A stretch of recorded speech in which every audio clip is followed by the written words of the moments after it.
time for the main event. You can fight it or rock with it! Let the show begin! Turn it up! Let's improvise. Your end approaches. Keep up! Savor it for me.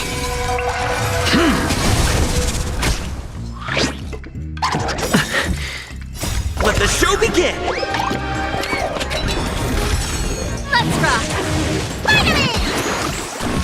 Dreams do come true.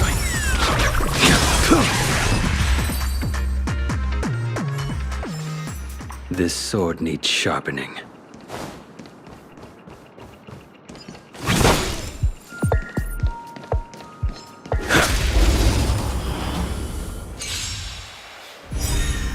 This song's for you. You can fight it or rock with it!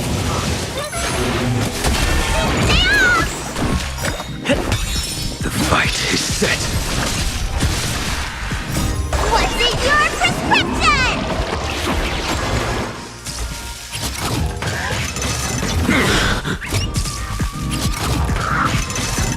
Catch up. I failed to send you. Keep up!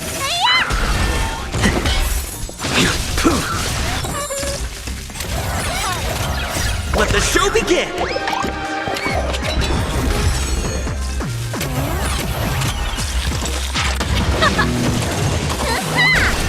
Let's improvise.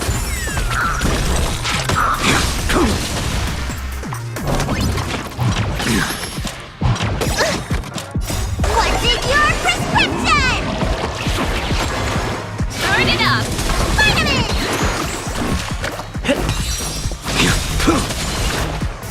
Savor it for me.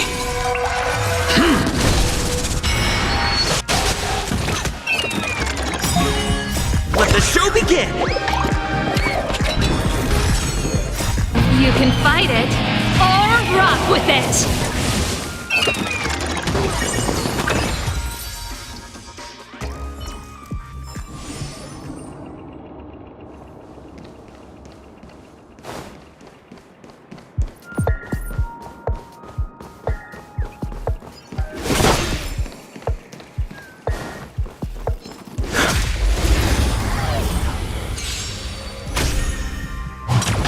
You bully!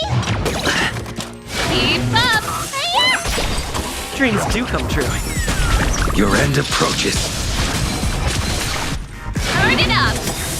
You can fight it or rock with it!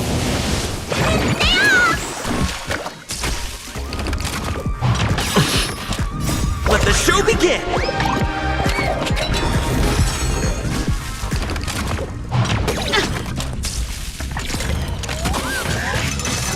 Catch up.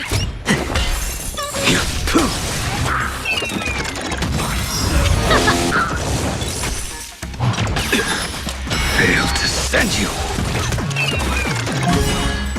Savor it for me.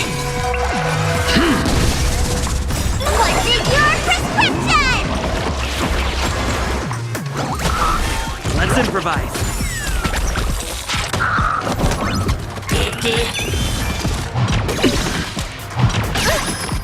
Keep up! Finally! Dreams do come true. Let the show begin!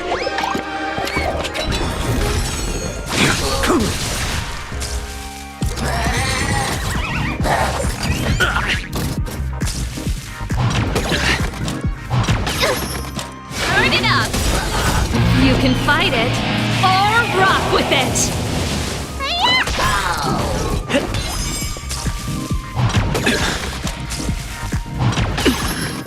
Failed to send you.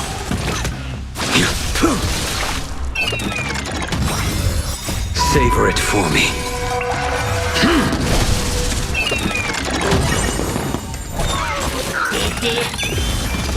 What's in your prescription? Keep up! Let's improvise. Well timed. is set.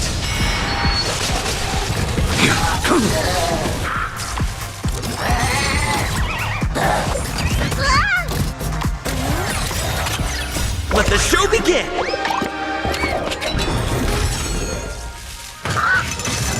Catch ya. Turn it up!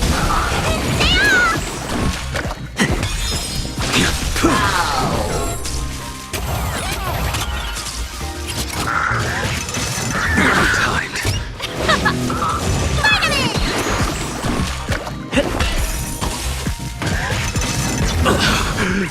Failed to send you.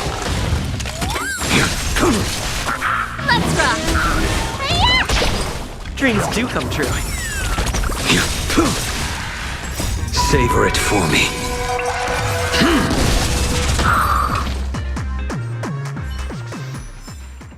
This sword needs sharpening.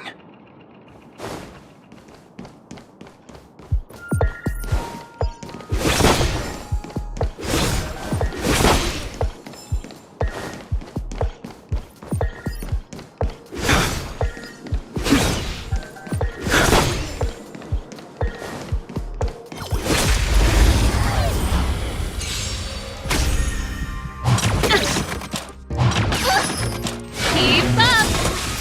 You can fight it, or rock with it!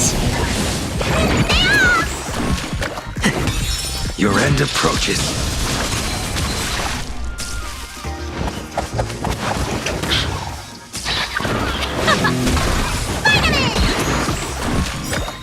What's in your prescription?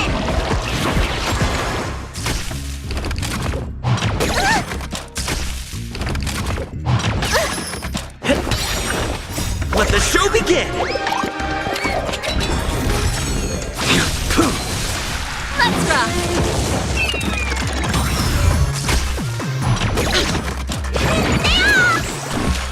Let's improvise.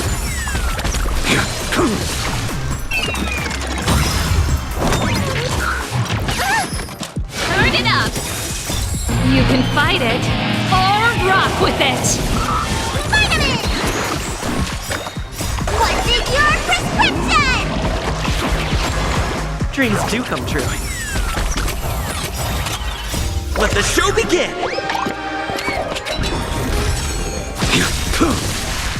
Failed to send you. Savor it for me.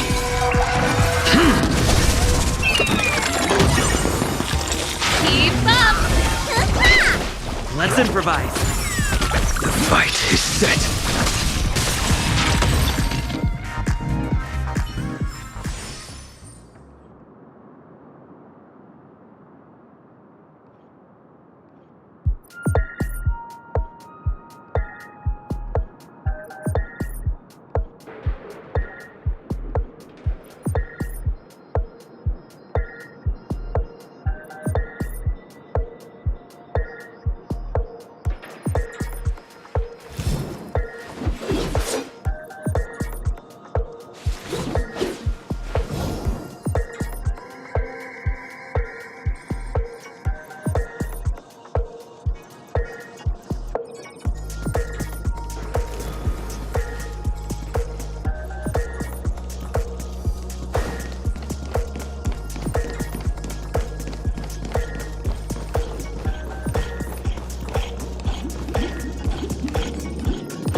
Remember, Serval, don't rush the beat.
Turn it up!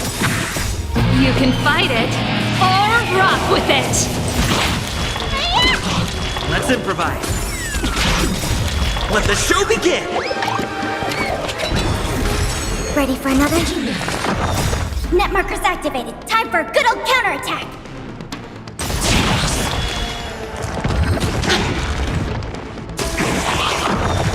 Keep up! Dreams do come true. Turn it up! You can fight it, or rock with it! Let's improvise. Let the show begin!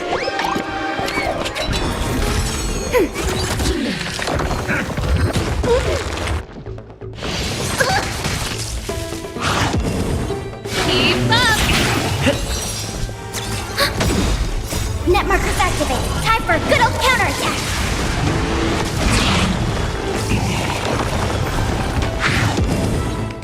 What's in your prescription? Turn it up!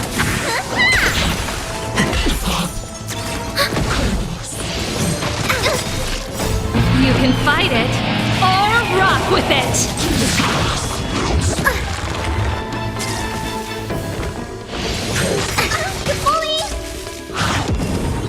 Keep up! Dreams do come true. Let the show begin!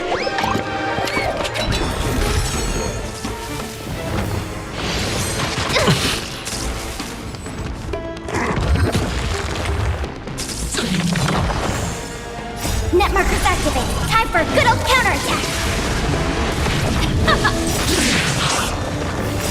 You can fight it, or rock with it! Turn it up! Ready for another?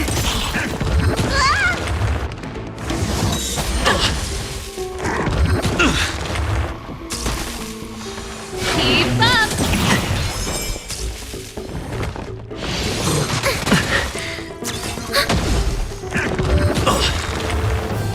Let the show begin! Don't catch up! Net markers activated. Time for a good old counterattack. What's in your prescription? You can fight it, or rock with it! Stay off!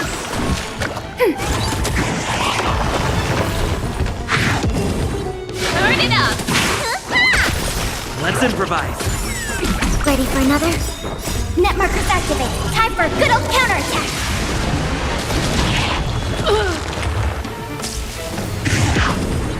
Keep up!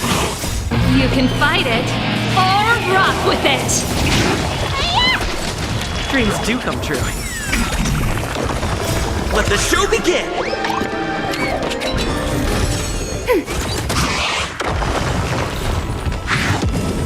Turn it up! Let's improvise. Ready for another?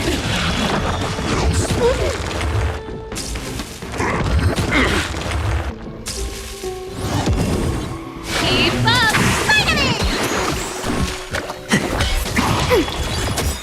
Net markers activated. Time for a good old counterattack.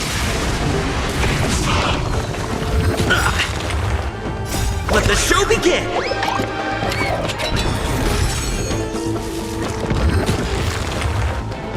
What's in your prescription? You can fight it or rock with it.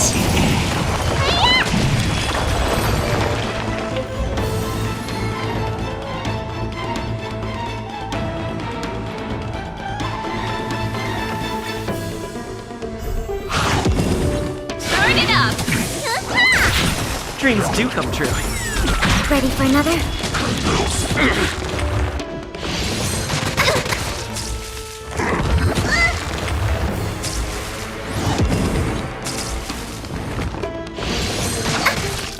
Keep up. You can fight it or rock with it.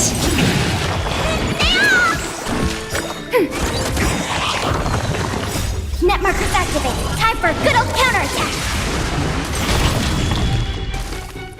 Let the show begin!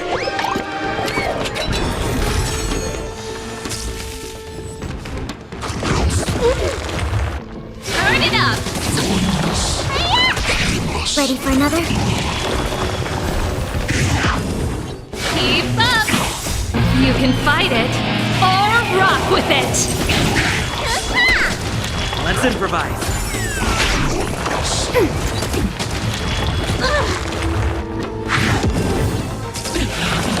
Turn it up. Dreams do come true. Let the show begin! Ready for another? Net markers activated. Time for a good old counterattack. Keep up.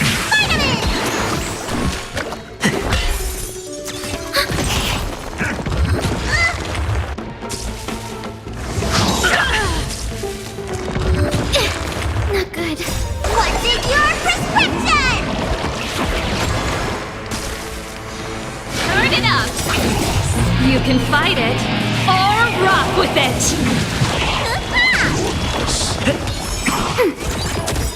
Net markers activated. Time for a good old counterattack. Keep up. Let's improvise. Let the show begin! Ready for another? Turn it up. Dreams do come true. Net markers activated. Time for a good old counterattack. You bully! You can fight it or rock with it. Keep up.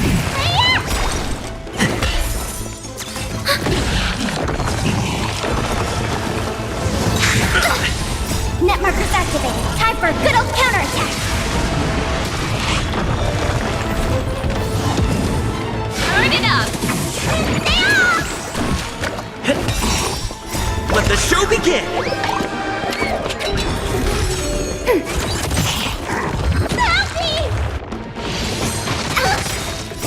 You can fight it or rock with it.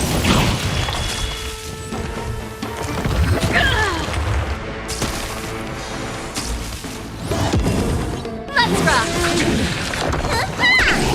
Let's improvise. Net markers activated. Time for a good old counterattack. What's in your prescription?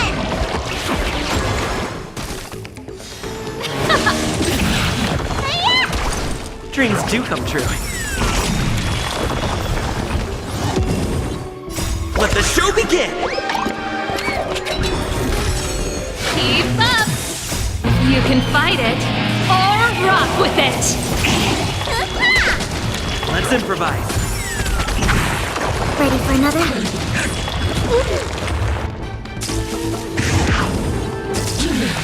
Let's rock. Dreams do come true.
get on it.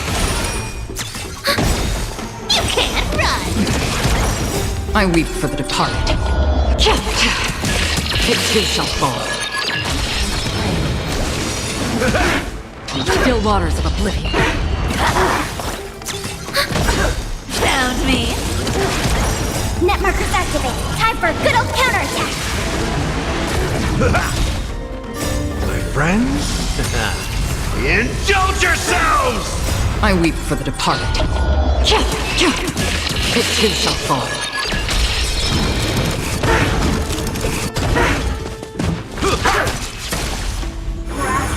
Nature mastery of immortality and the reaper. Come to me. With enough believers, lies become reality! Destined for oblivion. You can't run.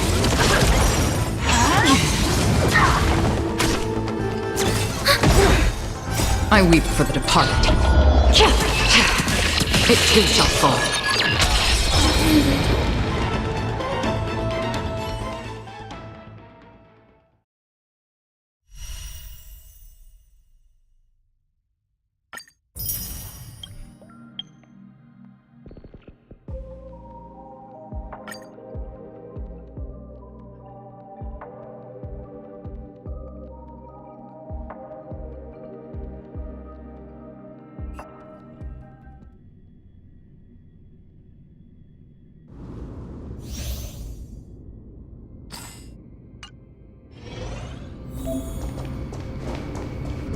Cut away the heart of strife. Cut away the heart of strife. Cut away the heart of strife. Cut away the heart of strife.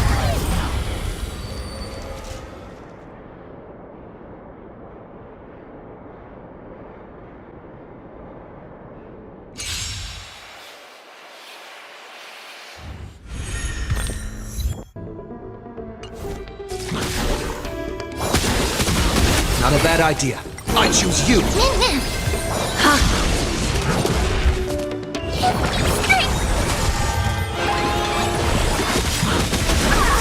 Thus our fates become one. All lies shall be revealed. To doubt farewell. I watch over you and guide you on your path. So fragile, like a wisp of silk.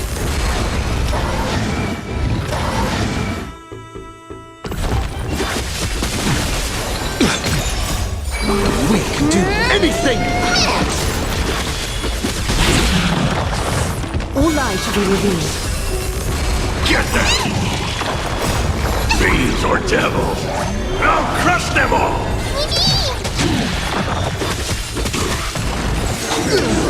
Pick on some of your own side! So fragile, like a wisp of silk.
Spirit be gone!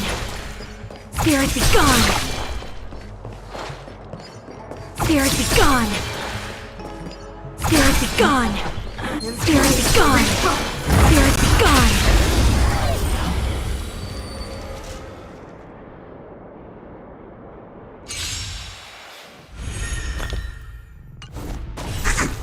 Let's recount.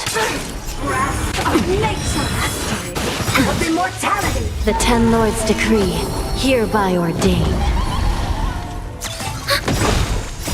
Net markers activated. Time for a good old counterattack.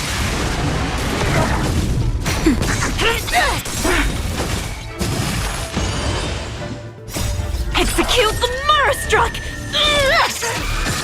No amnesty for Marastruck! I shall be the judge.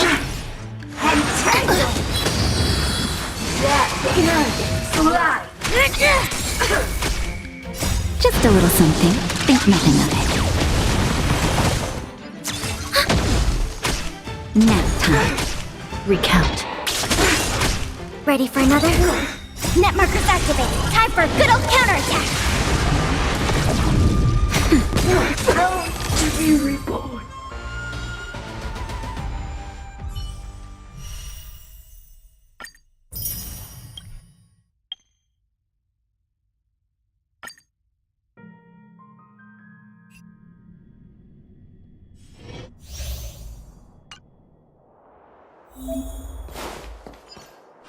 Yeah! Yeah! Yeah! Yeah!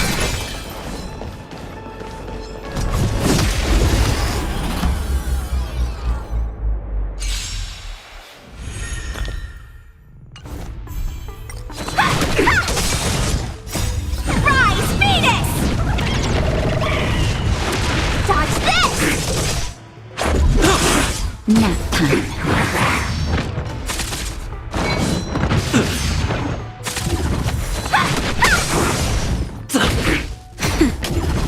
Dodge this! Nap time. Rise, Venus!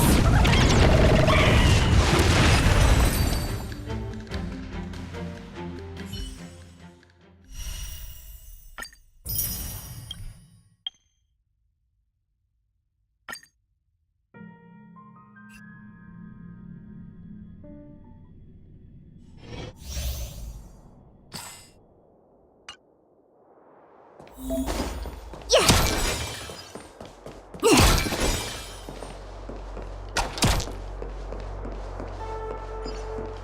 Yeah!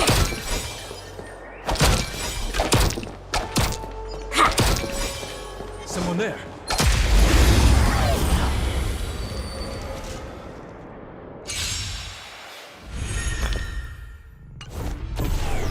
Let's go. Gotcha!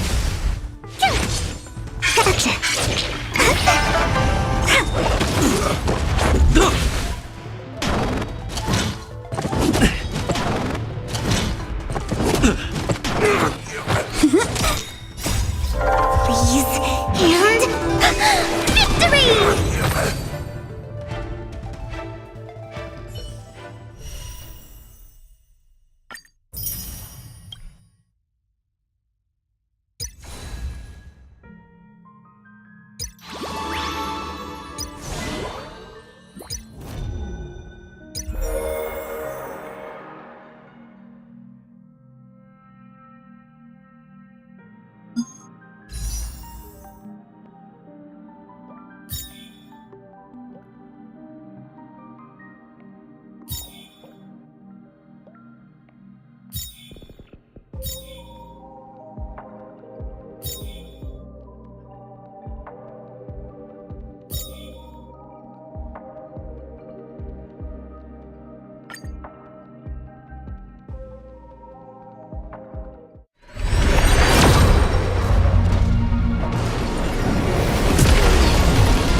Do you need me to formulate the next plan?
Friendly drone deployed. Op 4 is reinforcing its location.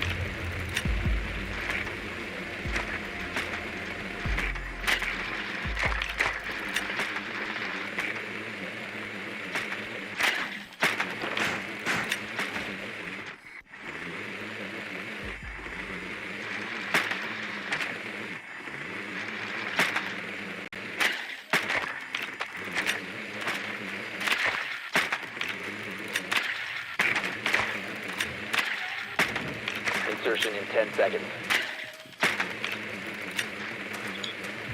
5 seconds.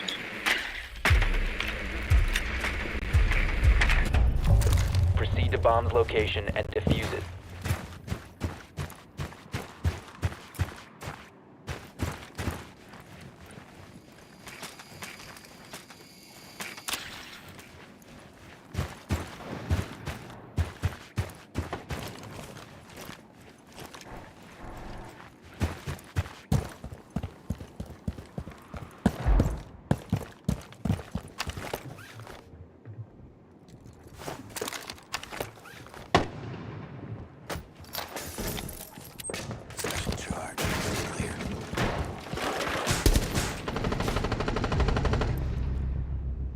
Here we go. Stay back.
Possession. Down to one friendly.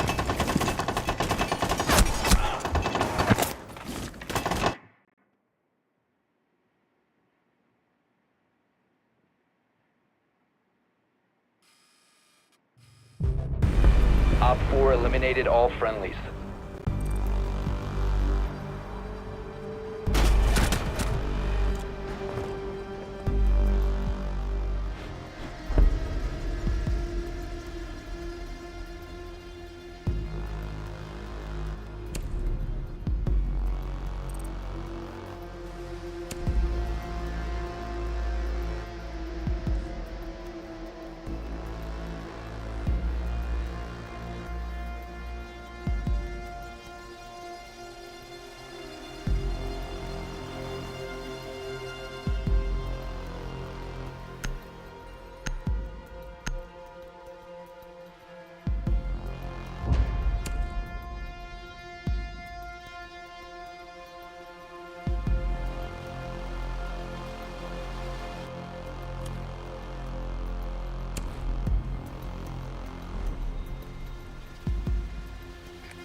Friendly drone deployed. Op 4 is reinforcing its location.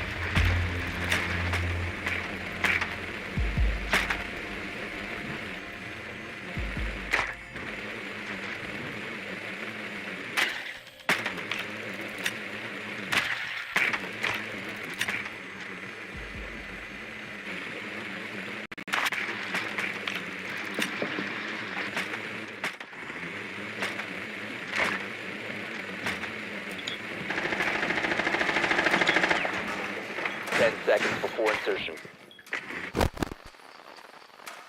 5 seconds to insertion. You found a bomb. Make your way to its location and defuse it.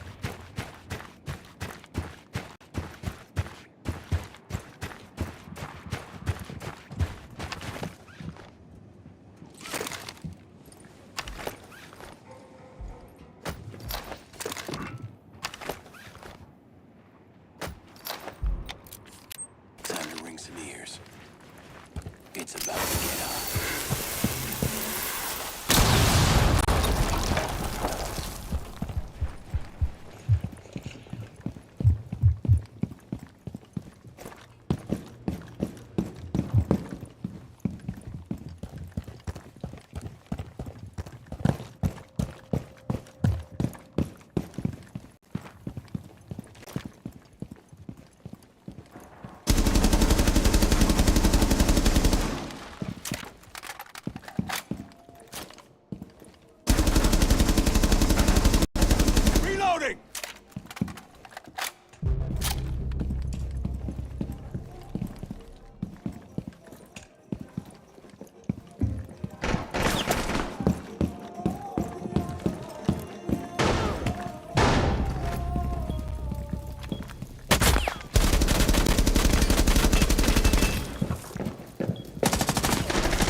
Diffuser is active, protected at all costs. Really big fucking hole coming right up.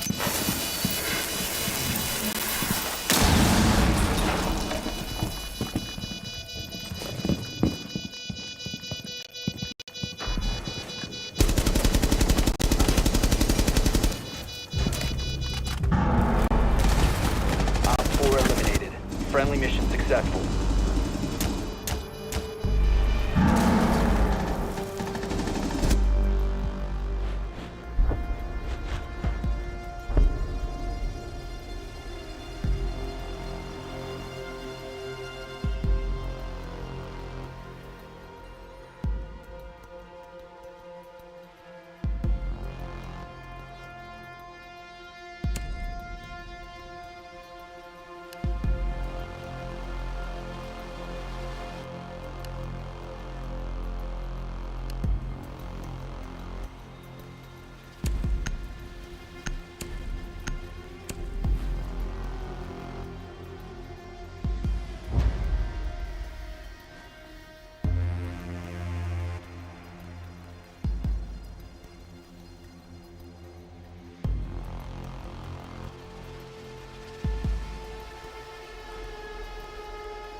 Be ready to engage Op 4.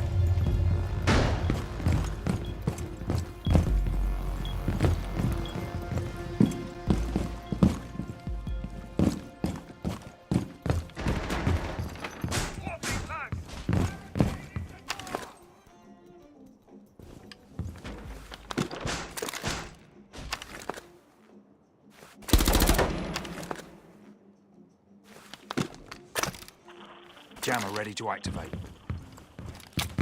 Reloading. 10 seconds left. 5 seconds left. Op 4 has located a bomb. Initiating jammer.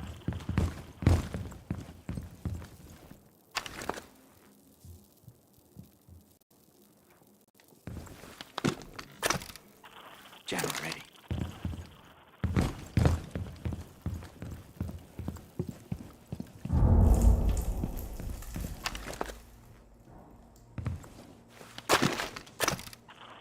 Activating jammer.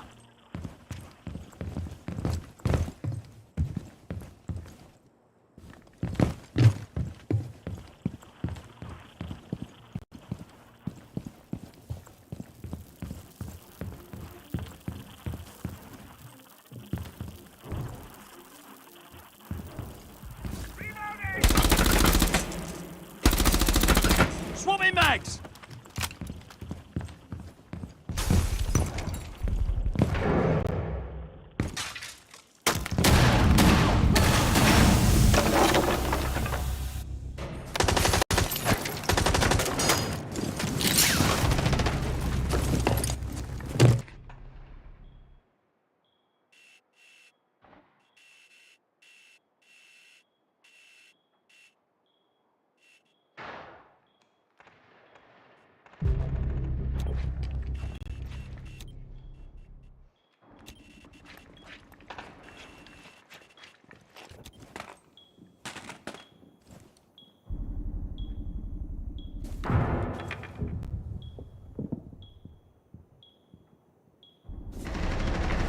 One friendly operator remaining.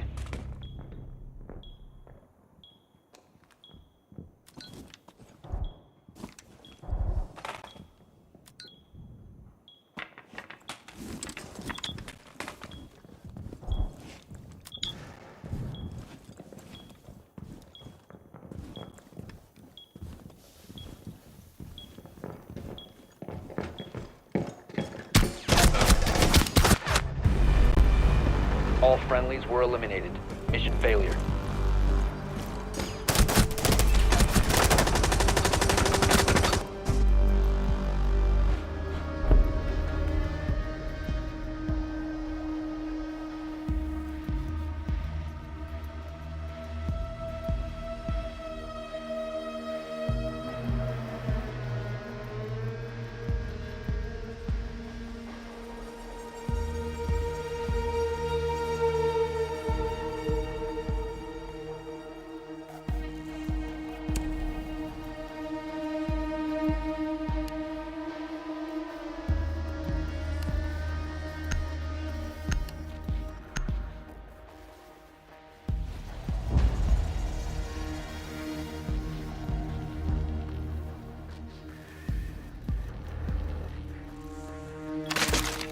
Be ready to engage Op 4.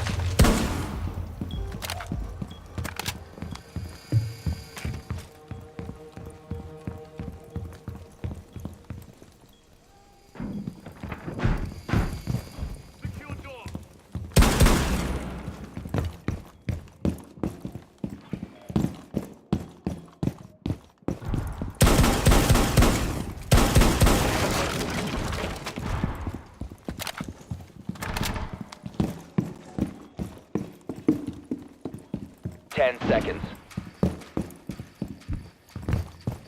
5 seconds.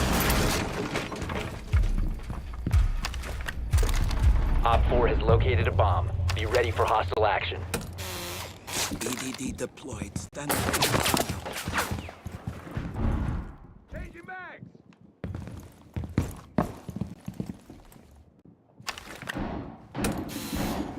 EDD primed. Stand clear.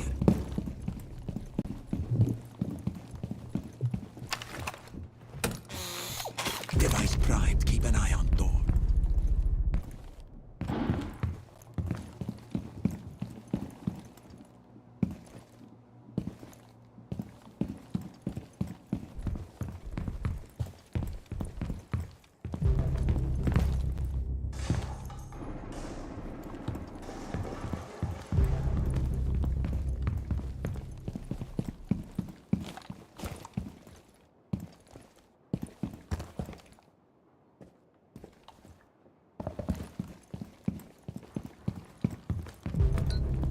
One friendly operator remaining.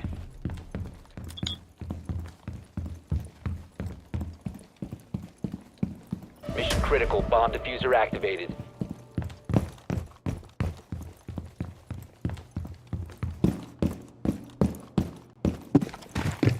You have been spotted by hostiles. Fall back.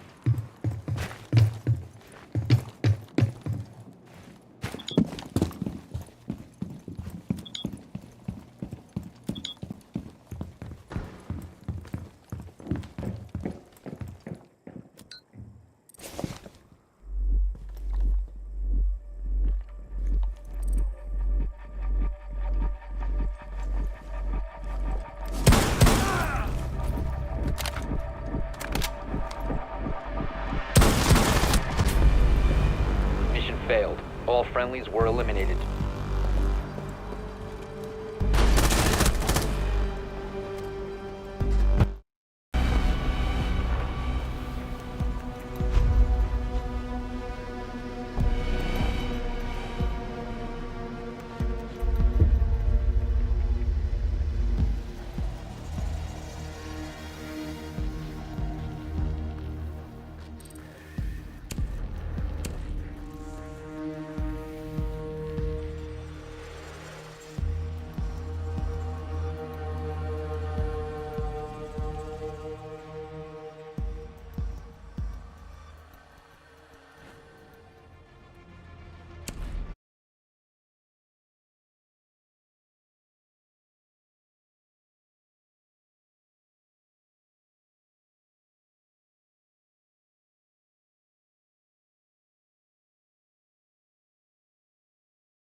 the old phase and the new. I will use both to guide us. I just polished my grapple. Amateur hour's over. Time for the big leagues.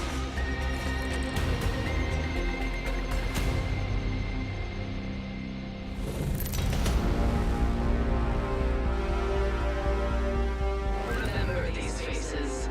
They are your enemies. It's not the killing that's fun. It's the stupid faces you make. The arena awaits. Do you still have what it takes? Arm up. We got a win to take.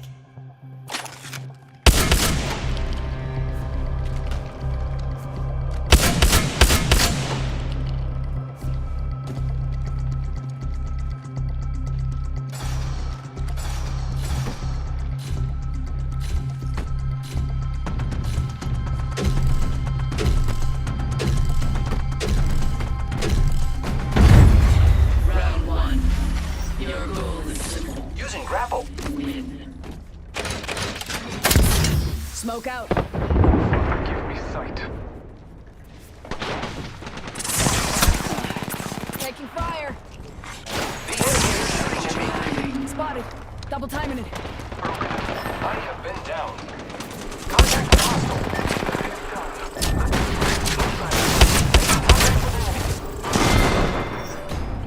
You don't know where my creator is, do you?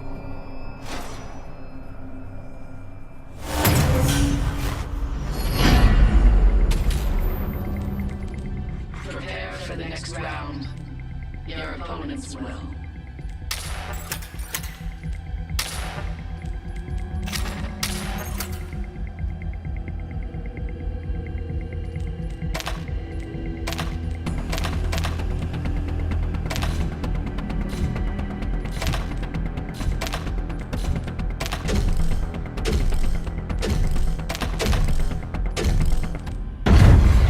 Round two.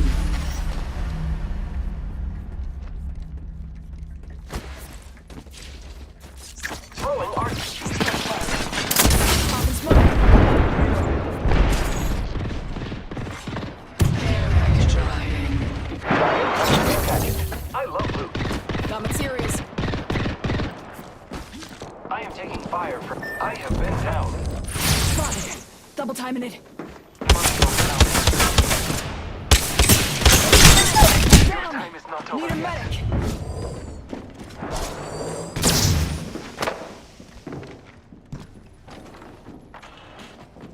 I know. It's you.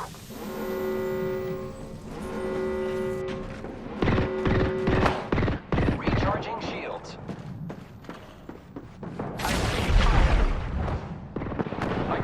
I am taking fire, friends. I have been downed. Contact with target. I can't go.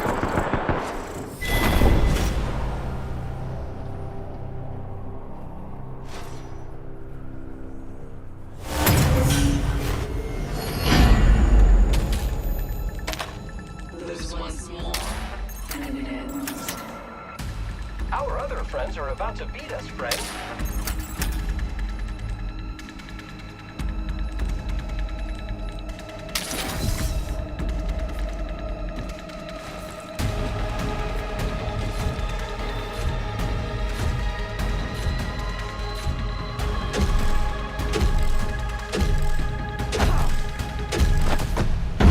Watching something on this Three. side. Do you believe you know how this will end? Giving him the chip.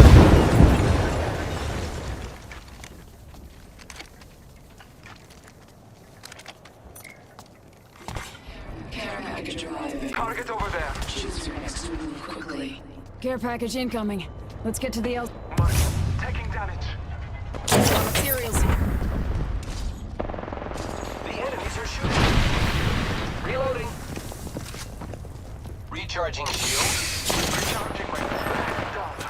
Contact with target. Reloading. Taking fire. I have been down.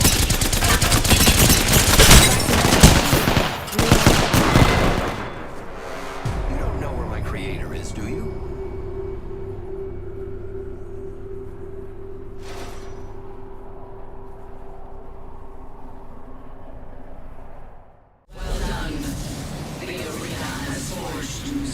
faces in you.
Stylish, deadly, and uncomfortable with conversation loud.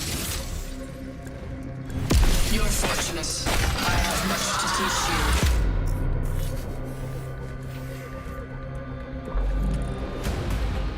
I got your back. Man, let me tell you.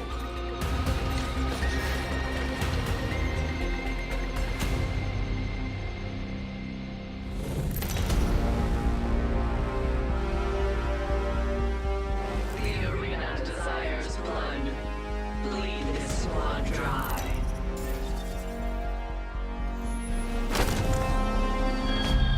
The arena awaits. Do you still have what it Pronti, takes? partenza e via. Let the murder fest begin.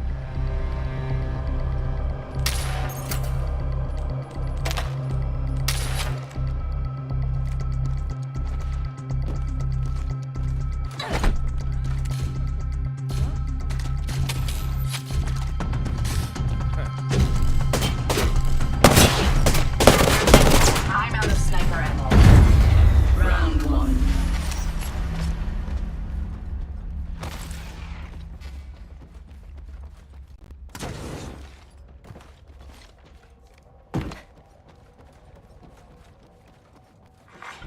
Care package. Getting shot at. Looks like a care package is coming in. Big days in that. I'm under fire. Recharging. Listen up, I'm getting shot at. I'm down. I'm under fire. I've been down. Unacceptable.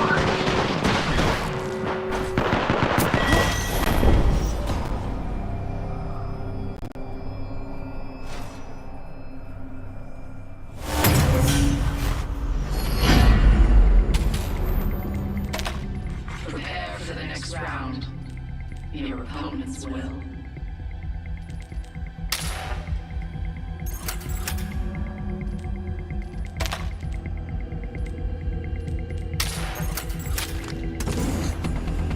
Sparrow, was he? Let's check out this area.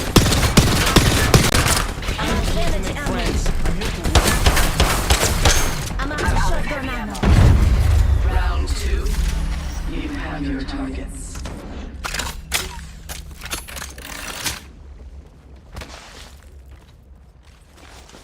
Doc, you're coming with me. Care package arriving. You hear that? There's a cap. Listen up, I'm getting shot at. I've been down.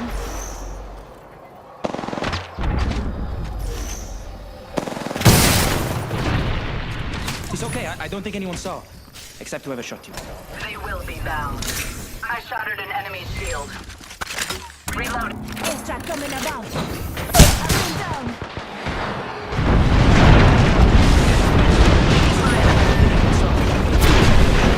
I've been downed.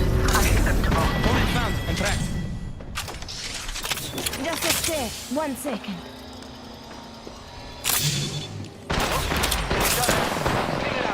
Reloading. Myself up a bit. Reloading.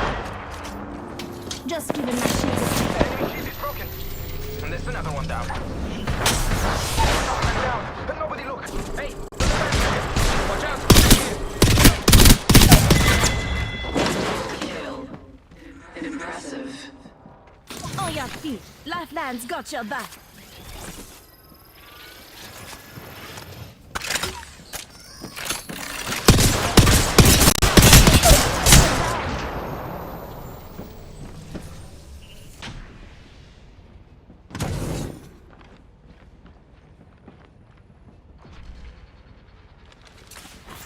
Chucking a third. It's okay, I don't think anyone saw it. Except whoever shot you.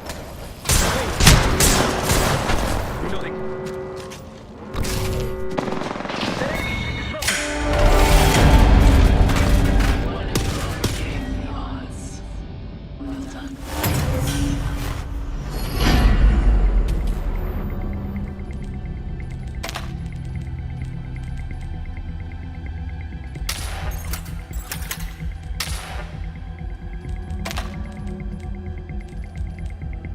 Time to move! This way!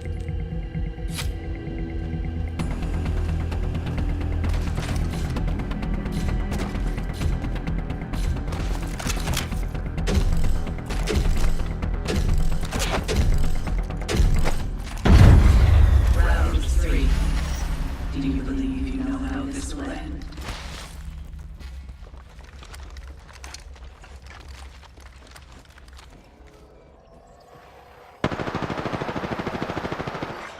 Care package inbound. Standing by for care package. Time to bind you. I'm under fire. I'm recharging my...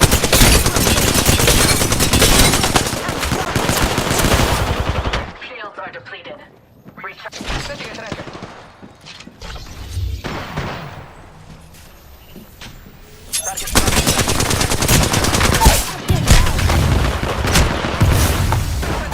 Down. No,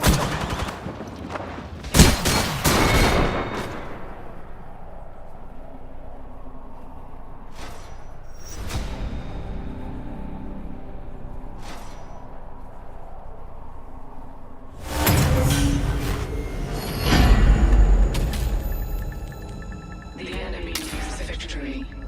Do not give in to fear. Shift your carcass. I can't let him win now. come on! Go here!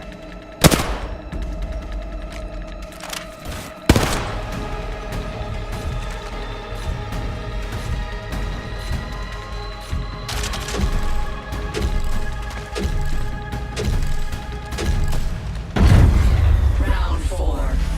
Push forward.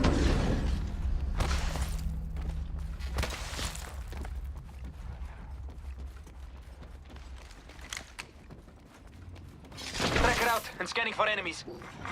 Tracker dart out. Hey, Doc, you follow them now, alright? Reloading.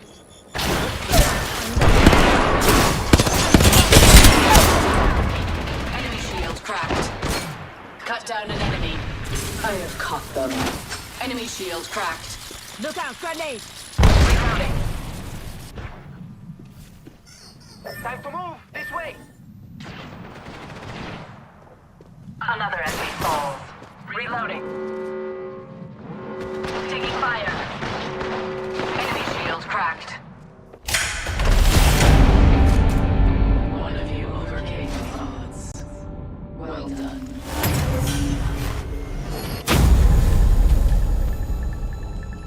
Final round. Finish this. We're one win away from domination.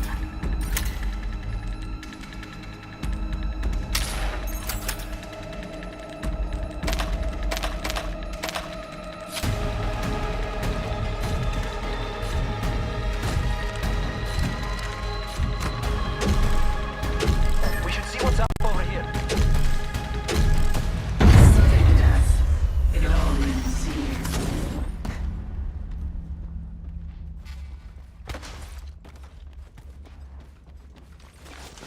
Stay with me, Doc, and keep the healing coming. Setting a tracker. Care package arrived. Tracking an enemy. Let the ambush begin. I shattered an enemy's shield. Taking fire. Cut down an enemy.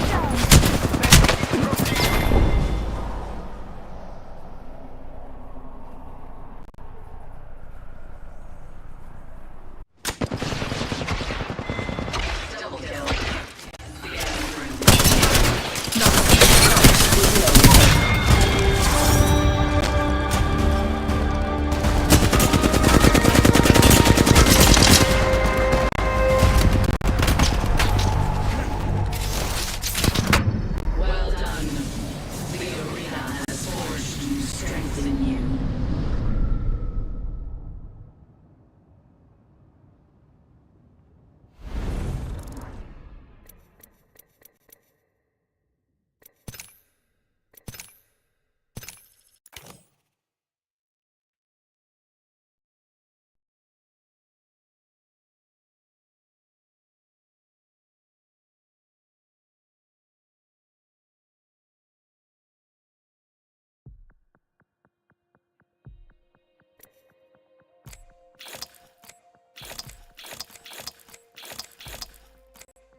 Following orders. Oblige. Scratch that. Shine down. Silence! That's close enough. Let the mighty be humbled!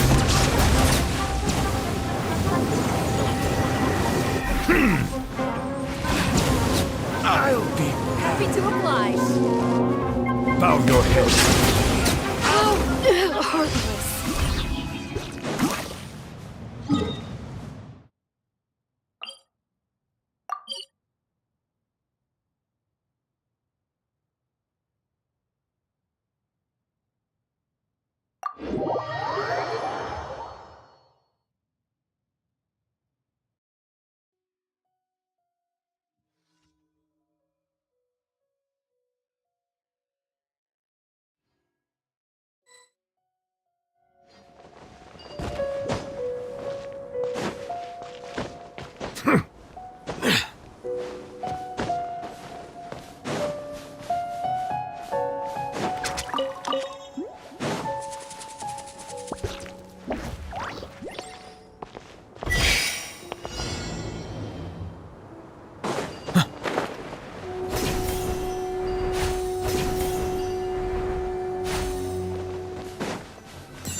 I cannot help but feel that you bringing me here is some sort of an assassination attempt.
There is no escape!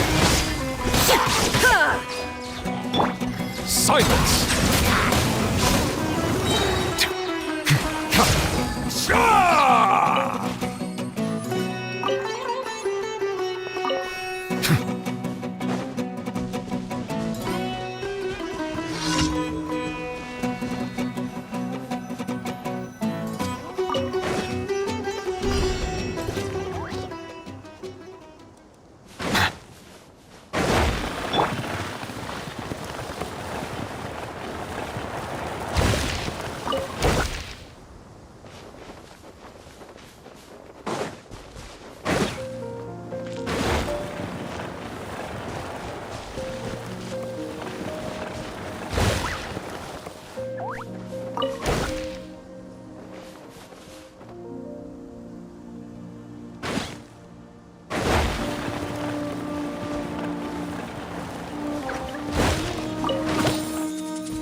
down!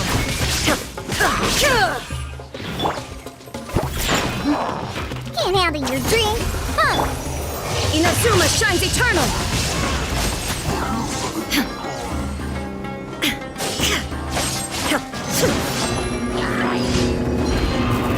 There is...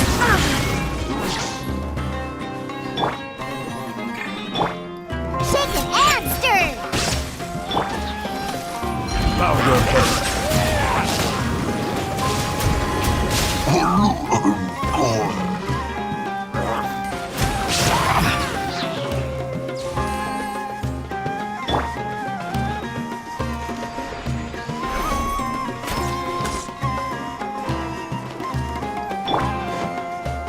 Illusion shattered! Ha! Ha!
Traveler, you've come at a good time. Wait, this sounds like another commission. It is as you say. The commission this time around is of high importance. It pertains to the safety of the Avidia Forest's inhabitants. Huh? What happened? Not long ago, we received word that a section of the Avidia Forest seems to have become contaminated. Contaminated? You mean a new withering zone? I don't know about the specifics, but I hear that strange things are happening to people who cross through that region. The Avidia Forest inhabitants won't leave their homes so easily. If we allow this contaminated region to expand, the consequences could be unimaginable. That's why I want to ask you to investigate the situation. Even if all you can do is stop the contamination from spreading, that will still save many people. This is forest business. Maybe Tainari will know something. Let's go find him.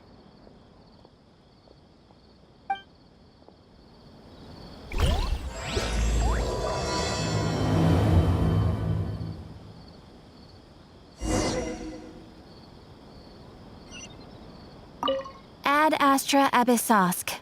Welcome to the Adventurers Guild.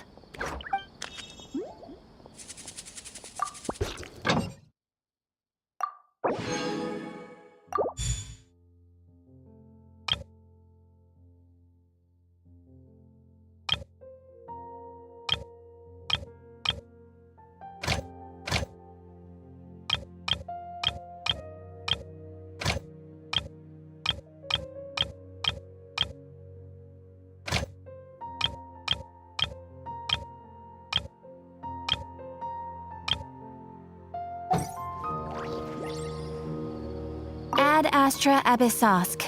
Welcome to the advent. Thank you for completing today's commission.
The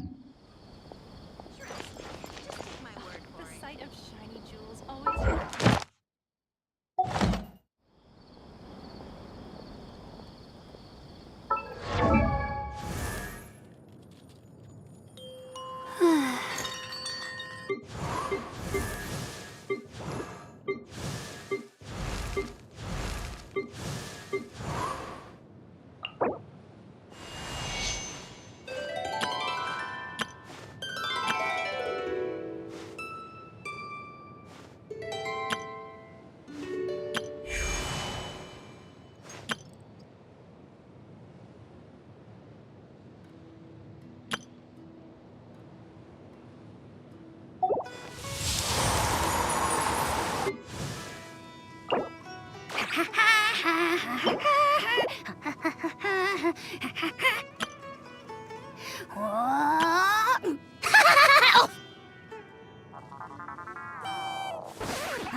My legs are so sore.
You shall perish!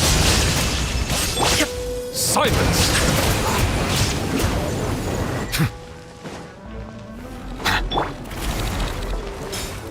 Think you can bully me?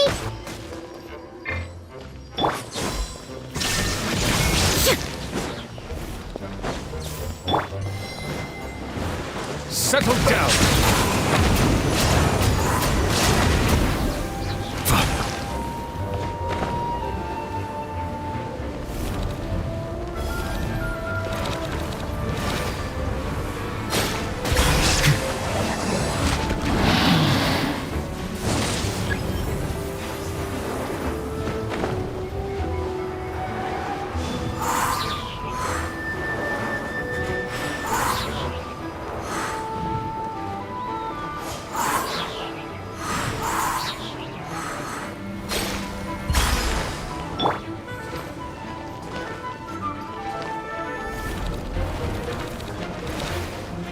Shaken and stirred!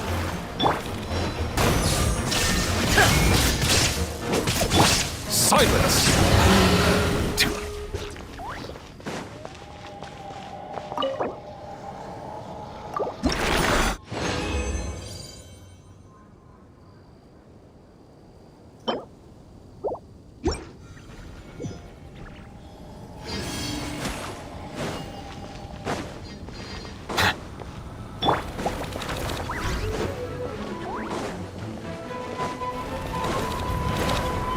Down! Torn to oblivion! Erase all threats! Think you can bully me? Look at you, Foodtail!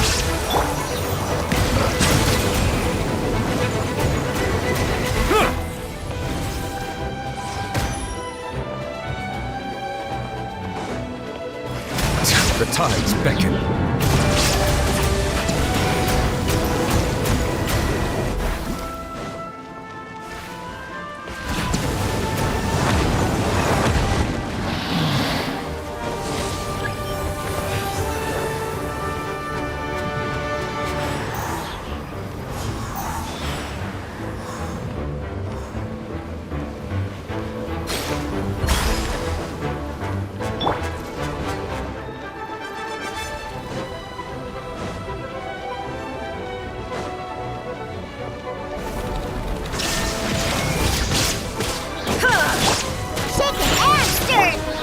Settle down.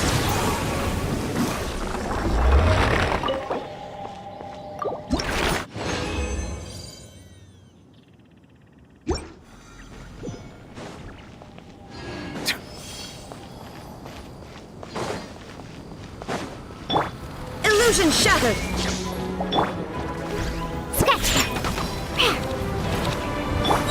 Silence!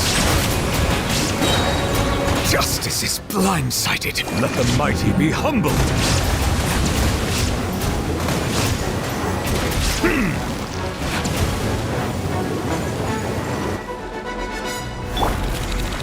Shine down! Diana Special!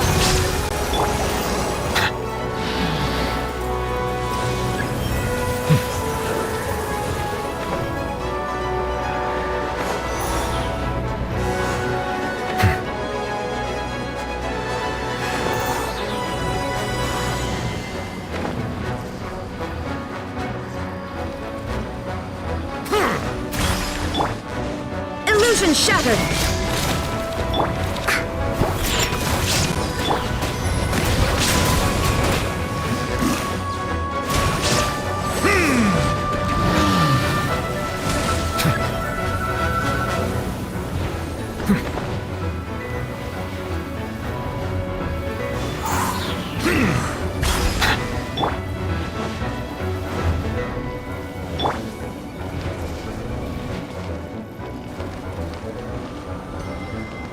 Let's go, let's go!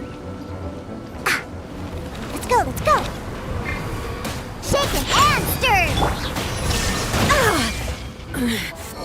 The mortal plane of fleeting fury.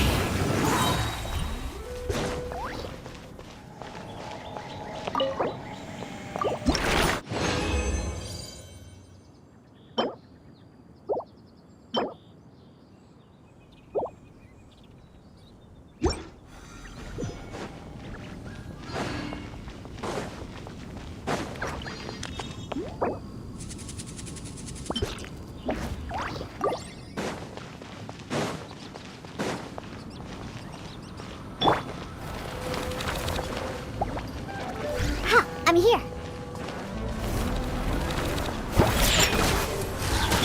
Bow your head. Be sanctified.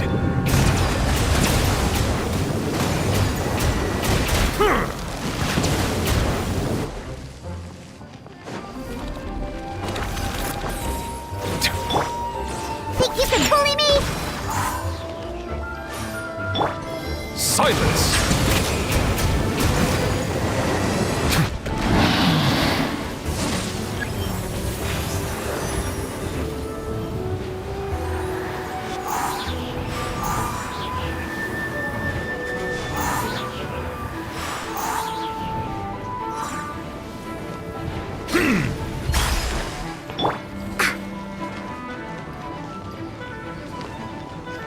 Let's go, let's go!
Shine down! Scratch that! Look at you, Spoontail! Inadmissible evidence! Motion to compel! Chia! Chia! Ha! Chia!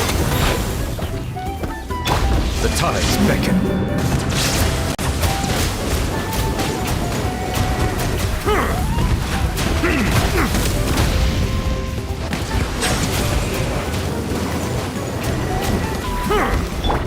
Illusion shattered! Insolent! Shake it and stir! Boom boom! Ha! Chia! Ha! Shine down!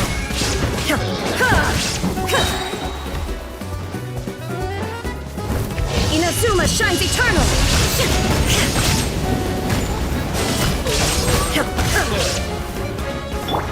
Think you can bully me? Settle down! Be sanctified.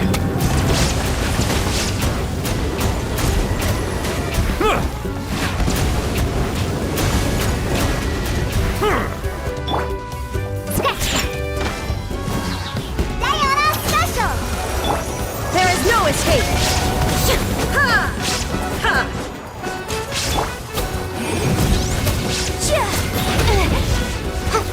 Chia! Ha! Chia! Silence!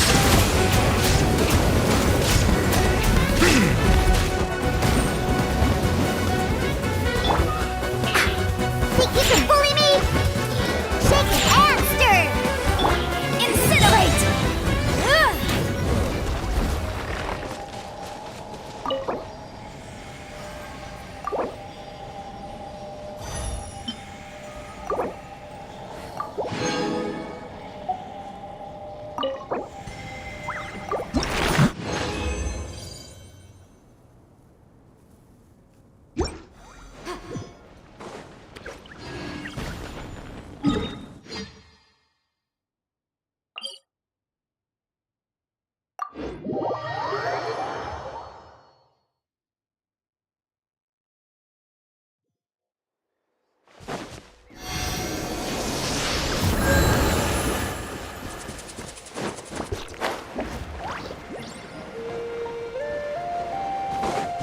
Boom boom! Ha! Chia! Chia! Ha! Ha! Chia!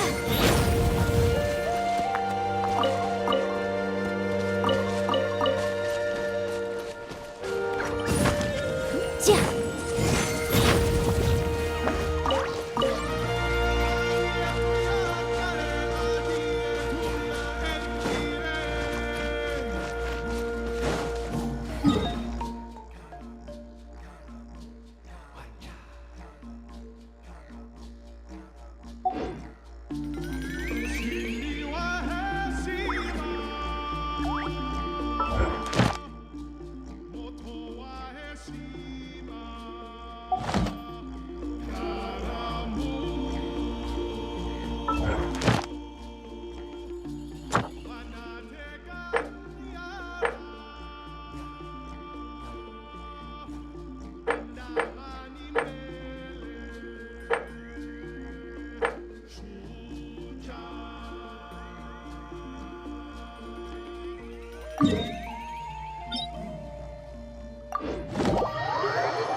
As you wish.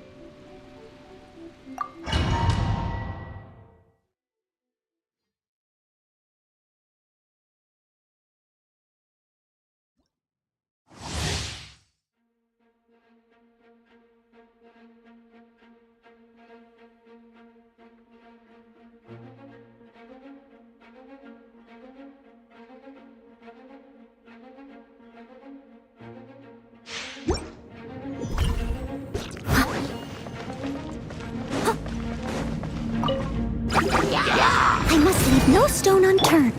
Think you can bully me? Shine down! Settle down! Let the mighty be humbled!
Shake it and stir!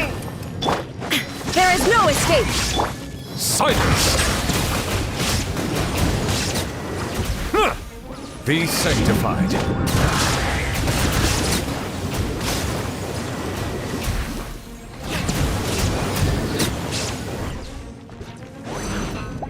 Think you can bully me?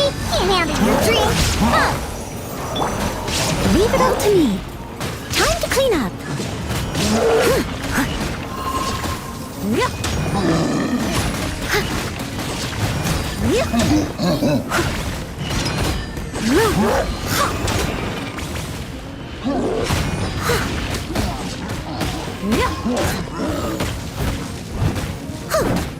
Steady as stone.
Let's go, let's go.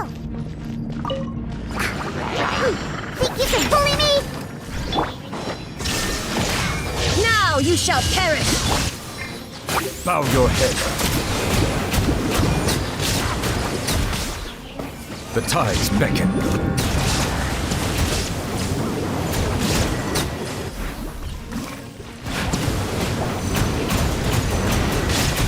Justice is blindsided. Shake it and stir! Diana special! Inazuma shines eternal! Shine down!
Leave it all to me.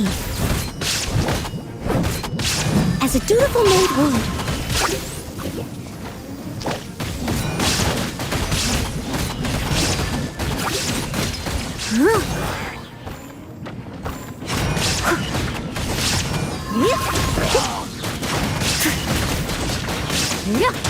I'll catch up. I must leave no stone unturned. Think you can bully me? Look at you, Boo Down. Now you shall perish! Ha!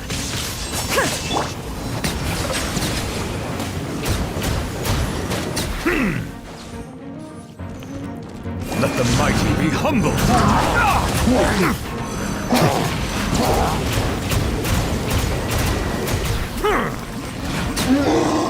Settle down.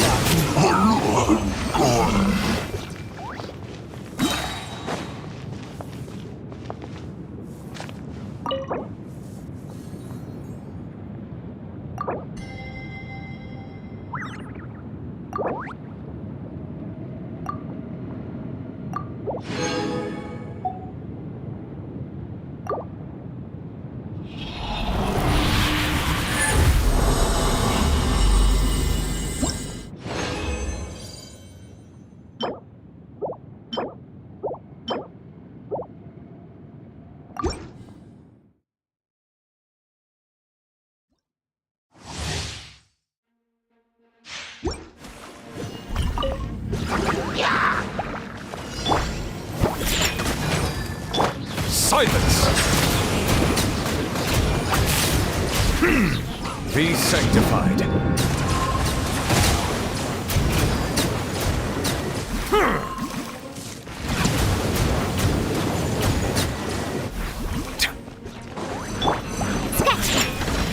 Diana special! Settle down. Let the mighty be humbled.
Don't fear, Yo-Yo's here.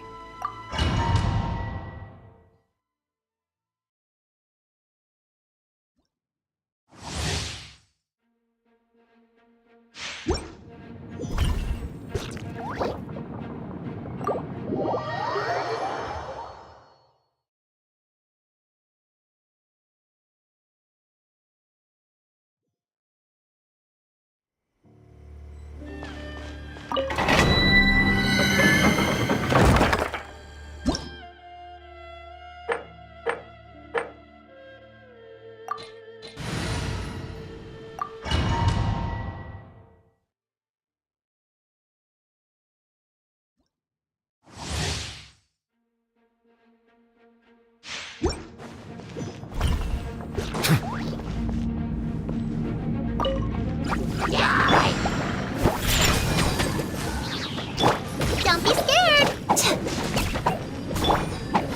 Silence! Be sanctified.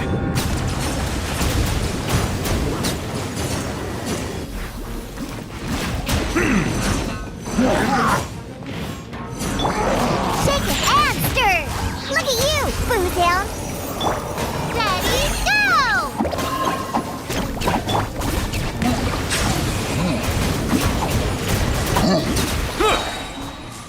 The tides beckon.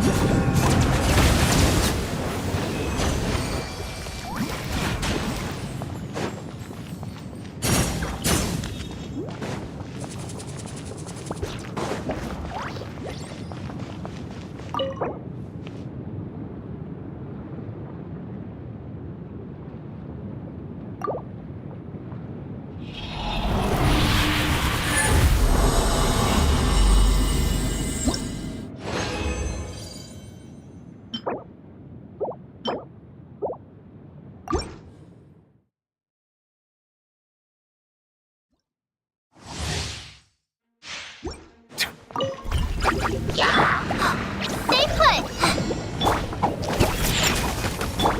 Steady as stone. Bow your head.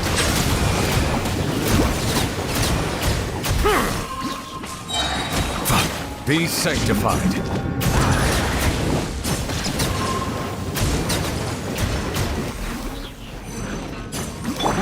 Think you can bully me? Don't be scared! Hey, go away!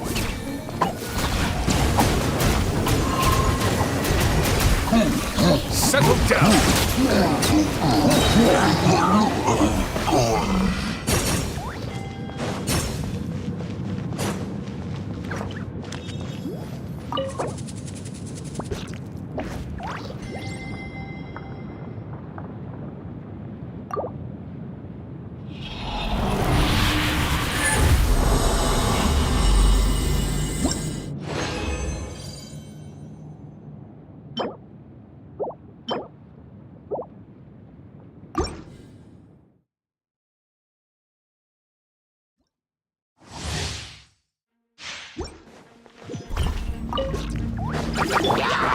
Stay put! Shake it and stir! Silence! The tides beckon.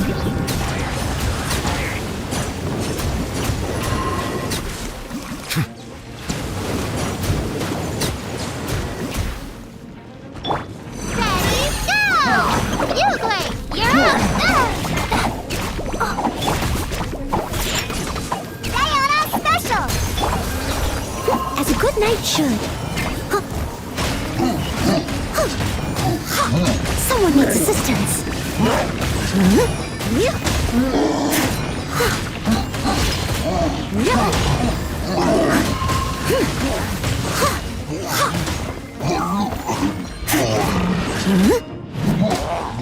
Leave it all to me.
What is the situation?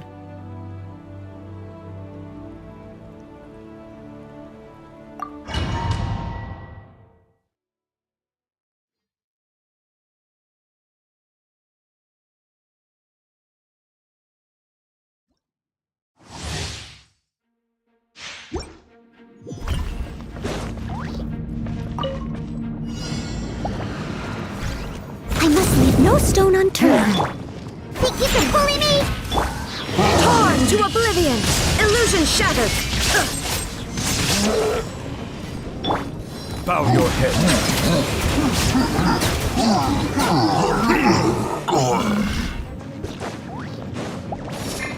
Let the mighty be humbled.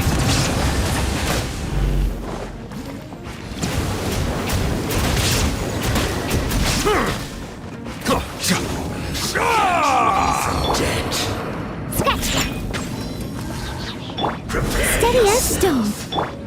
Shine down! Silence! No escape! So Think you can bully me? no escape! Bow your head. You can't run from death.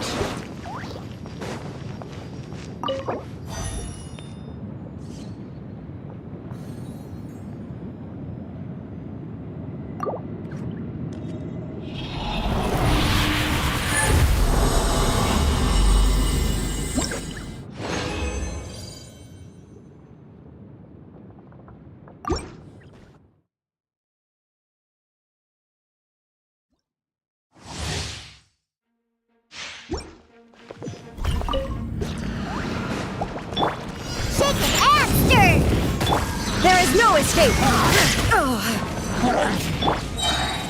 The tides beckon.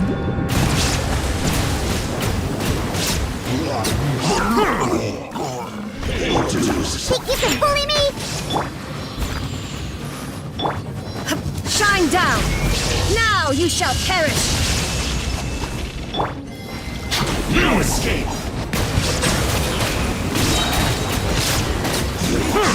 Can't run from death.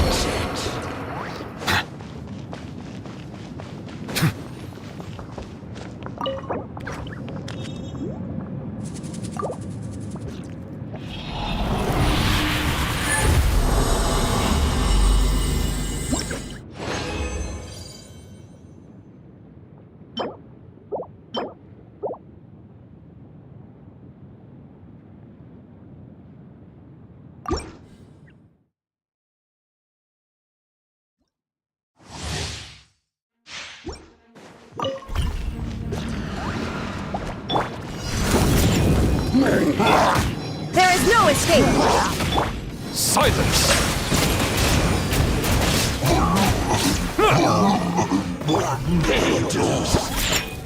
Can't handle your drink. Huh. Inazuma shines eternal. Ha! Prepare yourself. Settle down! You can't run from death. Be sanctified. You can't run from death.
Bow your head. An oversight on my part. Pay your dues. Torn to oblivion. I must leave no stone unturned. Think you can bully me? Prepare yourself. The tides beckon. Leaving so soon.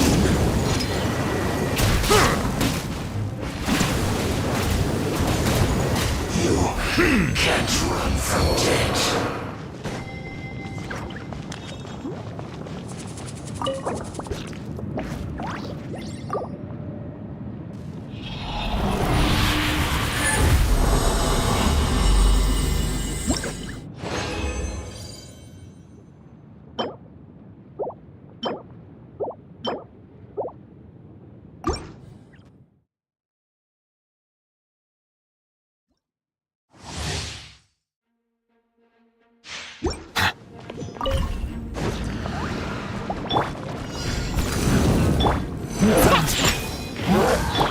Illusion shattered. Silence! Let the mighty be humbled!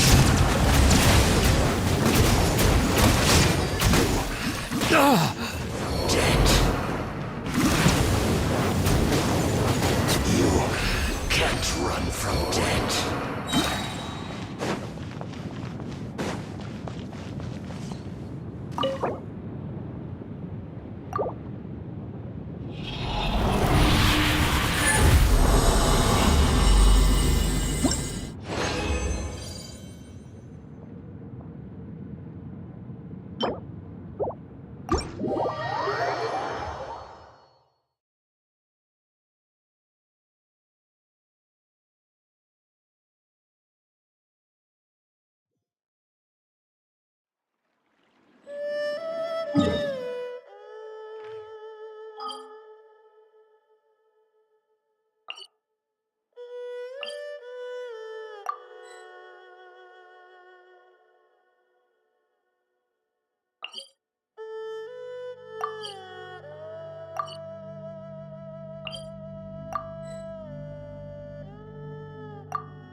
Monica! I don't want to see you back here until you're ready to wake up and start doing things properly! Right now, you're a disgrace to my kitchen and to the Hotel de Boer name! It was an accident. I'm sorry, did you hear me asking for excuses? No, I'll do better, I promise. Why is she so aggressive? She won't even listen to what the poor girl has to say. Oh, hey, cut her some slack. You gotta at least hear her out. Wait! Huh?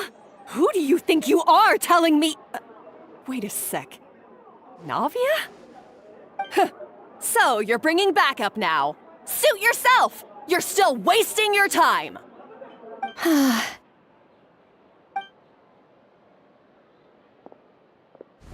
Savannah, is this how you always treat your staff? My staff is right. I'm the one in charge here now. And last time I checked, the Hotel de Boer doesn't take orders from the Spina di Rosula. Of course. How you run your kitchen is none of our business. But when a member of your staff is so overworked he becomes gravely ill, that most definitely is our business. We're going to stand up for him, whether you like it or not. Overworked? I've said it before and I'll say it again. If Fermon can't handle the job, then tough luck. There are plenty of other capable people I can hire instead. But Fermon can do the job, he just... Monica, back inside, now! Huh? But you said I shouldn't come back until... Just do as you're told, and not another word out of you! Come on, we have work to do! Wow, what a horrible person! Sorry. Looks like I've dragged you into some drama again. Her name is Savannah. She's the new head chef at Hotel de Boer. Ever since she took the job, she's been enforcing a brutal work regime and putting a huge amount of pressure on her staff. One guy was so overworked, he collapsed from illness. He's been bedridden for days, and he can barely even talk properly. I'm sorry. It's all my fault. I don't deserve to be a chef. At his family's request, the Spina di Rosula is trying to mediate on his behalf. We're not exactly making a ton of progress, as you saw. Savannah is adamant that Fermon's exhaustion and illness have nothing to do with her or how she's been running her kitchen. She's refusing to have any kind of meaningful dialogue with us. Our next thought was to talk to the other chefs at the restaurant and get a better idea of their working conditions. But with Savannah watching them like a hawk, no one has been willing to open up. And that's why I'm here, doing it the old-fashioned way. Camping out, watching, and waiting for an opportunity. Oh, shoot! It all makes sense now. Sorry. Paimon should have thunked before she spoke. Did Paimon ruin everything? Oh, no, not at all, Paimon. Honestly, the way she was laying into Monica, someone had to step in. I'm sure I would have piped up if you hadn't. And besides, I don't really think I'm built for espionage.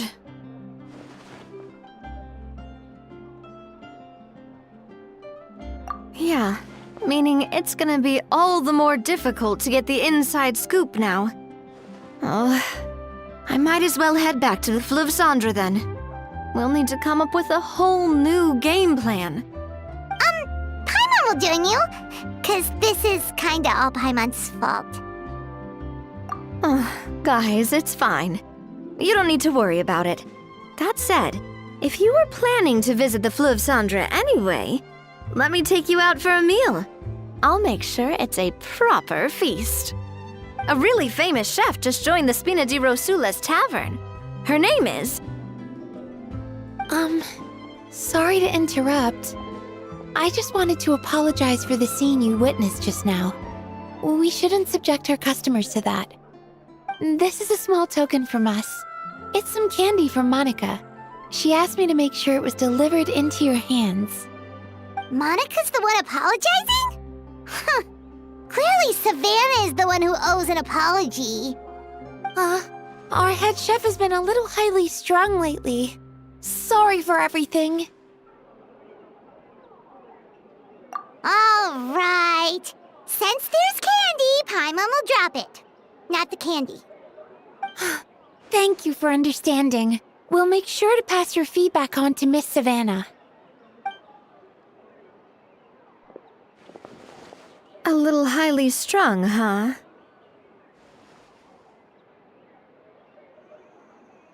Paimon doesn't get it. How did someone like her even become head chef? Well, according to Fermat's family, she hasn't always been like this. But that's a story for another time. Let's try this candy. Oh, Paimon totally gets it. Come on, dig in! Huh? Hold on, there's something written on the wrapper. Find Escoffier.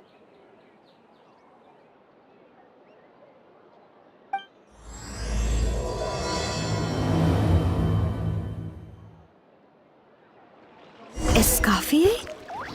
Could this mean... Huh? You know that name, Navia? Yeah. Let's stick to the plan and go back to the Fleuve Cendre for now. That's where we'll find Escoffier anyway.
So, who is this Escoffier, anyway? Well, for starters, she used to be the head chef at the Hotel de Bourg, before Savannah. She recreated the legendary Gâteau de Bourg and restored the restaurant back to its former glory. Safe to say, she's the most renowned head chef in the Hotel de Bourg's history, after the culinary genius Modeste himself. Gâteau de Bourg? That's the super exclusive cake that they only sell a few slices a day, right? Wow. Why the heck would she let Savannah take her place? Well, apparently, the Hotel de Bourg was reported for a safety incident. Someone claims that the kitchen was adding an illegal substance to their menu. but none of the chefs had any idea how it could have gotten into the food. In the end, Escoffier decided that as head chef, she should take responsibility, and she was sent to the Fortress of Meripede. The Fortress of Meripede?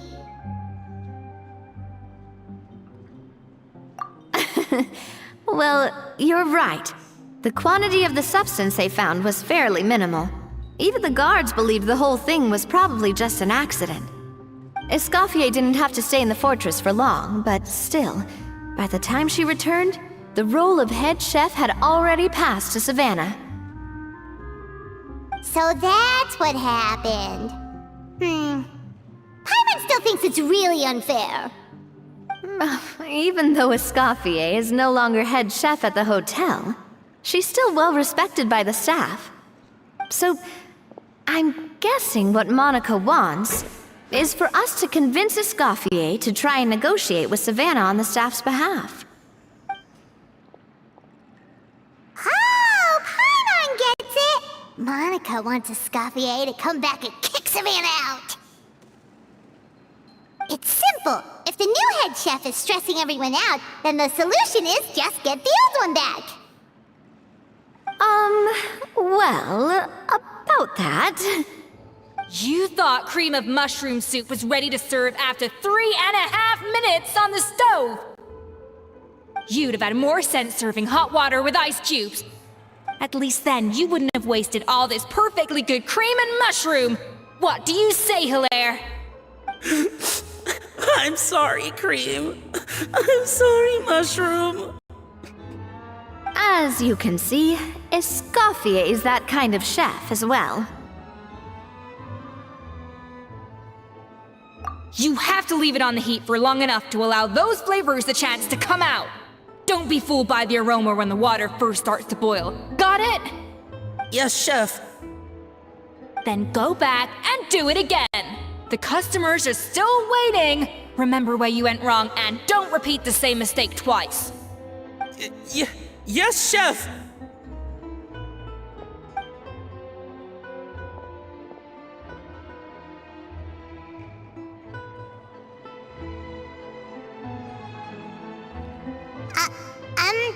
Excuse us, we're... Waiting to be served? Sorry, we're pretty busy. I'm afraid you have to join the line. Oh, no, we're not here to eat. So you're not paying customers? Then I'm afraid the wait will be even longer. It's hard to talk to Escoffier when she's in the zone. Let's take a seat. We can catch up while we wait.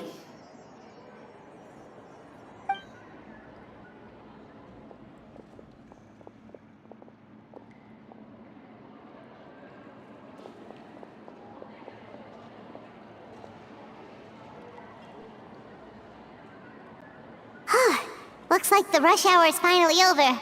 Is it always this busy here? These days, yes. I'd say business has tripled since Escoffier joined as temporary head chef. Well, in her words, the Hotel de Boer doesn't need her anymore. It doesn't look like she's got any plans to go back. I guess I'll be heading off then. Wait, take these home with you. We can't serve them now, and there's no sense in letting them go to waste. Oh, thank you, Chef. For what? Like I said, I just don't want them going to waste. Oh, and tell Fiamma to get well soon, so you're not running yourself ragged every single shift.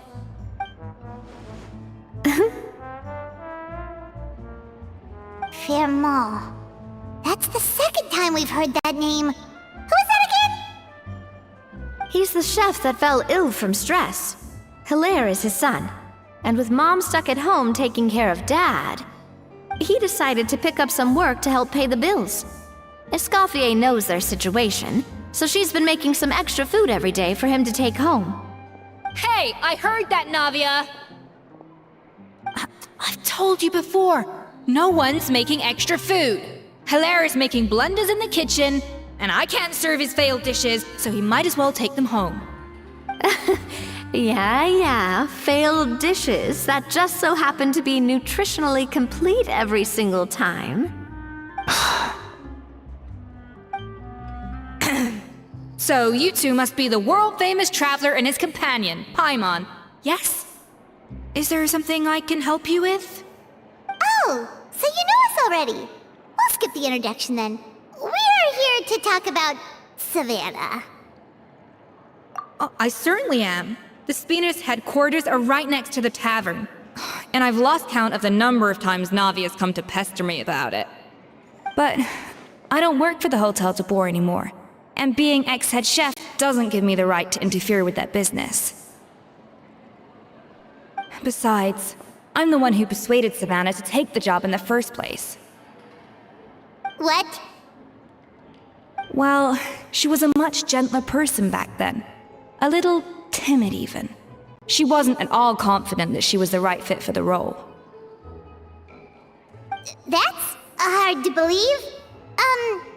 Are we definitely talking about the same Savannah here? Honestly, I do wonder if she's just emulating me. I mean, I'm not the most pleasant head chef to be around either. Anyway, suffice to say that given the history between us, it'll be tricky for me to tell her she's doing her job wrong without coming across like a huge hypocrite. Fiamar and the others probably think that Savannah gets it all from me. I wouldn't be so sure about that, Escoffier. Look at this note we got from Monica. She mentioned me. Whatever shortcomings you feel you have, it looks like Monica still trusts you. As for the others, well, how can you know what they think unless you ask them? Monica. Plus, it's not like we're asking you to storm in there and raise hell. We're only in the initial phase of our investigation. All we're trying to do is get the other chefs to open up to us. Oh, Monica. Oh, Monica! Escoffier? I can't believe her! Powdered sugar is supposed to be applied sparingly. Look at all that on the wrapper. It's thicker than the sole of my shoe. Unbelievable! I won't stand for this. She has to learn. Come on, we're going. Wait, so now she's,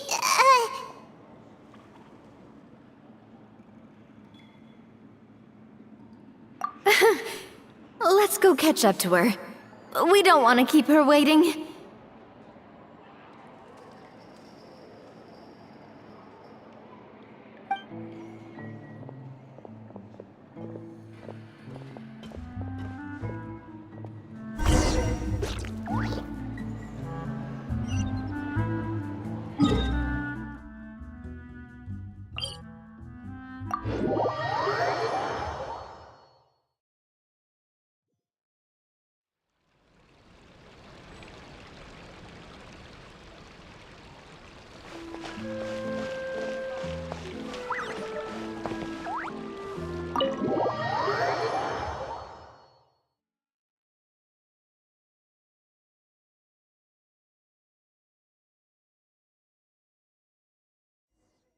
Wait, she looks like... Is that Escoffier? Escoffier's back? Yes! I've missed her cooking! I'm sorry. I'm so sorry.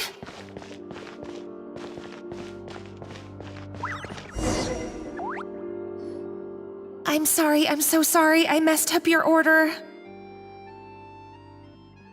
Oh, I wouldn't go that far. Maybe the taste is a little off, but if you hadn't brought it up, I don't think I would have noticed. But, please, you have to forgive me or Chef is gonna... Okay, I know. I'll kneel before you. What the heck? Get up, Monica! Can't you see that you're just making your customer feel more awkward? Escoffier? If you want forgiveness, then do what any self-respecting chef would do. Make the dish again. And this time, get it right. You cannot go begging your customers to feel sorry for you. Savannah said that I'm not allowed back back in the kitchen until I've corrected my mistake. But if I can't go back into the kitchen, I can't do the dish over. That's some backwards logic. How can you fix your mistake without being allowed to cook? If this is what Fermat had to put up with, then no wonder he had a breakdown. We apologize for interrupting your meal, sir. It's fine. With my layman's palate, it's not like I can tell the difference anyway. I was actually quite enjoying my meal until she appeared out of nowhere and started apologizing. Gave me a bit of a fright, to be honest. Oh, well, it's because Chef Savannah tasted a bit of the leftover soup from my pot and then threw me out of the kitchen. Gosh, that's pretty strict. Has she always been that way? I don't recall things being like this when Escoffier was head chef here. I gotta say, you're all looking a little worse for wear these days. I mean, Escoffier was strict too, but I think the difference is that her criticism was more constructive, so you knew what you did wrong and how to improve, and we all knew that it came from a good place. Chef Escoffier was hard on us because she truly wanted us to reach her level. But these days, whenever we make a mistake, we just get told to wake up, get your head in the game, or just do it again. And it's only gotten worse since word got out that Chef Escoffier had started working again in the Fleuve Cendre. Monica, you don't need to call me chef. I'm not the boss here anymore. Yeah, but through no fault of your own. What happened back then, that wasn't on you, and all of us know that. That banquet was a huge event, and so many staff were involved every step of the way. With so many moving parts, there's no way of knowing how that Lumiline ended up in the food we served. Lumiline? What's that? A new drug from the Fontaine Research Institute, produced from an extract of the Lumitoile. Apparently it sharpens the senses, so they used it to treat people with impaired responses to stimuli. Oh, yeah, I've heard about that. They found out you can use it as a flavor enhancer since it stimulates the taste buds. Makes things pretty addictive. They also found that overuse can have mood-altering effects, and even lead to nerve damage. So it quickly ended up on the guards' list of controlled substances.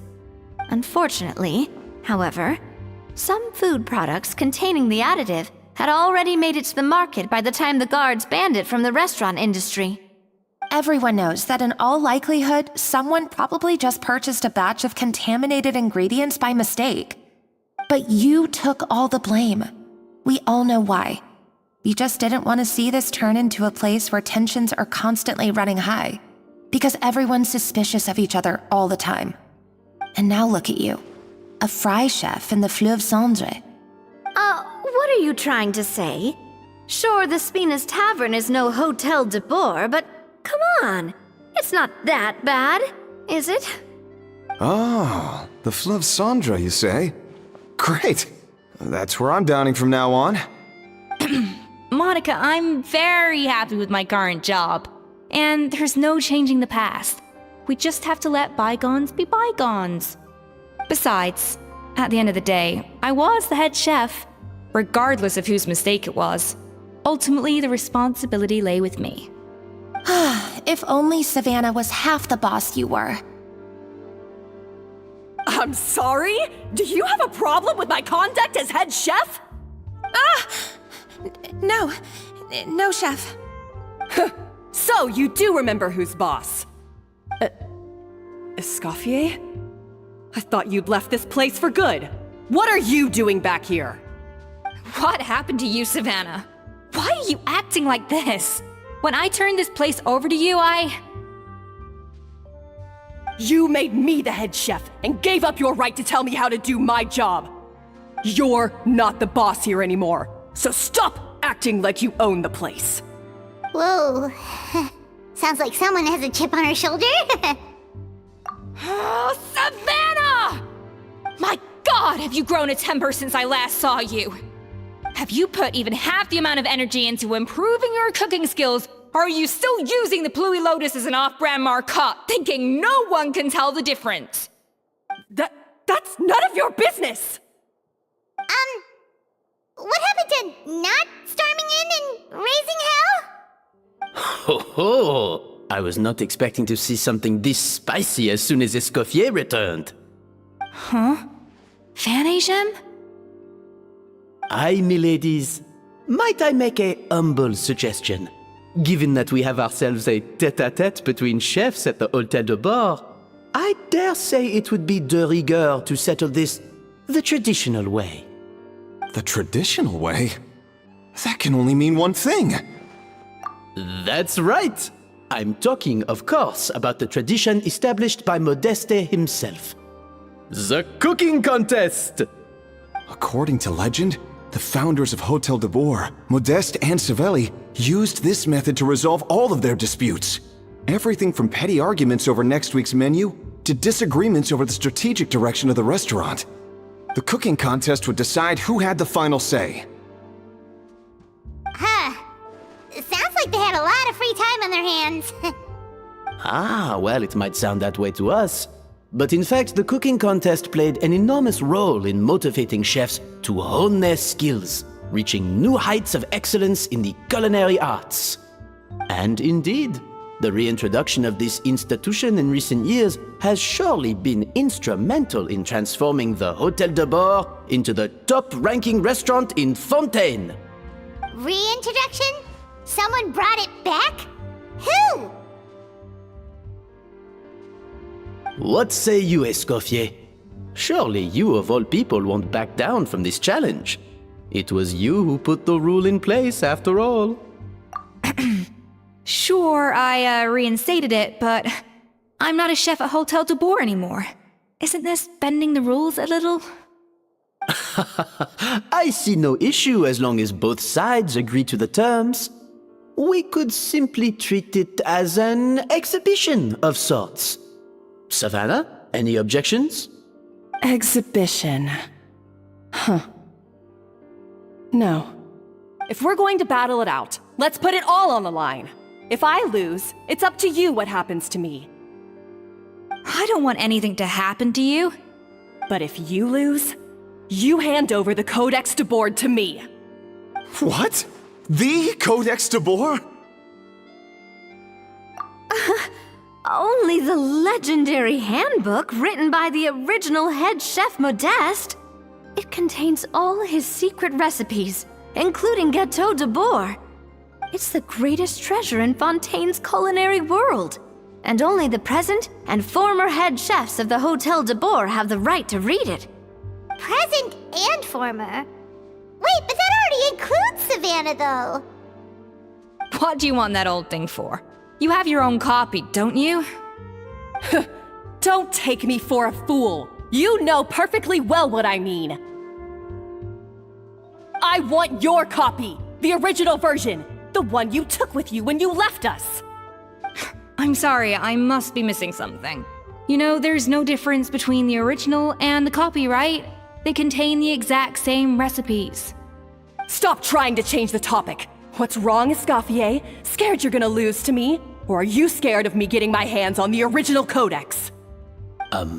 Savannah, you may remember that we gave her the original as a parting gift, to thank Escoffier for her years of service. Asking for it back feels a little, Oh, I'm sure it won't be an issue, as long as both sides agree to the terms. Those were your words, weren't they? And as for the contest itself, let's make it a bake-off. Gâteau de Boer, per the recipe in the codex. Well, Escoffier, you against me. Are you in or out? You sound surprisingly confident. Alright then, let's see how much you've actually grown. I hope you surprise me, Savannah. I'd hate to find out that all you've learned after this long is how to chew people's heads off. Believe me, I'll show you. Escoffier, are you sure this is a good idea? You accepted her terms a little hastily. Oh, it'll be fine.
The waterway here is too narrow. Let's build a smaller boat.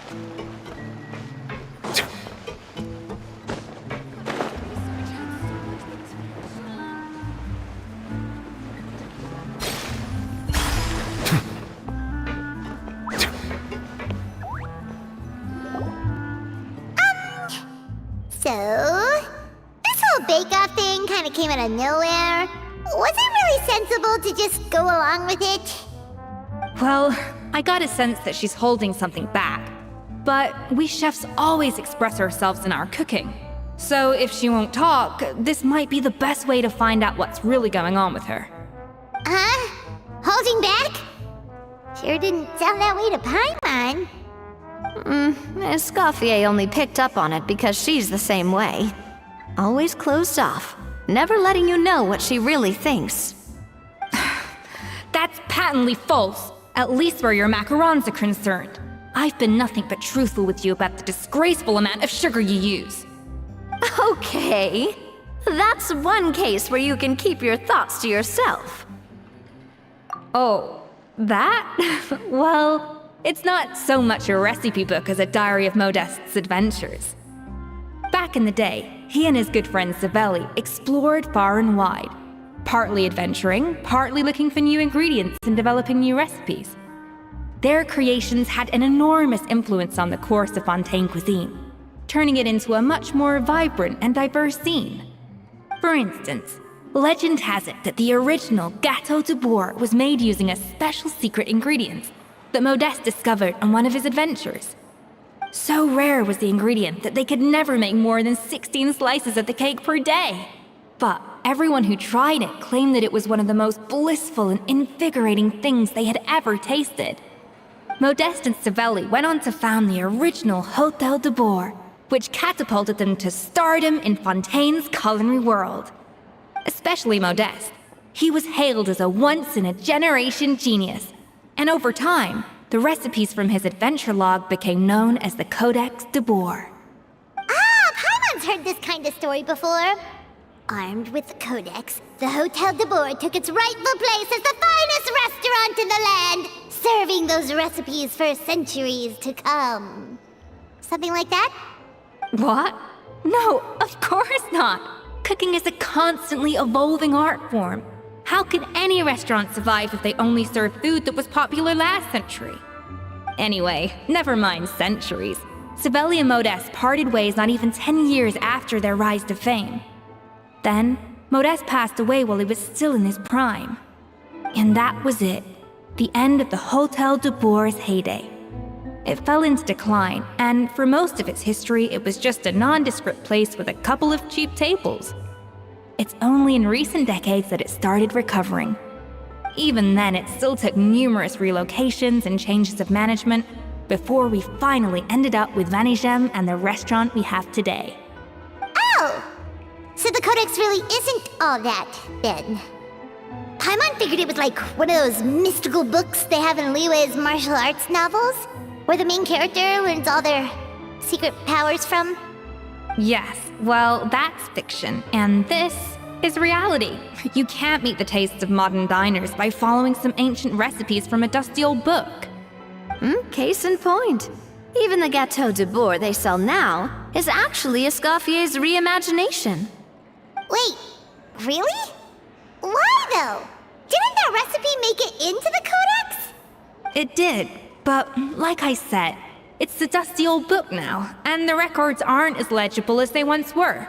Not to mention that there's no way of finding the secret ingredient Modeste wrote about. So, reimagination is right. I consulted some historical records and took what I could from the Codex. But ultimately, the Gâteau de Bourg today is my own recipe.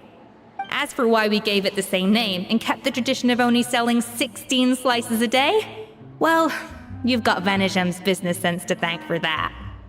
Oh! Huh. Well, that kind of takes all the mystique out of it. Hey now, it might not be the original Gâteau de Bourg, but it's still the most delicious cake in Fontaine today. And who knows, maybe Escoffier's version is more suited to your palate.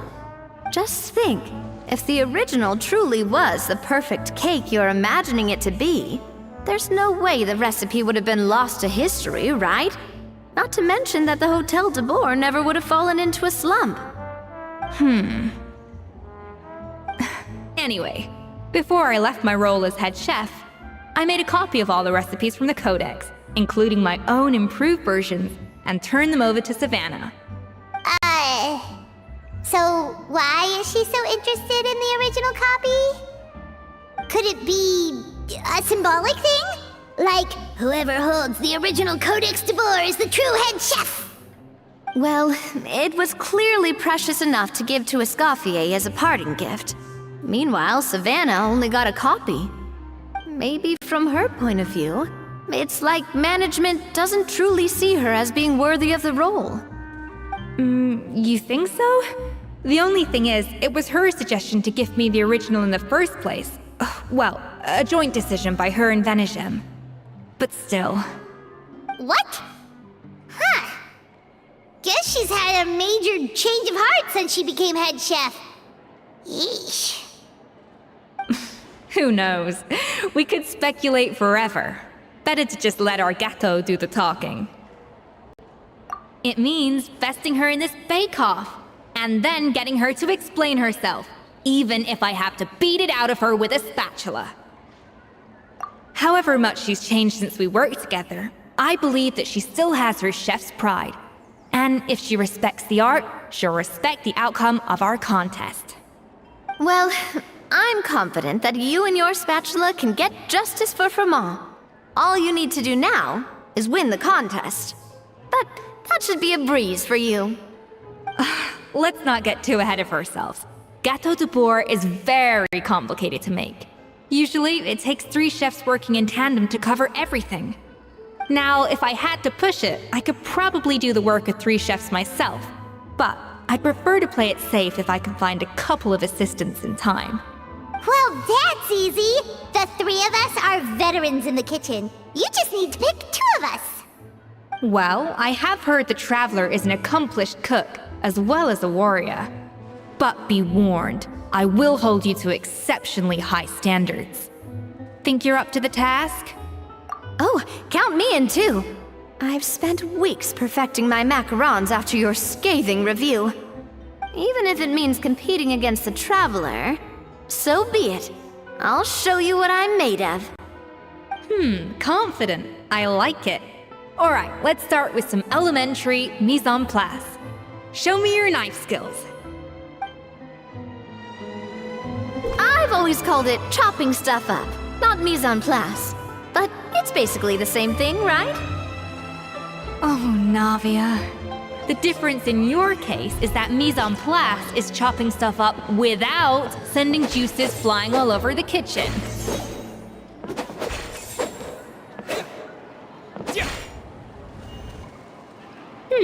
Looks like you found that easier than I expected. Yeah, thankfully it was pretty straightforward in the end. You made it sound like we'd be carving statues out of fruits or something. Well, brace yourself, because the next step is anything but straightforward. I'll be using this cold press to extract flavor compounds from the ingredients. A kind of special food processor I got the Fontaine Research Institute to make for me. It uses cold temperature extraction to isolate the essence of cooking ingredients, which can then be used to flavor dishes more precisely. But this isn't exactly standard kitchen equipment, so that probably didn't make a whole lot of sense. Let me give you a demonstration instead. Custom-made equipment from the Fontaine Research Institute, huh? That's some pretty high-tech food prep. Paimon's never used anything this weird before. Cool! Not weird. I guess I'm finally on the right path.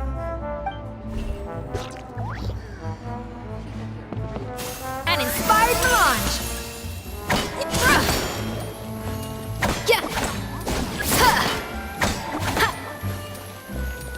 The device isn't cold enough yet. I need to reduce the temperature. No recipe, no problem! Yeah! Yeah! Yeah! appetit! Sha! Yeah!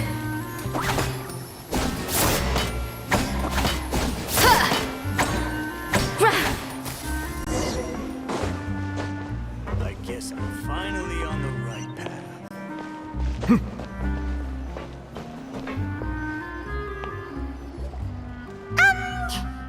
So, this whole bake-off thing kind of came out of nowhere. Was it really sensible to just go along with it?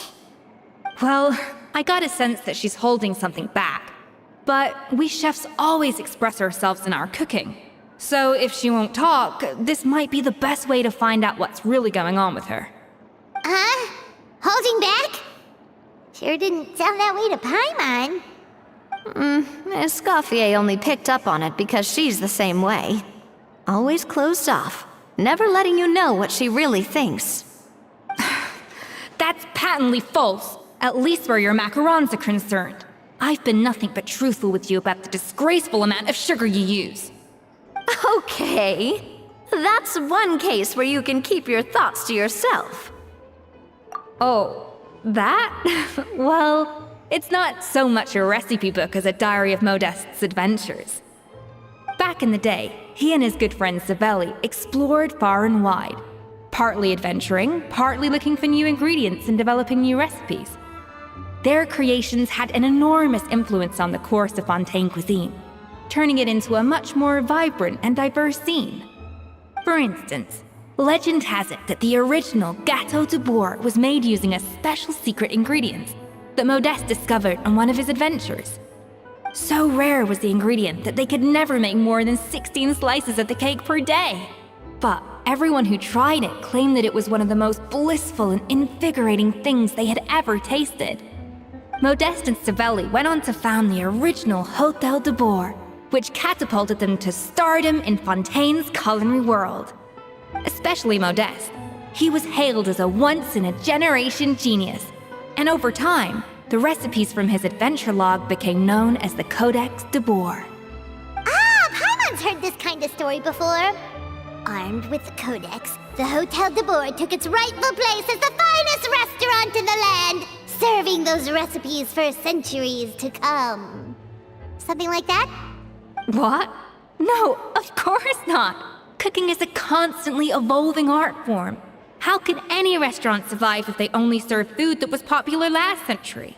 Anyway, never mind centuries. Savelli, and that was it. Even then it— Oh! Yes, what— Case in point. Even the Gâteau de Bourg they sell now— Wait, really? It did, but like I said. So, as for why we— Oh! Hey now, just think.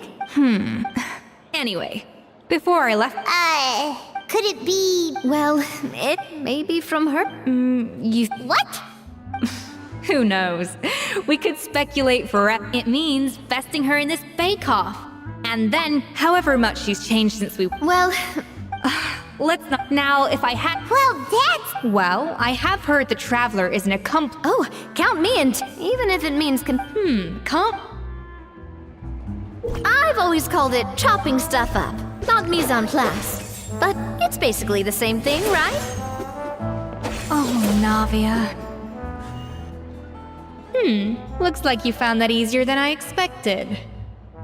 Yeah, thankfully it was pretty straightforward in the end. You made it sound like we'd be carving statues out of fruits or something. Well, brace yourself, because the next step is anything but straightforward. A kind of special food processor I got the Fontaine Research Institute to make for me.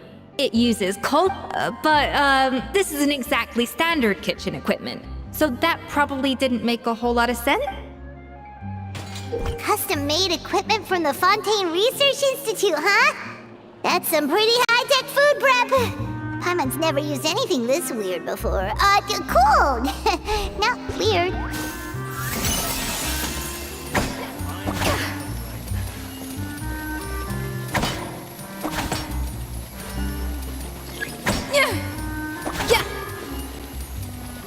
The device isn't cold enough yet.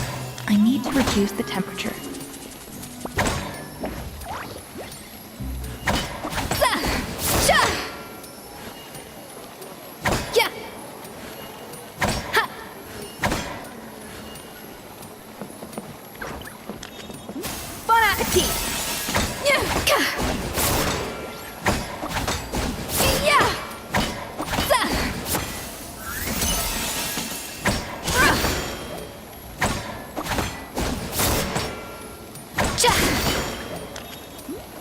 No recipe, no problem.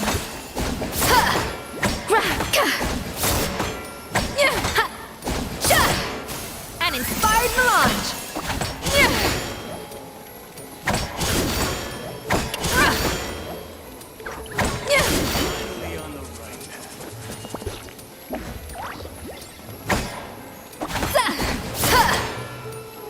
Bon appetit.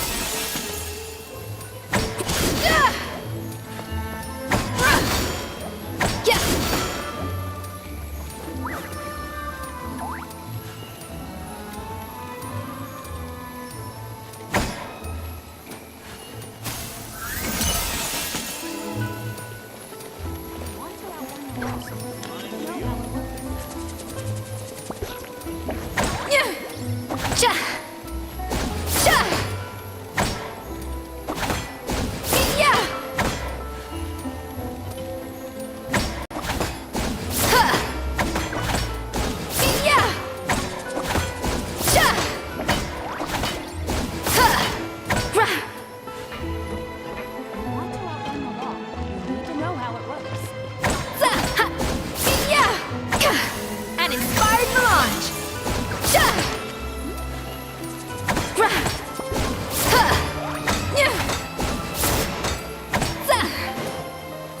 No recipe, no problem.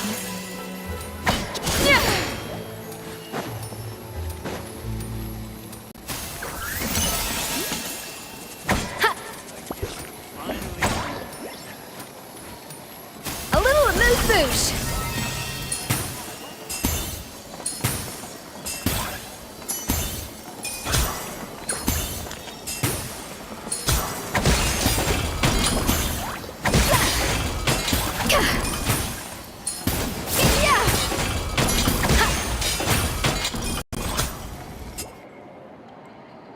And done! These are the flavor compounds extracted from our ingredients. I've processed all the fruit you chopped up earlier. Wow! Even the smell is so much more concentrated. What next? Do we add all this stuff in? Absolutely not! Throwing everything in at once will ruin the balance of flavors. We have to go slowly and carefully to calibrate the exact flavor we want. I'll demonstrate again. Now, watch closely. Slowly and carefully. Not a drop too much, and not a drop too little.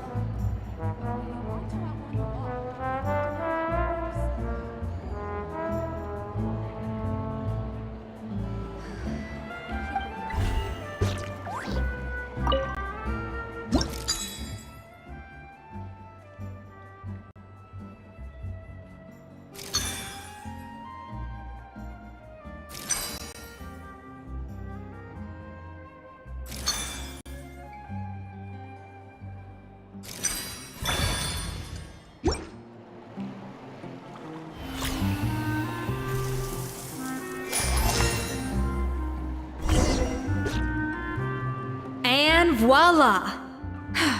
Now it's your turn.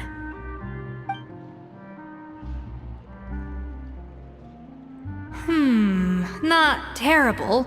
Considering this was everyone's first time blending flavor extracts, it could have been worse. But the Traveler's work was surprisingly good. Are you sure you've never done this before? You got almost perfect results on your first try. That goes without saying. Still, credit where credit's due. You did well. Alright, now for the part I've been looking forward to. I want each of you to cook something from the Hotel de Boer's current menu. I'll judge your submissions and give you a... That's right! The true test of your cooking skills is the finished product. It'll be good practice for the contest itself. Now get to it. Chop chop! I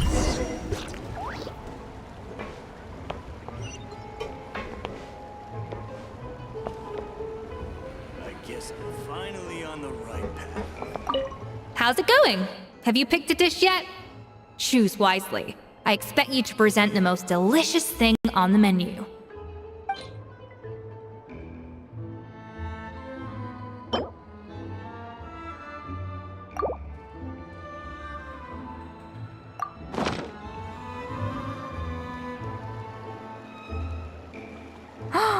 Look at that! With the grace of a snow-winged goose, as I like to say. Now, let the grating commence.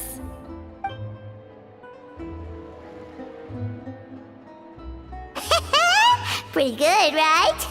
Not to brag or anything, but Paimon's a bit of a connoisseur when it comes to la food.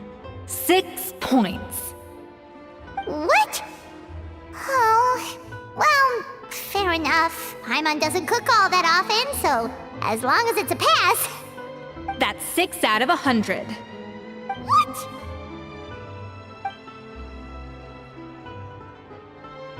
You say you're a connoisseur, but it's quite clear from this dish that you have far more experience consuming food than creating it. By that logic, I suppose you think listening to Lady Farina on repeat every day would make you an opera singer. Aww. Me next! I'll have you know that this batch of macarons has 2 whole tablespoons less sugar than my previous ones. So you went from 12 tablespoons to 10? Well, it's nice to know you actually measured it out. Because it tastes like you just threw in whatever was left in the jar. 6 points. Aww. Now to the final dish. So, what do you think? This is our last hope. 8 points. Darn! That's barely higher than what we got. Not exactly. The color is spot on. Beautiful aroma. Excellent presentation. I have to give this one 8 points out of 10. Maybe even 9 points. Huh? How did you pull that off?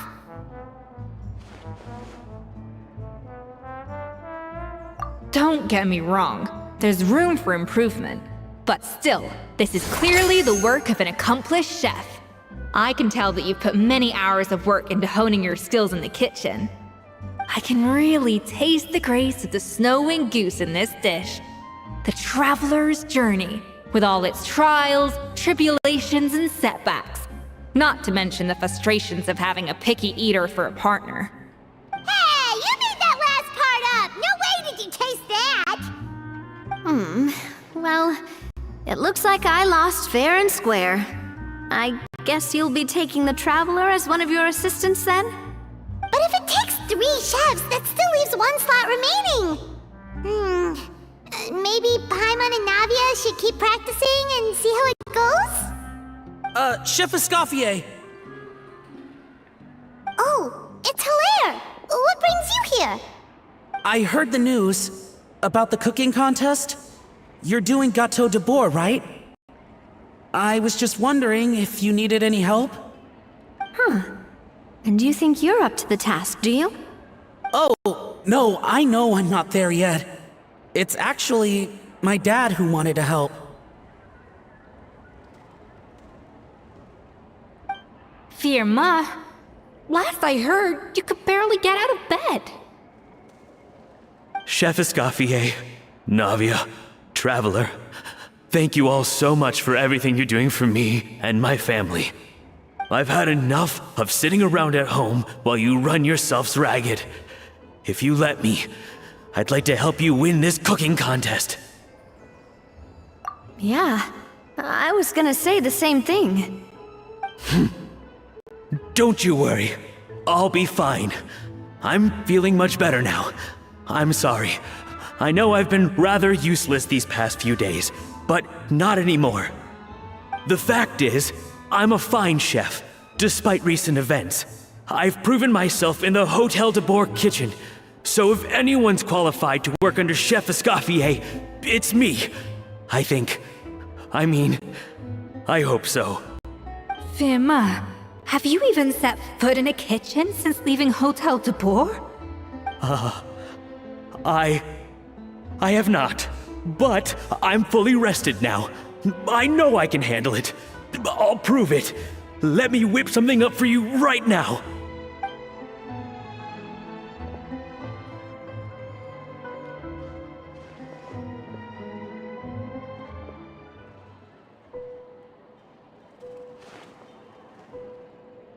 Huh?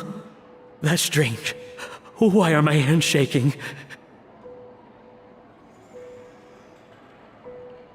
What do you call this, Verma? I can't seem to grip my knife. Do it again! Again! Again! I... Hopeless. Get out of my kitchen yesterday.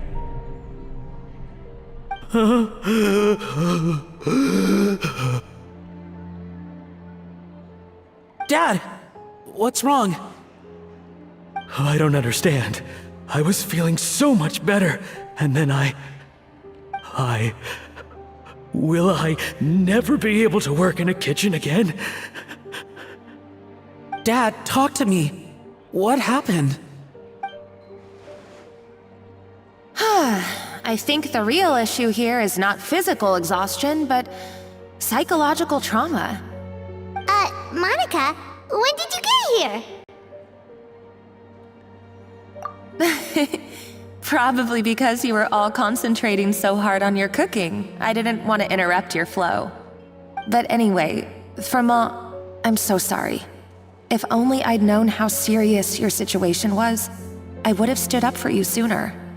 You have nothing to apologize for, Monica. During those long nights of redoing every order, you were the only person who looked out for me. Oh, come on. All I did was make you some tea. I doubt it was much help. Savannah was so ruthless toward you.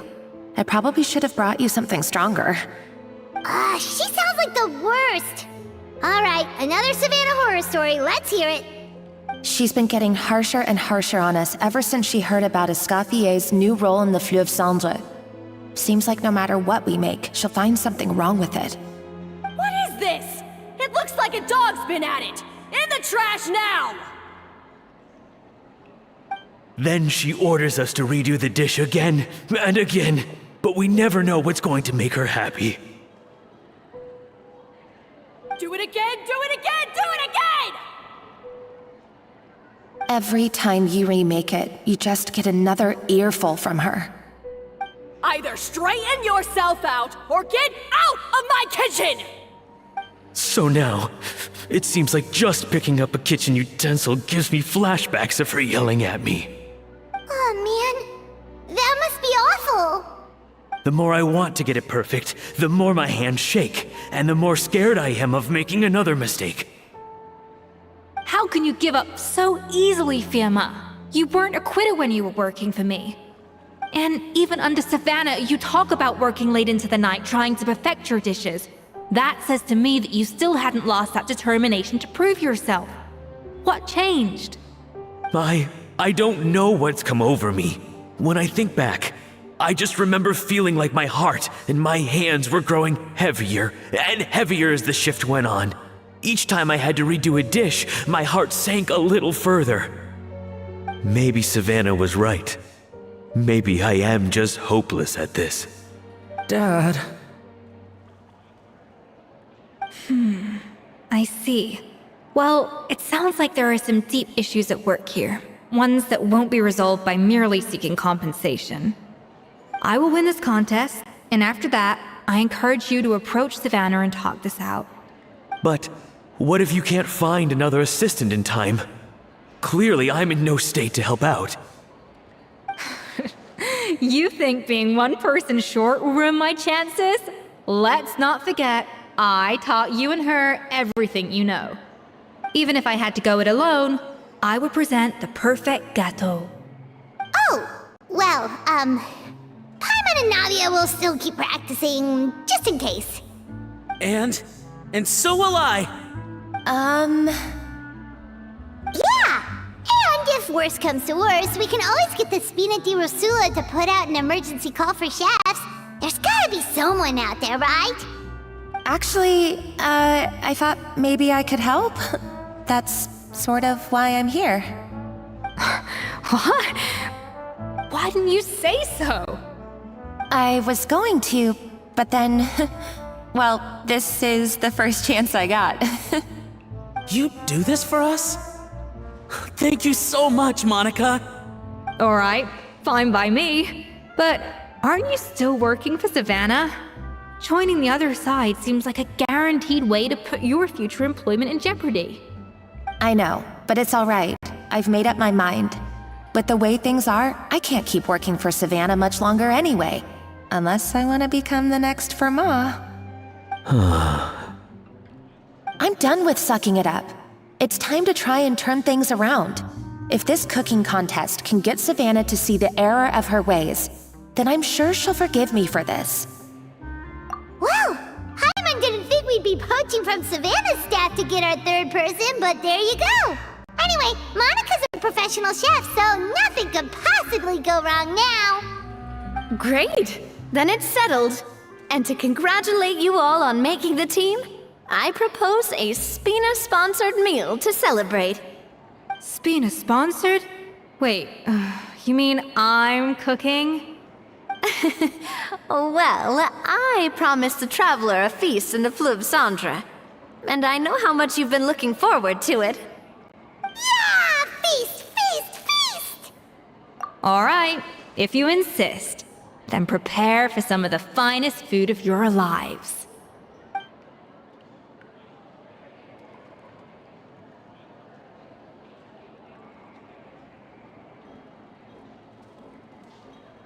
That's not a bad idea, actually.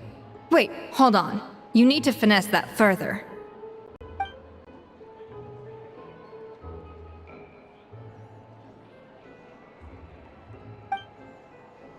That was a dream come true.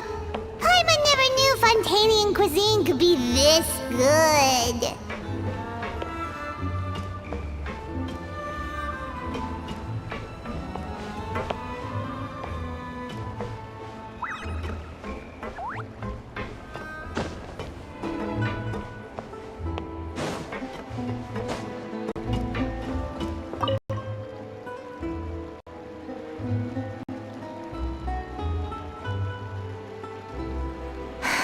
Why, Savannah? Why? Oh, nothing. I was just flicking through the original Codex de Boer. I wanted to see if there was anything I'm missing. Something I hadn't noticed before. That might explain why Savannah's so desperate to get her hands on it. But I can't find anything. It's just some hastily scribbled recipes in between diary entries from Modeste's adventuring phase. And most of it's not even legible anymore. The copy I gave her not only has all the recipes in full, but even includes my own private tips and notes from years of experience. Surely that's infinitely more useful than this old thing.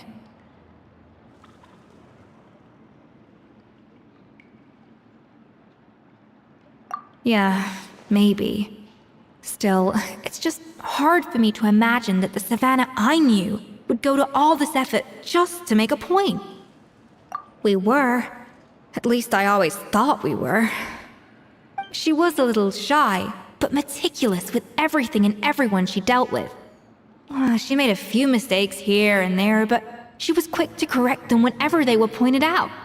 And she was always striving to improve as a chef. Those qualities are why I recommended her to replace me as head chef.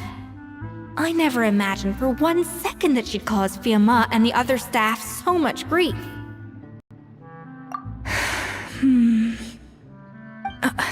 Well, I mean to an extent, of course. I pushed hard for her to get the role. And the idea that she turned out like this because of me is difficult to come to terms with. I wonder if this is how Modeste felt back when he was writing the Codex. Yes, with his good friend and co-founder of the Hotel de Boer, Savelli. The story goes that after Modeste unveiled his Gâteau de Boer and was hailed as a culinary genius, he was admired and adored by all. But his newfound fame slowly drove him and Savelli apart. Unlike Modeste, whose every new creation was an instant hit, Savelli seemed to face setbacks at every turn. Doors that would swing wide open for Modeste would shut in Savelli's face. And with Modeste being whisked off to all manner of functions by his celebrity friends, he had less and less time to discuss the culinary arts with Savelli. People started gossiping about Savelli, and their relationship between the two gradually soured. Everything came to an abrupt end when Modeste, still in the prime of his life and still hailed as a genius, suddenly died from an acute illness. And that was it. They neither had a decisive split, nor got the chance to properly reconcile. Their story just came to an end. One rumor had it that Savelli actually killed Modeste out of jealousy, even as the latter was hoping to make amends. Unlikely, it's a popular theory, but there's no real basis for it. At least there are no records of Savelli ever being convicted of a crime. Still, beyond a point, there's no way of knowing what truly happened in the past. All we can do is try to make sure the present doesn't quite go as badly. And that's why I have to win this contest tomorrow. Then get the truth about everything that's been going on, even if it means cracking her open like a nut.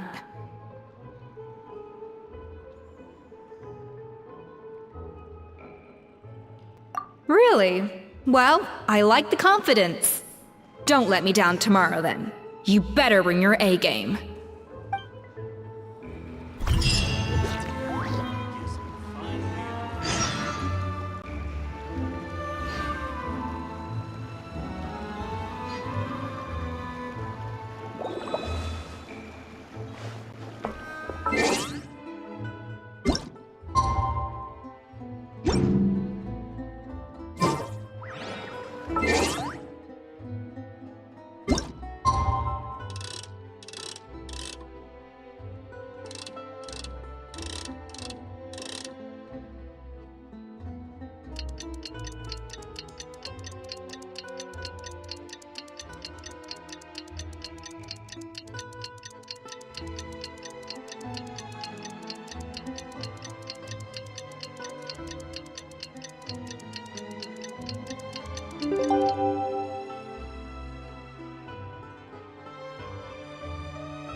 It's Cooking Contest Day! To the Hotel de Boer! Toot sweet!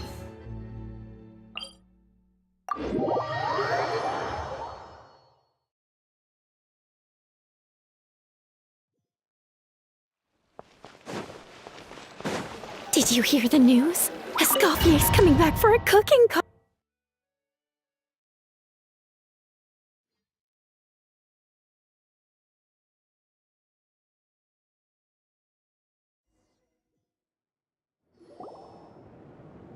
Mesdames et messieurs, welcome one and all to the Hôtel de Bord and to this most exciting of cooking contests. Savannah, I've brought the original copy of the codex you asked for.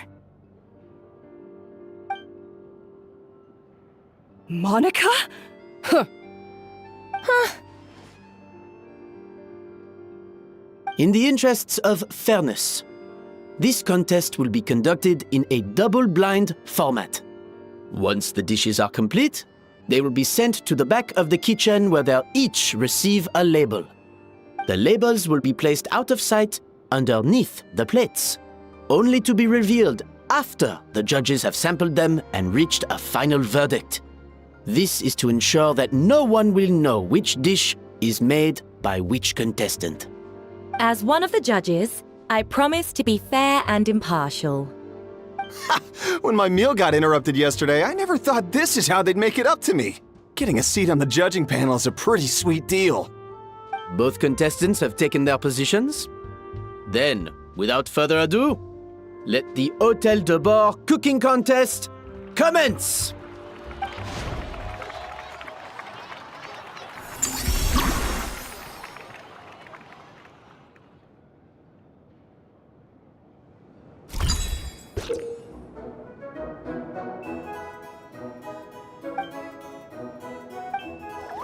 Monica, Traveler, even the best chef in the world can't flavor their food without prepping the flavoring, right?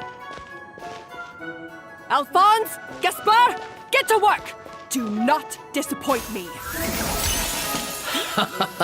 Looks like our two head chefs are raring to go. Like an oven on full blast, this competition is quickly heating up.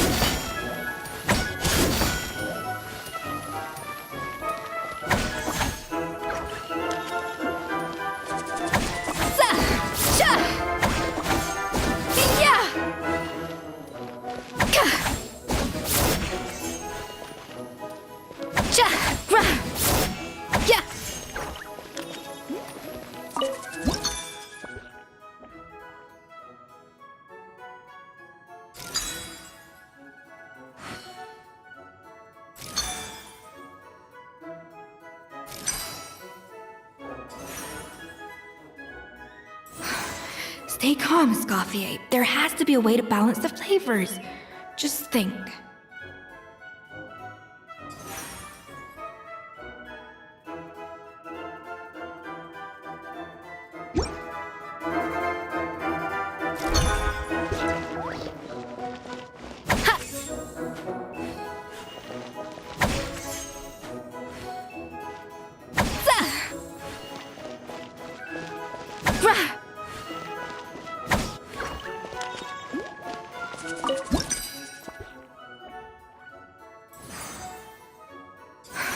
What are you doing, Escoffier?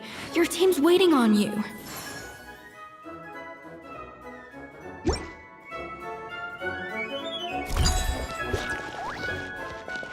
Bon appetit! Yeah!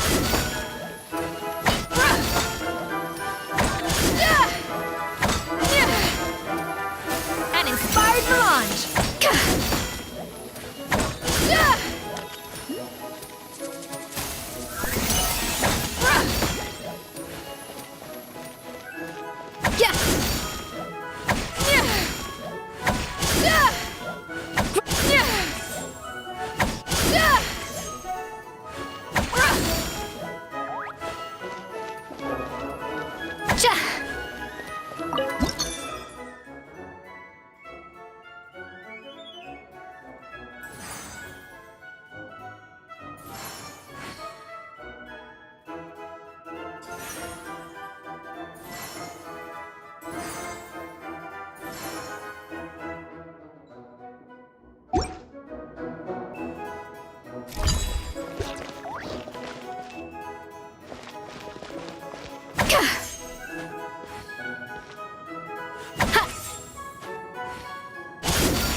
Bon appetit!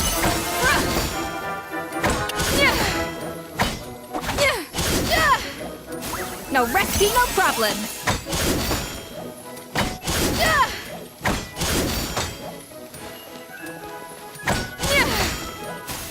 An inspired melange.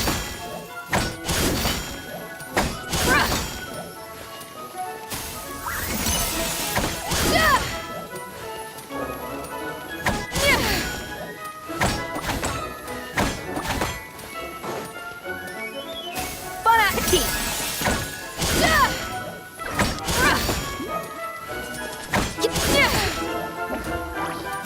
An inspired melange.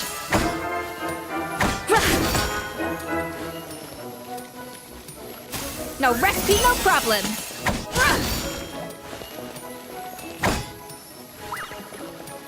An inspired melange.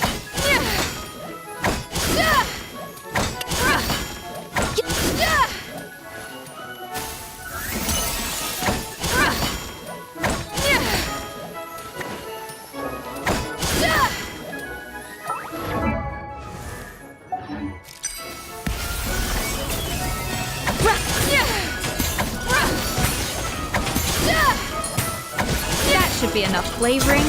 Now hurry up and balance the flavors. No recipe, no problem.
are you playing at? That's not how I taught you to do it! Stop horsing around and do it again!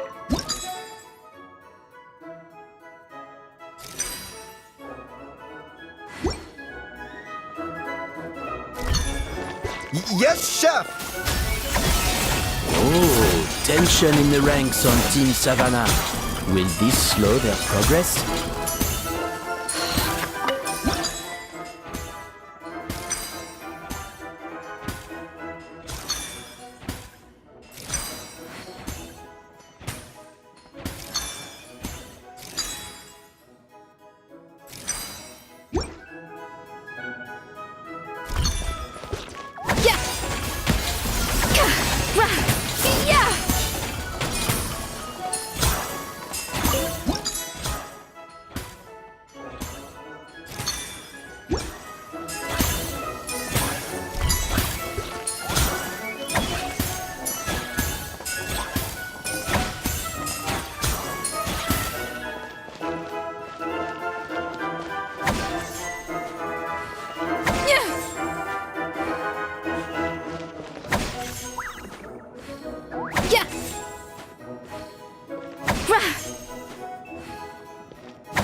So, what do you think?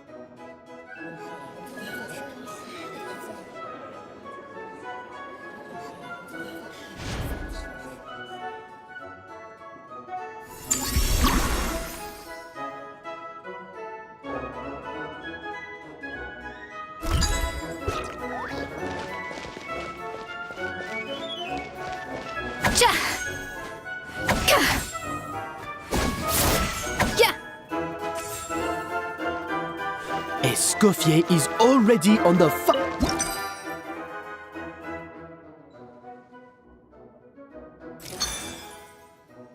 The balance of flavors is about right. But the quantity is too low. I think this flavor profile is still a little bit off. Enough! Useless! Both of you! Make like an egg and beat it!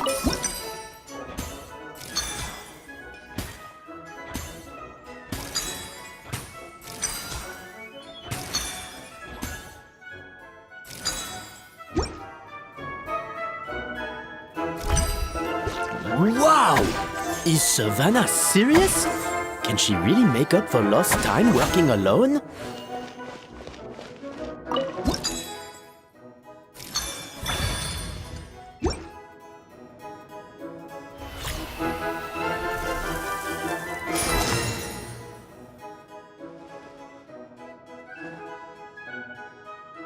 You can't match Escoffier's talent.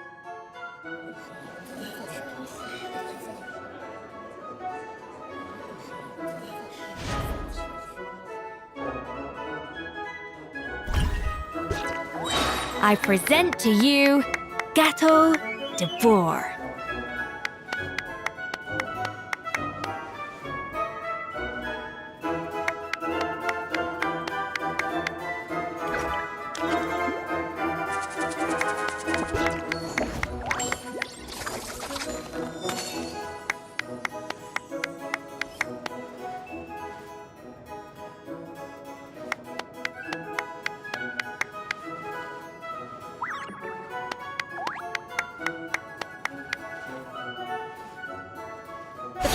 Excellent!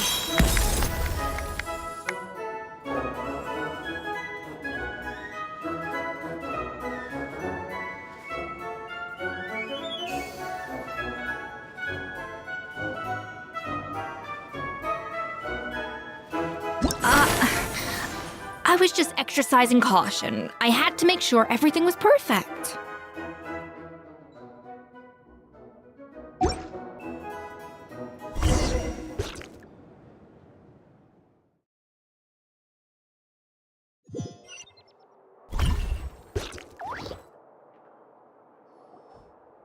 Time's up!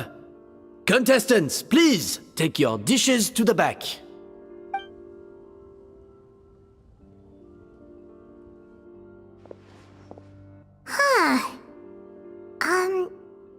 That guy was right. You really can't tell whose is whose just by looking at them. We both made the same dish after all. For all her flaws, Savannah's a talented chef who earned my recommendation for good reason. She wouldn't screw up something as elementary as the cake's appearance. Whoa! This is really rather good. Wonderfully soft and fluffy. Beautifully sweet.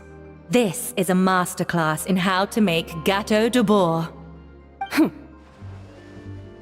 I would give this one at least 9.9 out of 10! Only because there's something about the flavor of the base. It's just a little different from the recipe I'm used to. Huh? Really? I couldn't tell.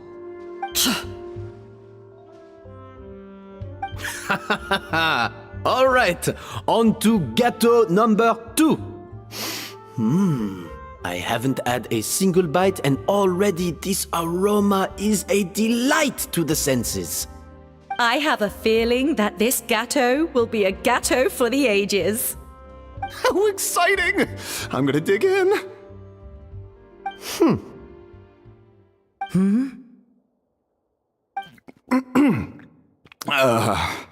I think maybe someone got a little carried away when they were adding the sugar. Not just the sugar, it's the flavors too. This is all over the place. Who made this? It appears the decision is unanimous. This gâteau is far below the standard we would expect. And Paimon thought this might actually be close. Turns out she can't bake to save her life.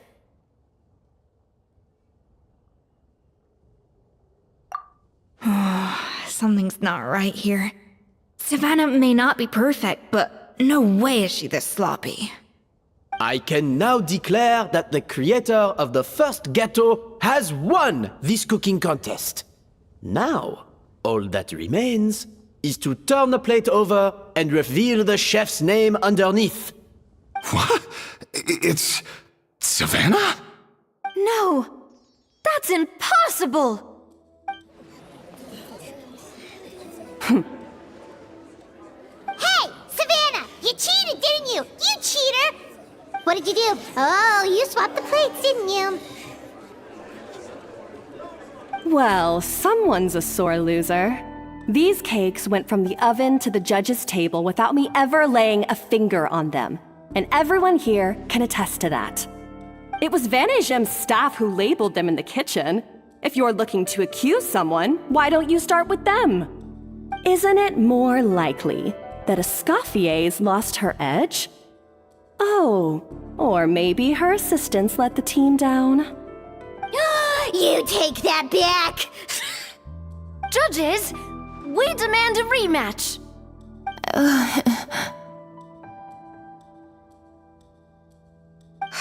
That's enough!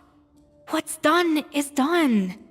As head chef, or rather as team lead, I take responsibility for the dish I served.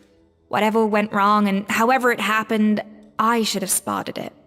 Savannah, I didn't think you'd stoop this low just to beat me in a bake-off. What happened to your chef's pride? I don't know what you're talking about. If you want the Codex de Boer that much, you can have it. Escoffier, no! But you must promise me that you'll apologize to Firma and compensate him for everything you put him through. It's a little late to be negotiating terms. The contest is over and I won. That means you owe me the Codex, and I owe you nothing. Look, Savannah, you may have fooled everyone else, but can you really fool yourself? What I'm offering is to accept defeat without looking to expose what you've done.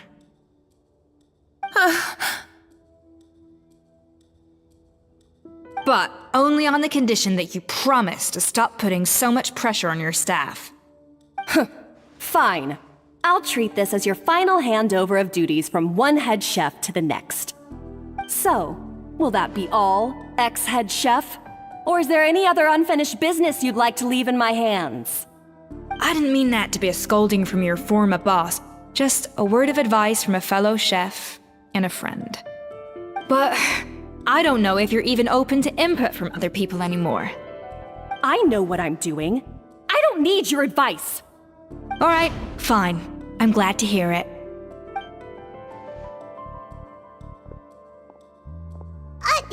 Escoffier? The Codex de Boer! Finally. Now, at long last, I will succeed. Escoffier? How could you let her get away with this? Yeah! The Codex is a souvenir of your time here! Doesn't that mean anything to you? It's all right. It was just a bake-off, not the end of the world. I'm already over it. Besides, it's not all bad. She agreed to compensate Firma. That's mission accomplished for the Spina. Honestly, if I'd have known that giving her the Codex would solve everything, I'd have just done that in the first place. I mean, why bother with the whole cooking contest? It's such a waste of time and energy.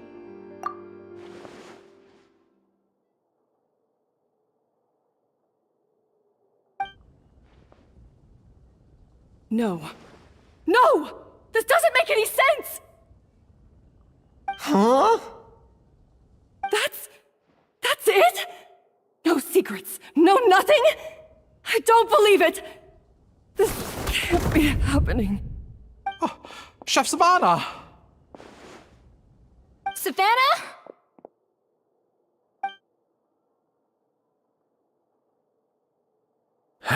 It's nothing life-threatening. Just a lot of pent-up stress and exhaustion. Oh, I knew it. Pent-up stress? Her?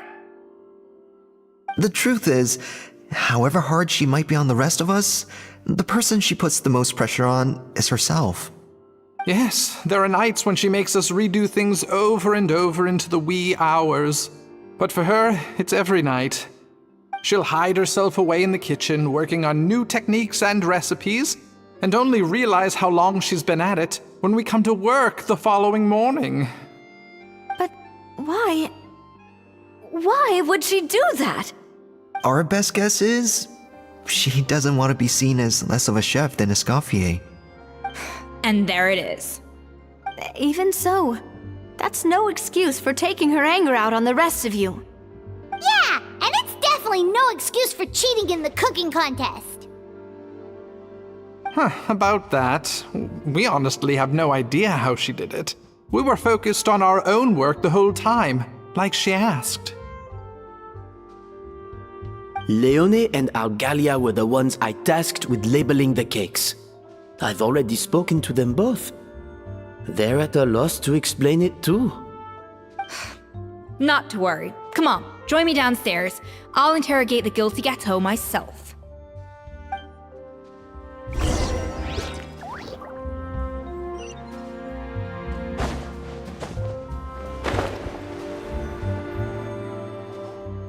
Well, how is it? Have you figured out what it was? Oh, this is aggravated assault on my palate. I'd rather eat wet cement than this. Is it really that bad? I made sure to taste test it before it was served. Oh, relax. This isn't your cake. Savannah never switched the plates. The offending flavors are coming from in between the icing and the cake base, which means someone tampered with it while it was being made. Or in other words, we have a traitor in our midst.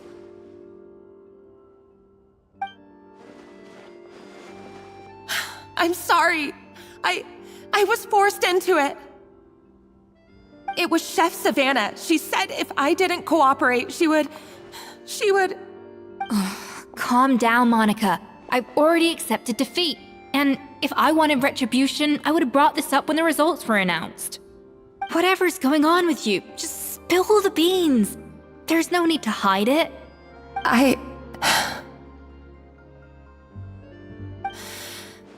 I was the one who caused the food safety incident that one time. Food safety? Wait, you mean the Lumaline incident? So you procured the contaminated ingredients? I think so. Savannah and I were on procurement that day. I didn't check everything as well as I should have, and so I let contaminated ingredients make it into the kitchen. But I swear I didn't do it on purpose.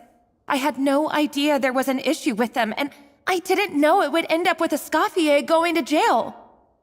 But the last thing I expected was for Savannah to use it as leverage to blackmail me with... This is crazy! So Savannah pressured you into sabotaging Escoffier's cake by threatening to expose your secret if you didn't? I know, it's terrible. I'm so sorry. I was so scared. The thought of Chef Escoffier finding out that I put her in jail, it made me freeze up with fear. I thought Escoffier would hate my guts if she ever found out, and yet somehow that's ended up in me doing something even worse.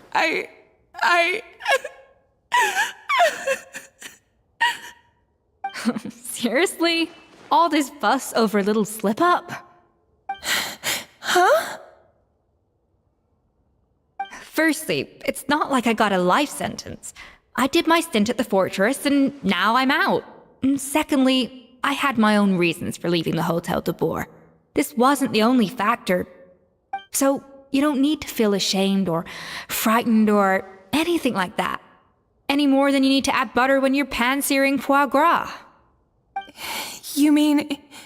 you forgive me? Oh, well, I'm not saying you don't have to take responsibility for your mistakes. You should tell Vanagem to mark down your performance for the past few months. Then do some digging and find out exactly where those contaminated ingredients came from. Sure, you've made mistakes, but now's the time to fix them. Understood? Understood.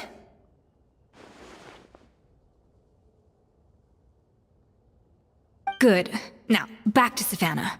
What about the original codex would compel her to resort to blackmail? I have my suspicions. Not that I've got any proof to back them up, though. Ugh. What happened to me? I've overheard some customers murmuring about how the Hotel de Boer hasn't been the same since Escoffier left. They think our menu doesn't taste like it used to, especially our signature items. Now that you mention it, I noticed it during the contest too. I couldn't put my finger on it, but the flavor seems subtly different from how it used to be. But the difference was so small, I'm sure no one would notice it besides our most loyal customers and true dessert connoisseurs. Still, as head chef, it's easy to see why Savannah would get so hung up on it. So many times I've seen her make the cake base over and over again, late into the night, determined to match Escoffier's version. But something's always slightly off every time. Yeah, I've noticed that too. Never really gave it much thought, though. Thinking back on it now, it's clear that Savannah's been in a downward spiral ever since Escoffier left. She wants to prove that she can fill Escoffier's shoes. That's gotta be the reason. But after countless setbacks, she's getting more and more unhinged. And at some point along the way, she switched from doubting herself to doubting Escoffier. Doubting Escoffier? For what?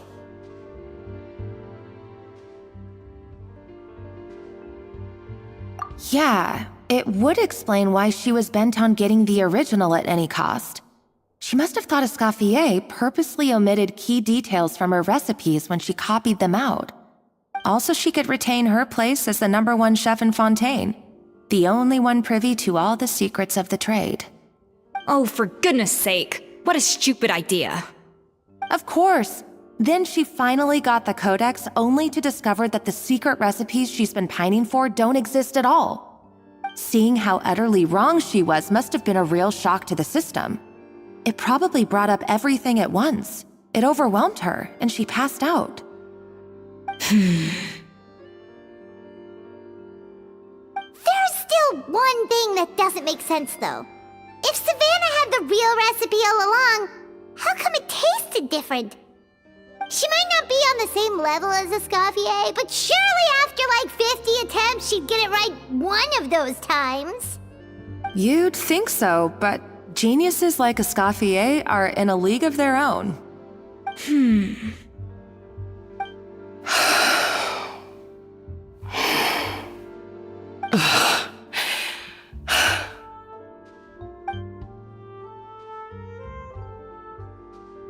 New head chef, you say? What's her name?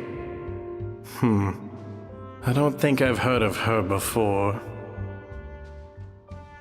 I wonder, can the Hotel de Boer keep its edge without Escoffier at the helm?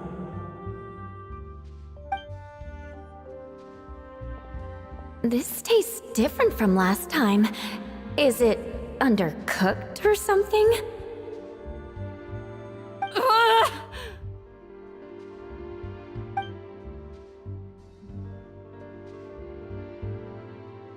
Take this. It's a copy of the Codex de Boer.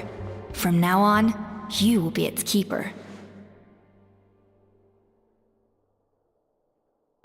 Don't listen to the doubters. If I say you can do it, then you can do it. Even if you don't believe in yourself, at least believe in me. Hey, did you hear me? Once I'm gone, the restaurant is all yours.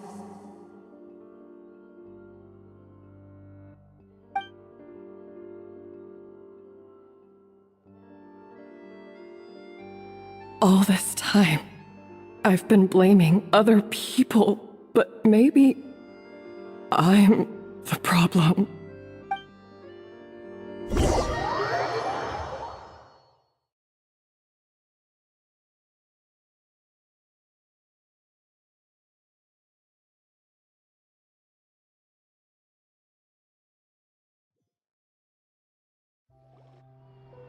I sincerely apologize for putting everyone out. Savannah's awake now, but I don't think she's ready to speak to anyone yet. Let's give her the day to calm down. I'm sure you'll have the chance to talk everything out tomorrow. In that case, I'll go and update Verma and his family. I wonder what he'll make of all this. So, we'll come back tomorrow then.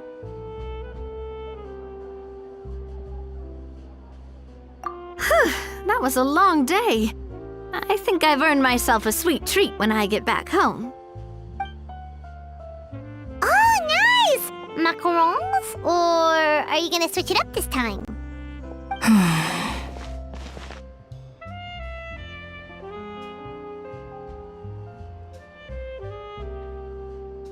Traveler, how much do you know about the snow-winged goose? Every year, they migrate long distances in search of a suitable home. There's always one goose at the front whose job is to lead the flock. Fontaine poets often use the image of that goose to explore the ideas about leadership and genius. They usually imagine someone who's a cut above the rest, a model of perfection. But what those poets don't know is that during a migration, the lead goose is always changing. Once the lead goose shows signs of fatigue, it retreats to the back of the flock and allows another goose to take its place. So the truth is that leadership, with all the responsibilities and pressures that come with it, it's something that everyone takes turns at. But we humans completely miss that fact when we project our own ideas about social hierarchies onto them. I guess what I'm saying is, I don't buy into this notion that there's some sort of gulf between normal and genius.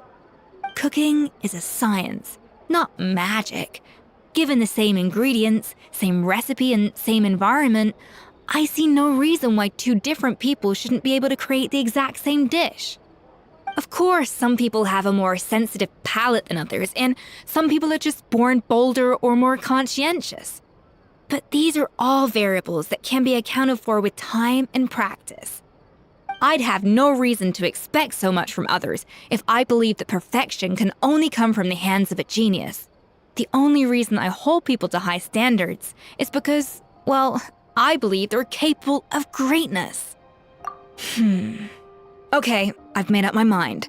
I'm gonna get to the bottom of why Savannah failed. And come tomorrow, I'll give her the scolding of her life, pointing out all the mistakes she's made along the way. Then she'll finally see the error of her ways.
Why are we here so early? Our meeting with Vanigem isn't for a while.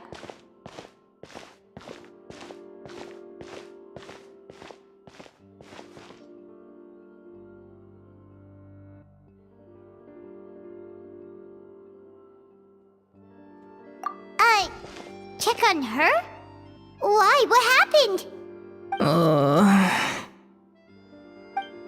Oh no. Escoffier, are you alright?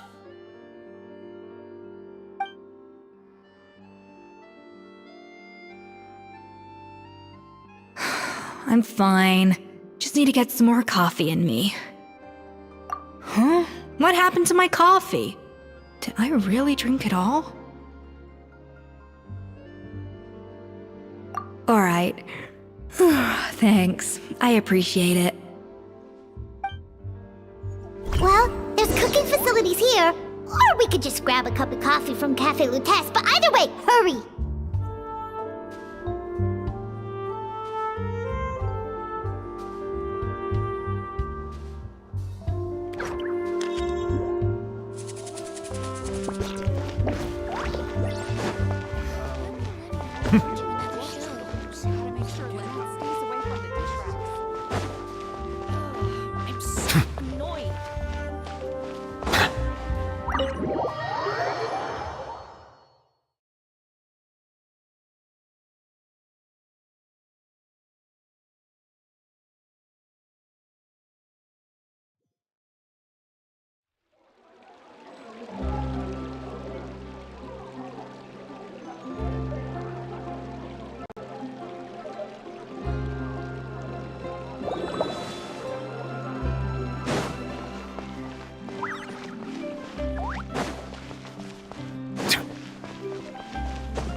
Hello! What can I get for you?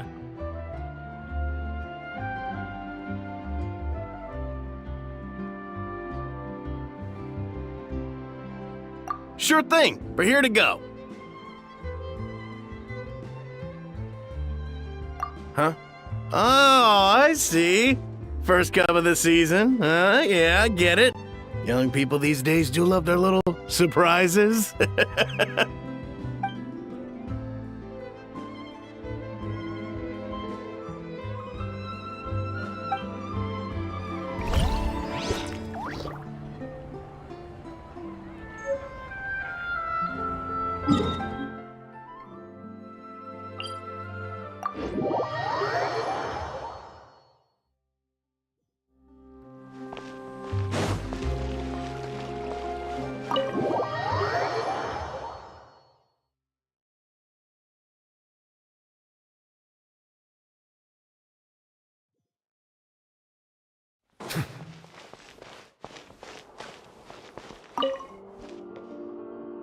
Coffee. Need coffee.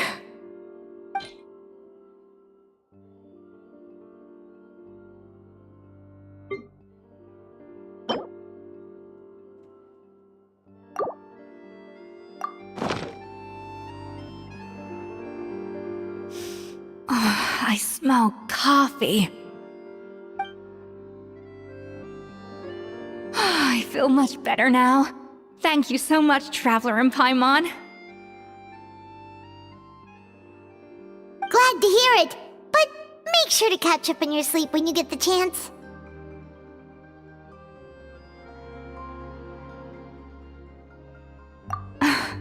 I think I figured out where the problem lies. Honestly, it's ridiculous. I don't know whether to laugh or cry. Wait, what investigation? What are you guys talking about? I'll save it for when everyone else gets here. It's so stupidly small, I can't believe it's caused so much drama.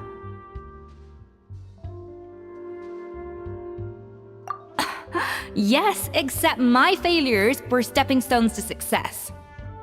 Escoffier, have you seen Savannah? Huh? No, not since yesterday. Why? What's wrong? After seeing her home yesterday, we were all a little concerned about how she was doing. So, I dropped by her place early this morning to check on her, only to find an empty house with the doors wide open. I left Alphonse and the others to keep watch at her home while I checked the Hôtel de Bord. I'm worried something bad might have happened. If she's not here, then where could she be? Boss, Escoffier, bad news. Alphonse? You're supposed to be keeping watch at Savannah's house. We were, but then, just after you left, we found this stuff in her house. Oh, looks like a map with a bunch of random places circled. What does it mean? Wait a second. This feels familiar. I'm sure these places are all connected somehow. Of course, from the Codex. They're all places that Modeste explored on his adventures.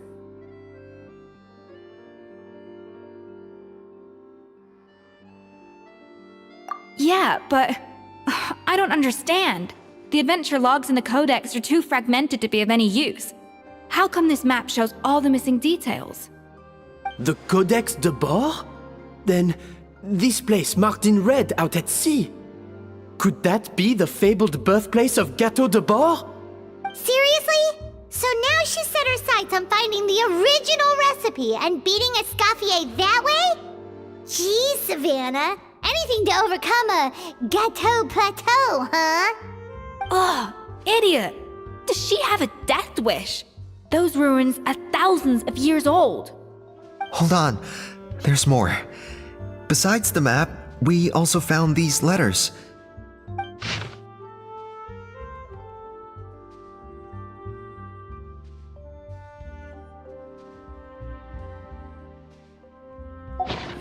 It was you.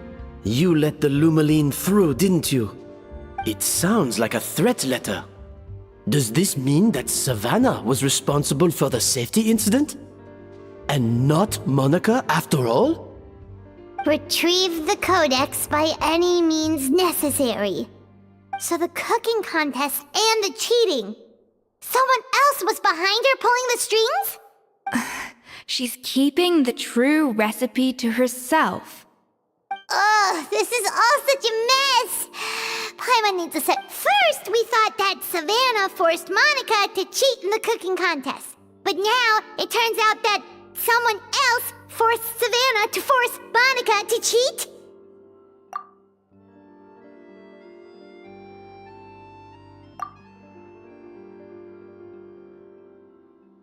You're finally here. Of course. I should have put two and two together as soon as I read your threat letter. The food safety incident, the demand for a cooking contest, the instruction to blackmail Monica, even the suggestion that Escoffier was keeping secrets from me.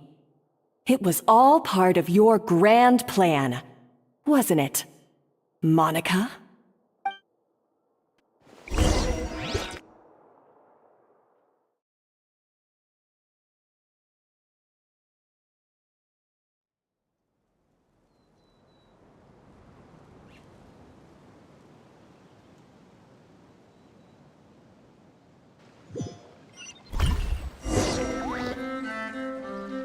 We should be getting close to the spot marked on the map. Of all the stupid things she's done, this really takes the cake. The moment we find her, I'm gonna curse the living daylights out of her.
Whoa!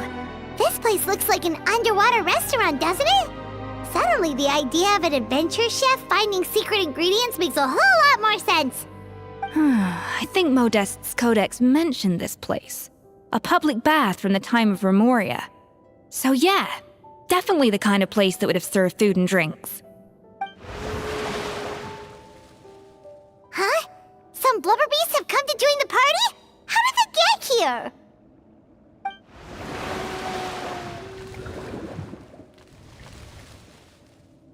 Aw, they ran off! That could be easier said than done. Something's blocking the entrance. Well, did Modeste mention it in his adventure logs by any chance? They must have gotten through somehow. Good point. Yes, that's right.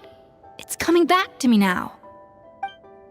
We prepared a banquet for our shy little guests, and as the food flowed away on the current, they broke into a joyous chorus, and the path opened to us. We have to feed the blubber beasts? With what? There's nothing here besides rocks, romaritime flowers, and lumitoile. See, this is why you should always bring snacks. You never know when you're gonna need them. Now we have to head all the way back to shore and grab some. There is no time for that. Romaritime flowers and lumitoile will have to do. They may not look appetizing to us, but who knows? They could be blubber beast delicacies. Wait, we're seriously gonna try this?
No recipe, no problem.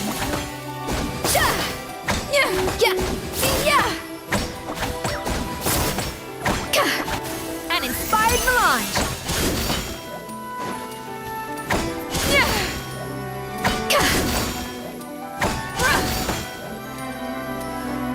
No recipe, no problem.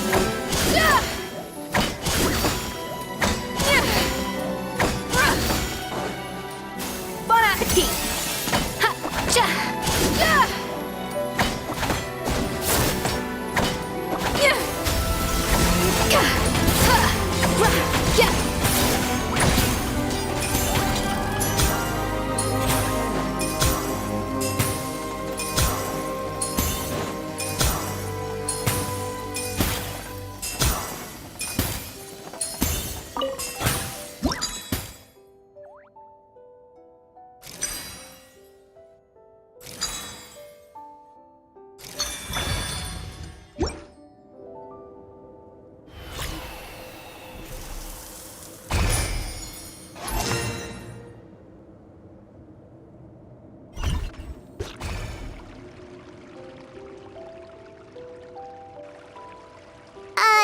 Blubber beasts or not, Are we sure this stuff is edible? Trust me, they'll love it. Oh, good question. If we try to put them in the pool, we'll probably just scare them off again, and who knows how long they'll be gone. Yes, we can't afford to wait for them to double back. Oh, what was it that Modeste said again? Something about the food flowing away on the current.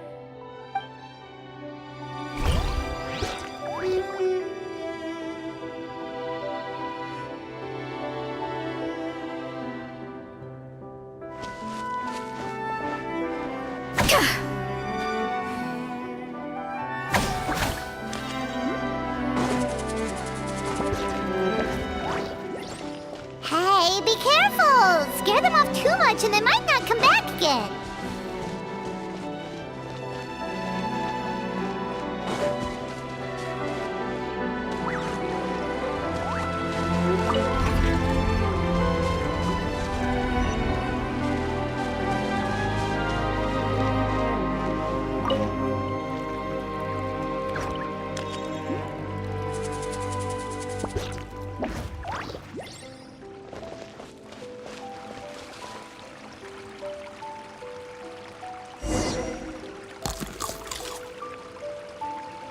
Wow, it's really singing! It must taste better than Paimon thought!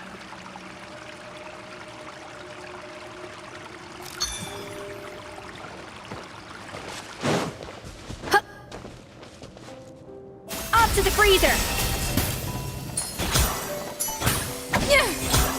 The tracks turned back again. Oh, so annoying.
Hey, it's open!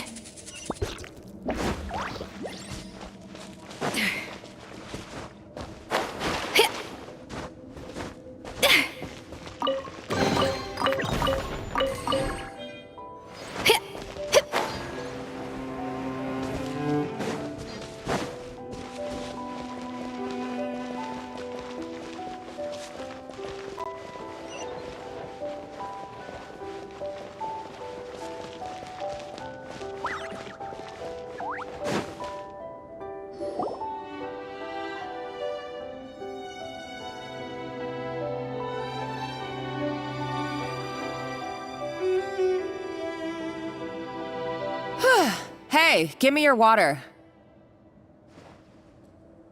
Here. I said your water, the one you just drank out of? Sure.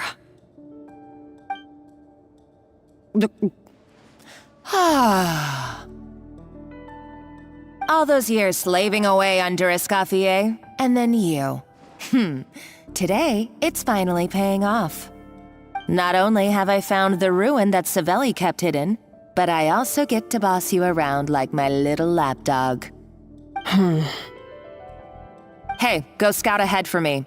If we need to do any more blast tunneling, I want to know where to lay the explosives. Did you not hear me? Get going. Why don't you do it yourself? Oh, when did you learn to fight back? You're always so compliant when I give you instructions by letter.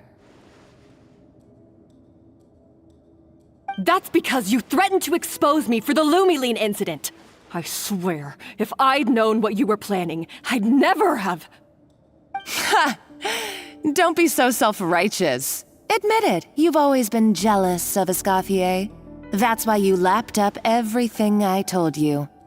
You were terrified of her finding out about your part in the Lumiline incident, and you resented the way her reputation hung over you. So you jumped at the chance to convince yourself that she was the villain, that she deliberately hid her secret recipes from you just to hold you back. It was the only excuse you needed to justify getting back at her. First, idolization, then jealousy, suspicion, and self-deception. That's what this comes down to. It was the same story with Savelli and my ancestor. He offered Modeste his friendship only to murder him out of vanity. He promised to explore the world with him, only to later destroy all records of their adventures. It's a miracle I even found this place. You have no idea the countless hours I spent piecing it all together. So you see, you're no better than Savelli. If you can't beat him, betray him, right? I am no Savelli, nor will I ever be. Oh, put a lid on it. You really think you can absolve yourself of your vindictive and jealous behavior now? Just because you finally realize that Escoffier never kept any secrets from you? You didn't show any remorse when she left, or in the cooking contest. Why start now? You have no right to redemption. You're right. I don't deserve her forgiveness. But I am done being bullied into submission by you! Ooh, feisty. But you should watch your tone. Talking to me like that could get you in big trouble. I somehow doubt that. Since I poisoned both our water bottles. What? Ever since I learned the truth, I've been biding my time, waiting for this moment. You've played me like a fiddle for so long, and now this is payback! But you drank it too! It's what we both deserve. This is the price we must pay for betraying Escoffier. You'll die here with me, Monica! You.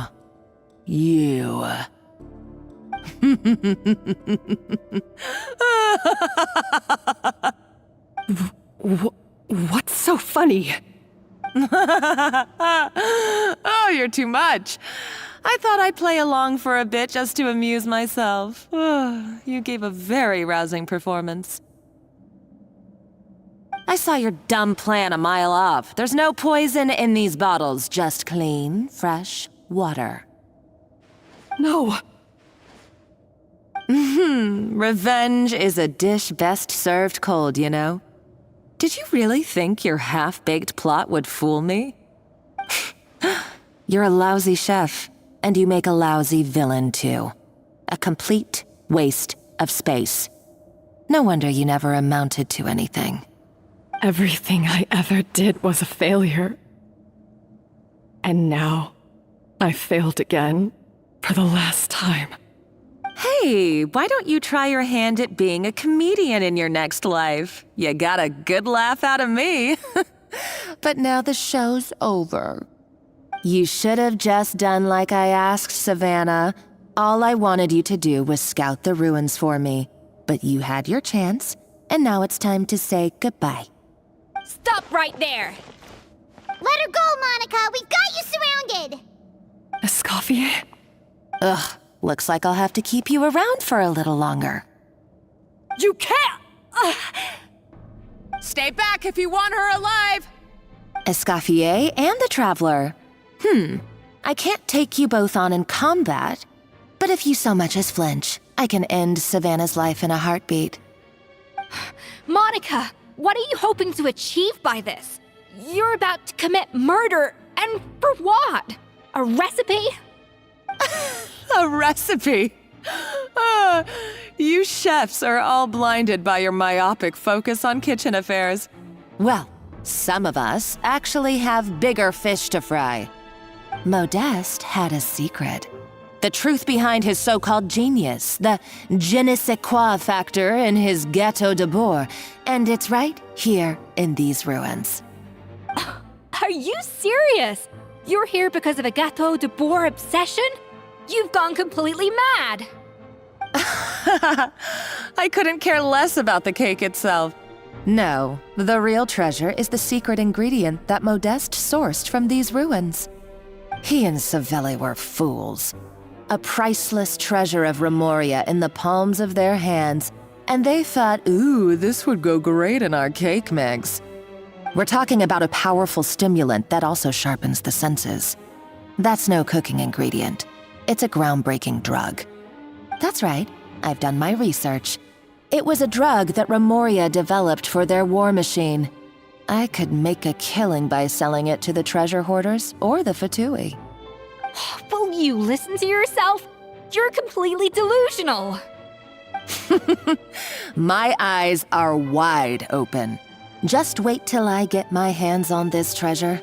You'll see what a fool you've been.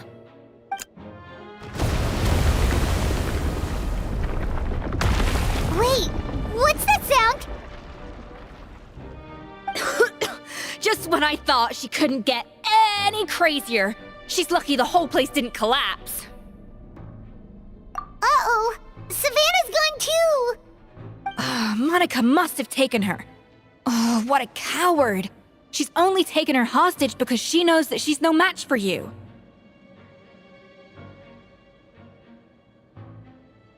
That's true. Even if she finds the treasure, she'll need Savannah alive if she wants to get out of here in one piece. Oh, well, our path's been blocked, so let's look for another route.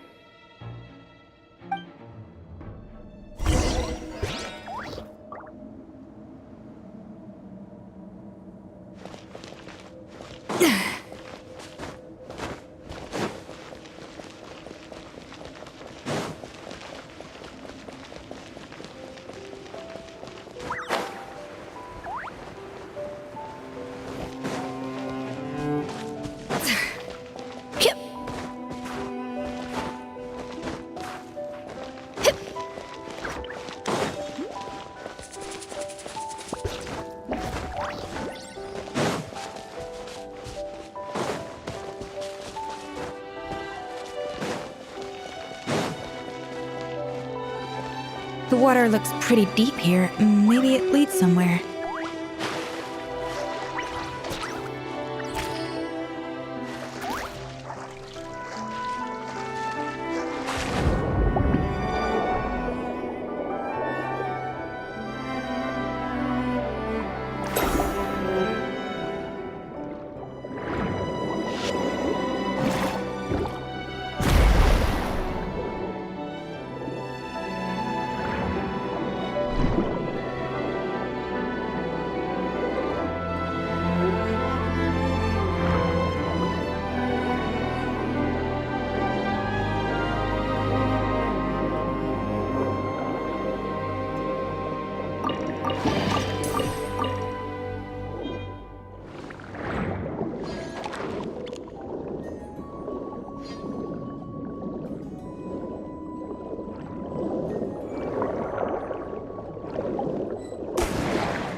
They were probably awakened by the explosion just now. Alright, Knife Skills 101. Time for some rough chopping.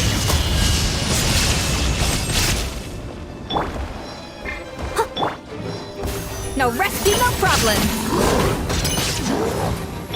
Settle down. Be sanctified.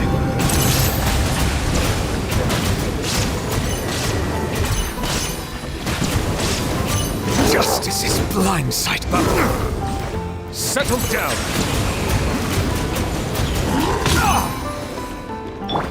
Shaken and stirred. Can't handle your drink. I'll catch up. There is no escape. A dash of frosting. A burst of flavor. Ha! Yeah.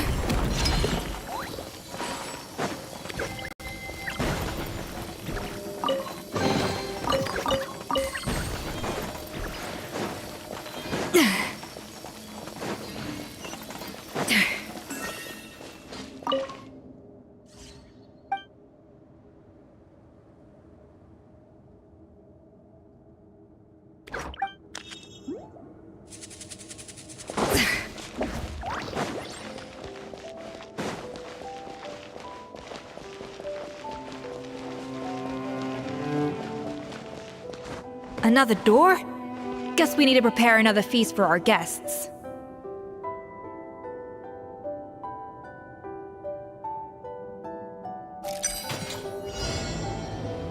Even the best chef in the world can't flavor their food without prepping the flavoring, right?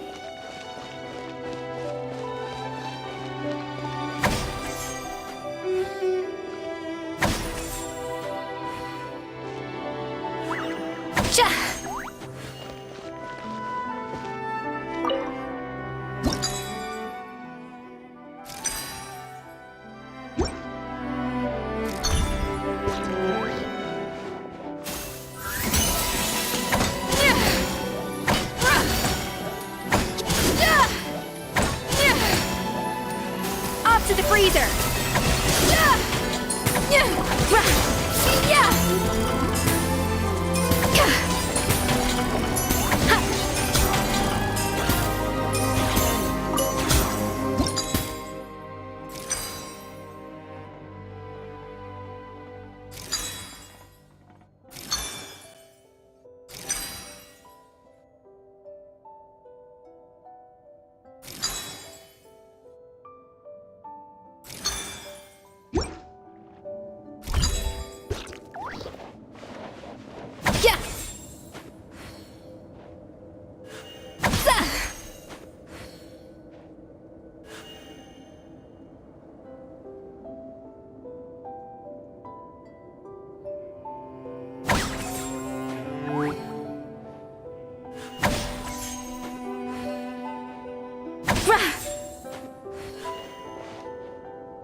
Hey, be careful! Scare them off too much and they might not come back again.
It seems to really like the texture of Rome maritime flowers.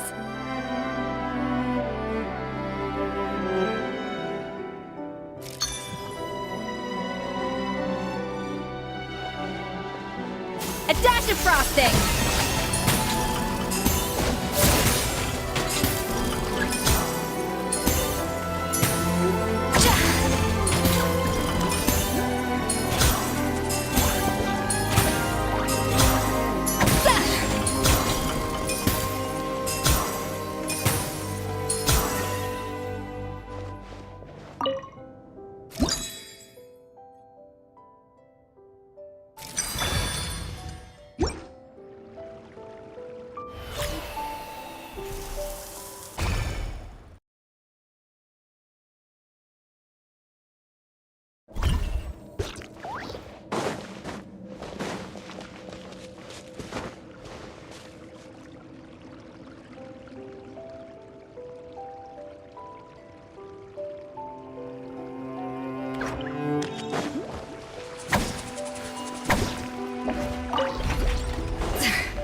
chance!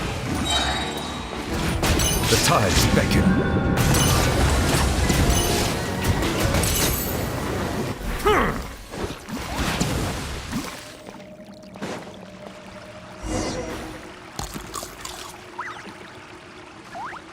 I never knew you could process Lumitwol like that.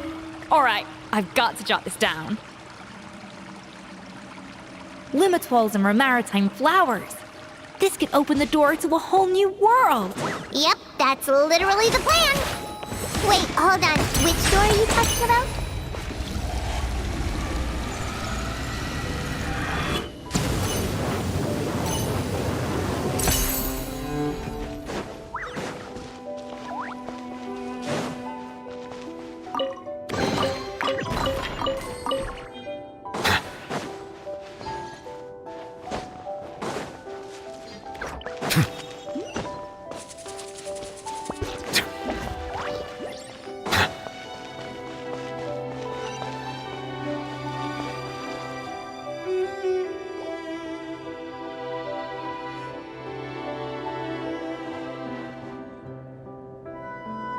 That's strange. These don't look Grimoirian to me. More like last century Fontaine.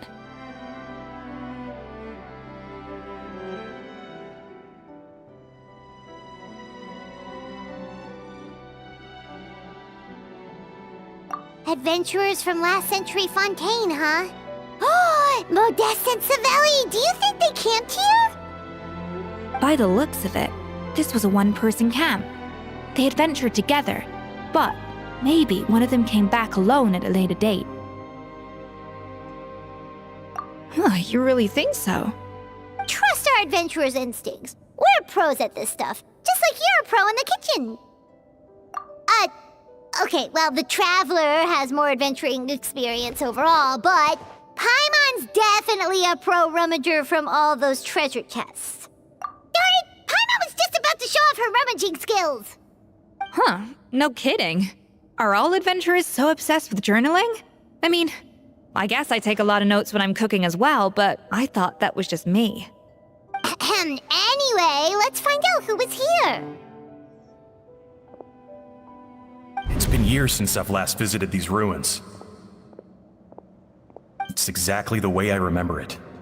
This place probably hasn't changed in millennia. Sadly, up above, on dry land, everything has changed. The treasure of Remoria. That's what we used to call it. Modeste was right about its potential. It turned Gâteau de Bourg into a national sensation. Our limited stock of the substance meant that the gâteau could only be produced on a small scale, but this only drove up the popularity all the more. Modeste was right about that too. He predicted all of it. He was praised as a genius, while I, as the one person who'd ever disagreed with him, was labeled a talentless fool. Modeste tried his best to console me, but I knew better than anyone just how great the gulf was between us. Our conversations grew scarce, and we saw less and less of each other. I didn't fight it. He had new friends and a career of his own. Why invite further disdain by inserting myself where I did not belong? I told myself that maybe one day, when I finally created a masterpiece of my own, I'd be able to face him without shame. Or maybe one day, when I've put these feelings of self-loathing behind me, I'd be able to ask him with a smile on my face, how about we go on one more adventure, for old time's sake? Unfortunately, that day will never come. So it was Savelli. From the sounds of it, he came back after Modeste had already died. I always thought it was just a legend. But if it's true, then this must be the place where they found their secret ingredient, the birthplace of Gâteau de Bourg. In that case, what does that say about the death of Modeste? If it's all true, maybe Savelli really did have something to do with it. The taste of Gâteau de Bourg has changed. Modeste was convinced of this, even though everyone swore they couldn't tell. Being the perfectionist that he was, he refused to accept even the slightest flaw in his work. He stopped all sales of the product, locked himself away in the kitchen, and worked day and night, vowing to find out where he had gone wrong. But as he baked and taste tested over and over again, he found he only strayed further and further from the original taste. It was only when he was sipping on coffee one day and realized he could not taste the bitterness that the truth finally dawned on him. What had changed was not the gâteau, but his sense of taste. The treasure of Remoria stimulates the senses, taste included, and invigorates the spirit. In the short term, it offers people the ultimate gourmet experience, but in the long term, it dulls their senses entirely. In hindsight, it made perfect sense. After all, why would a culture that sought liberation from the constraints of their bodies care for the loss of their senses? But we realized it too late. We were just too late. Over the course of his many culinary experiments, Modeste exhausted the remaining supply of the treasure of Remoria. He consumed it all himself. The finest culinary talent of his generation now faced a future in which he would never be able to taste anything ever again. Finally, in despair, he took his own life. And because we had become estranged, I could not be there to stop him, to offer some words of comfort, or even to say goodbye. Yet despite everything, he sent me his final letter. The treasure of Remoria? Guess Monica was really onto something. It really was a kind of drug. So, Modeste chose to end his own life. Then, why all the rumors that Savelli murdered him? Also, neither the Codex nor any other contemporary records make any mention of the treasure of Remoria. It's almost as if someone deliberately erased it from history. Modeste told me everything in his final letter. His was a tale of how even a genius could fail, and how much more devastating it is when it happens. Did he hope I would gain some personal catharsis from knowing the truth? Or maybe he wished for me to warn the public about the dangers of Gâteau de Bourg, proving that I had been right all along. But if the public ever learned how Modeste's greatest triumph became his undoing, his fall from grace would be swift and merciless. 1 minute a genius, the next a joke. It would surely spell the end for his restaurant too. What would be his legacy then? How would future generations view everything we built together? I fear the scorn I have faced these last years would pale in comparison to the scorn shown to him by the history books. I cannot let that come to pass. I will do what I must to protect his name. It will mean tampering with his notes to remove the damning details, leaving mere fragments of our story behind. It may lead his family to suspect me of having a hand in his demise.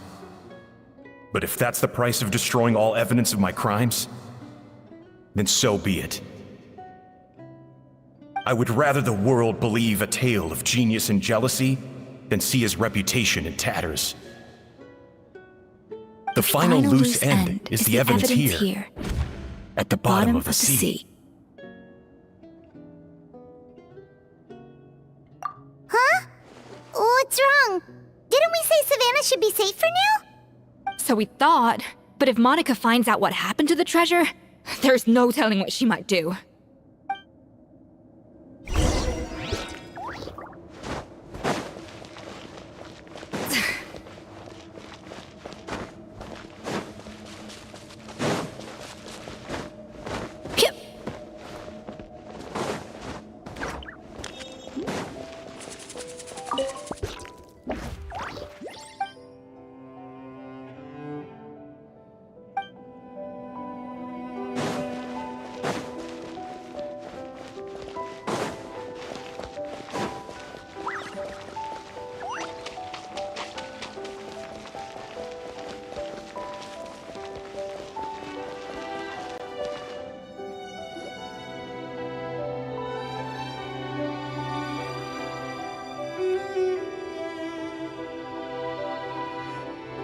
The treasure of Remoria.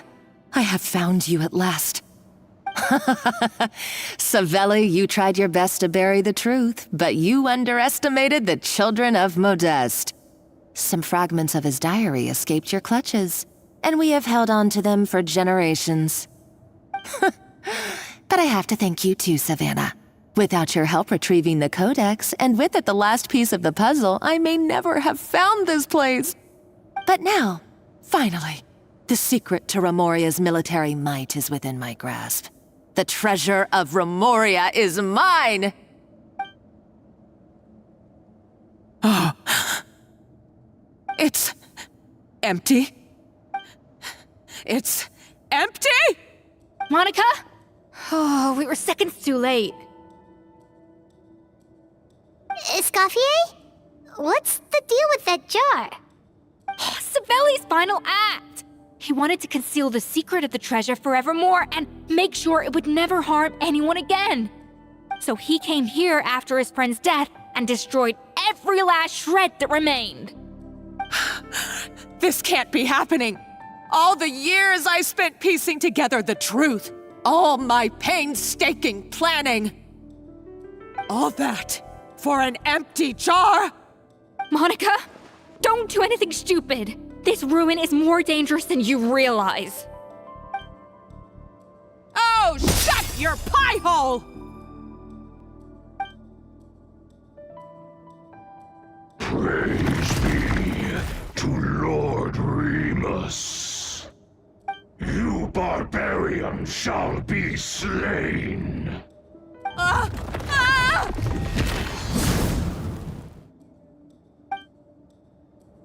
She's a nutcase! A liability to herself and everyone else! Well, now it's up to us to clean up the mess she's made. Take these golems out!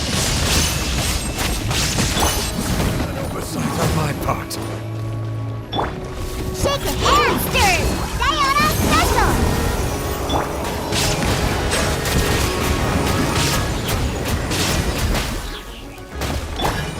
Leave it all to me. Up to the freezer! Illusion shattered!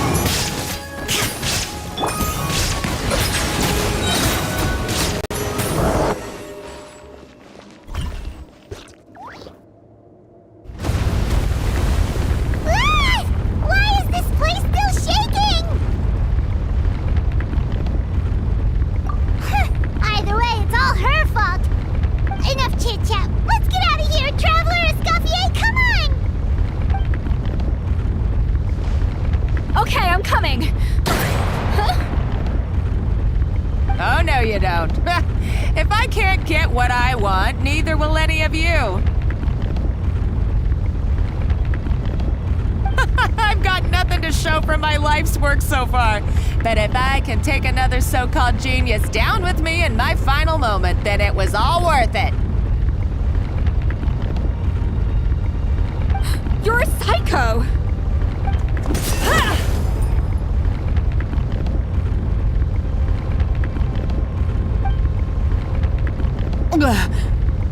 Savannah? Oh, when did you wake up? I may be a lousy chef, but it looks like I'm not a complete waste of space. Traveler? Okay, let's go!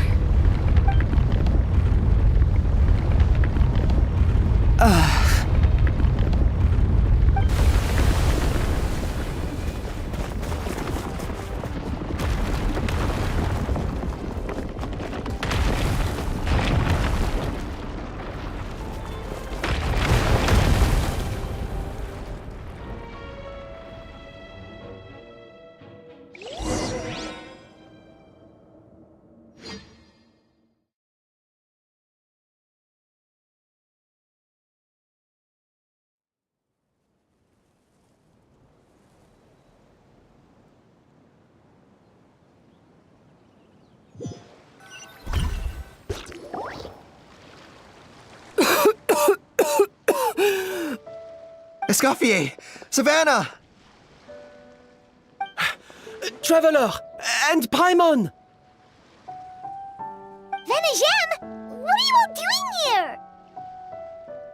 What did you expect us to do? Stay at the restaurant and sit on our merry derrieres? While the Traveler and Escoffier were out here risking their lives? We had to do something, even though that something ended up being, well, waiting for you here instead. I don't deserve any of you. And I certainly don't deserve to be your head chef. It was my fault Escoffier had to leave. Then I couldn't live up to her standards. I acted like a tyrant in the kitchen. And now I almost got myself killed. Come back, Escoffier. Come and be our head chef again. I'll never be able to replace you. Okay, so everything I said to you the day I left, it just went in one ear and out the other? Huh? Sorry, I was kinda in my own head at the time. All I could think about was the Lumiline situation. What was it you said again? Forget it. It doesn't matter. Anyway, I didn't leave this job because of you. And you're not nearly as awful a chef as you think. If you were that bad, why would all your staff show up here for you? Escoffier's right. Sure, you nitpick our work and get us to do things over a lot. But when it comes down to it, you're the one who's always doing whatever it takes to make sure the customers get served on time, every time. Things were pretty rough after Escoffier left, and Savannah's the only reason we've been able to make it through. Our customers know that Escoffier doesn't work for us anymore. But the fact is, they keep coming back. If that's not an endorsement of your work, I don't know what is. At the end of the day, we're all human, and we all make mistakes. All we can do is recognize where we get it wrong and do our best to improve. That's all that's humanly possible. No, I get what you're saying, but what I did to Firmont and to Escoffier, it's unforgivable. Well, about that, there's someone else here to see you, Chef. It's been a while, Chef Savannah. Firmont? I'm so sorry. I put far too much pressure on you. And the way I stubbornly refused to go and see you after you fell ill. There's no excuse. But I'm too late, aren't I? The damage is done. I heard that you can't even hold a kitchen knife anymore. Actually, I think I'm going to be just fine. Huh? We thought Firmin's problem was purely psychological in nature. But after the threat letter came to light, it got Firmin thinking. And then he remembered the tea that Monica used to give him every night.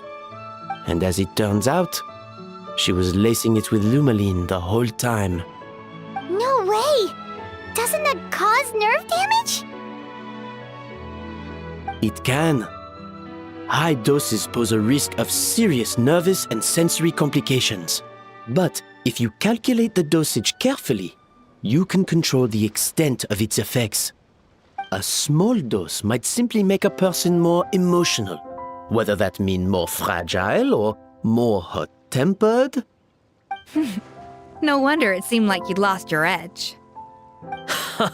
I asked my friends at the Fontaine Research Institute about it. They said that with the low dose I was taking, the risks are pretty small. They also fixed me up with some meds and said I should recover in no time.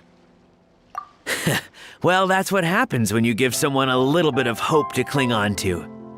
There's more.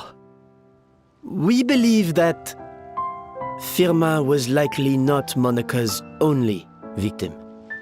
You mean she poisoned me too? Oh, so that's why Savannah's been so irritable this whole time! Let's not be too quick to blame everything on the Lumiline. That stuff can only amplify what's already there. So tasty food will seem like the most delicious thing in the world, while food you don't particularly care for will become utterly revolting. So you better make sure you reflect on your behavior and apologize to every single person you've wronged. I will. I'm sorry. There's still one question that's really bugging me. Why is it that no matter what I do, my Gâteau de Bourg never tastes Is it just... I mean, is it because you're a genius and I'm not? It's because the heating element in your oven is broken, you silly goose. What?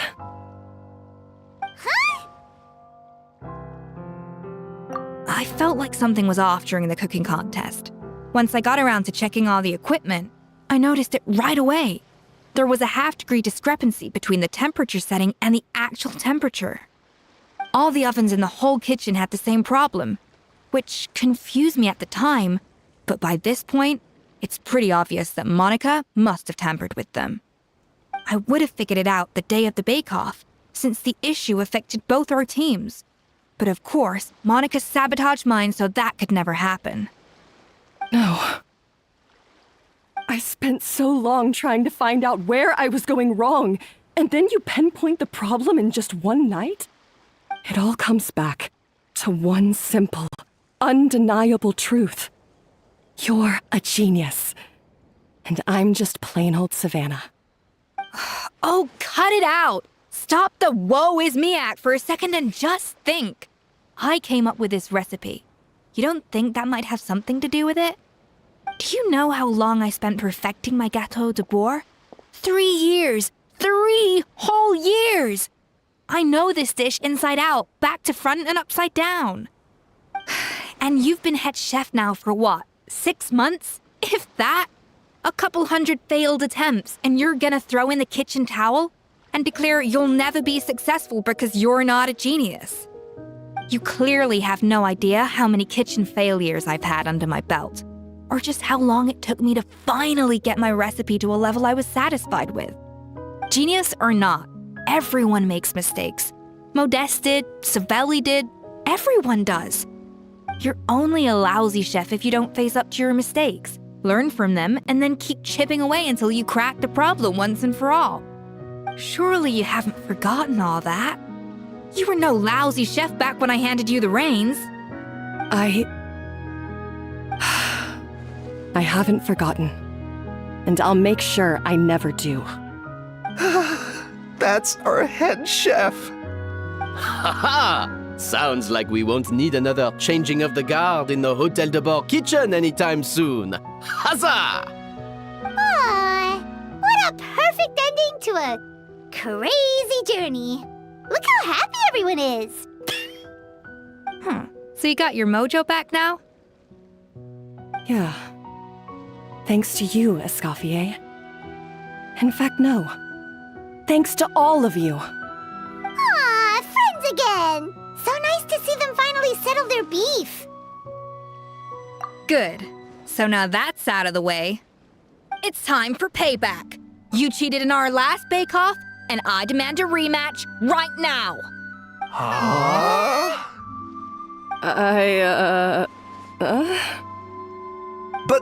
But that was mostly Monica's fault, wasn't it? Right. And also, does it have to be right now? Savannah's only just got her mojo back, and you barely escaped from a death trap. No excuses. This is a cooking contest between 2 top chefs, and nothing will stand in its way. So grab your spatula and get ready, because this rematch is happening today, right now, this instant. Hey, so, this whole time you were salty about losing? The second cooking contest commences now! This time, no more games, and no holding back!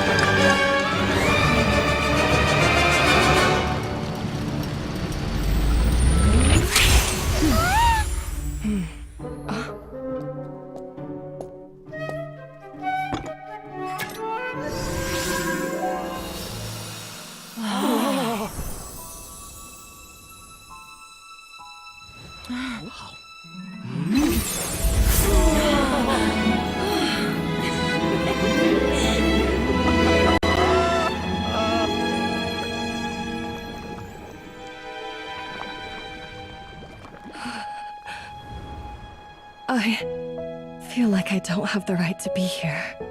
Hey, what are you so afraid of? You can't unbake it now. And if you don't serve it, then good or bad, you'll never find out how to improve. If you're too scared to fail, you'll never know what real success tastes like. So? Embrace your failure. Taste it. Digest it. That's the way to success. I don't know. Sounds like it's easier said than done.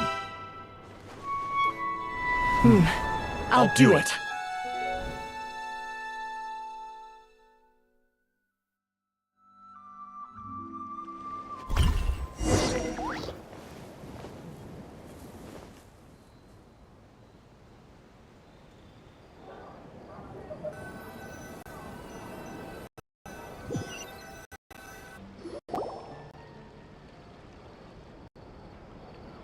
The results are in!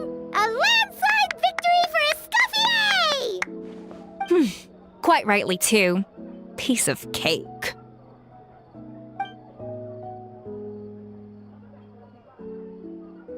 Oh yeah, look at that! Savannah looks pretty chipper too, considering she lost. Now, where were we? Yes. Do you have any more questions for me after everything that's happened?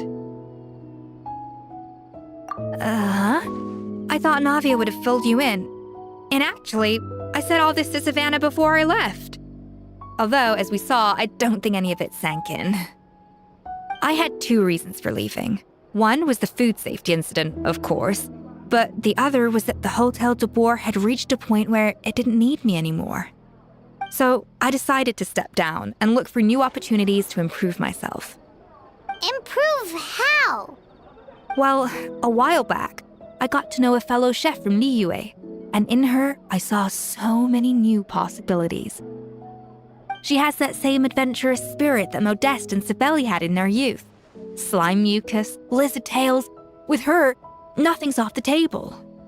There's a whole world of new flavors out there waiting to be explored, hiding away in ingredients we overlook. Case in point, remember those Romaritime flowers down in the ruins? I used them in the cooking contest just now. Did you taste the difference? What? Paimon didn't notice at all! Half of the art of cooking is dissecting the recipes of previous chefs and figuring out the exact constellation of elements that gave their work its signature taste. And the other half, it lies in freeing yourself from the confines of the kitchen. You've got to go out and explore the endless possibilities out there. Uh-oh. Paimon's suddenly not sure she wants to try your cooking anymore. Don't worry, it's not going to be a free-for-all like in Modeste's time. Before I put anything into my food, I'll obviously do my research, make sure it doesn't contain any harmful substances. In the meantime, take this. It's a recipe for Petit Gâteau de Boer revised version. I tweaked it to suit your needs as busy adventurers. Hope you enjoy, and remember, feedback is always welcome. All right! So, do you ever see yourself returning to Hotel de Boer?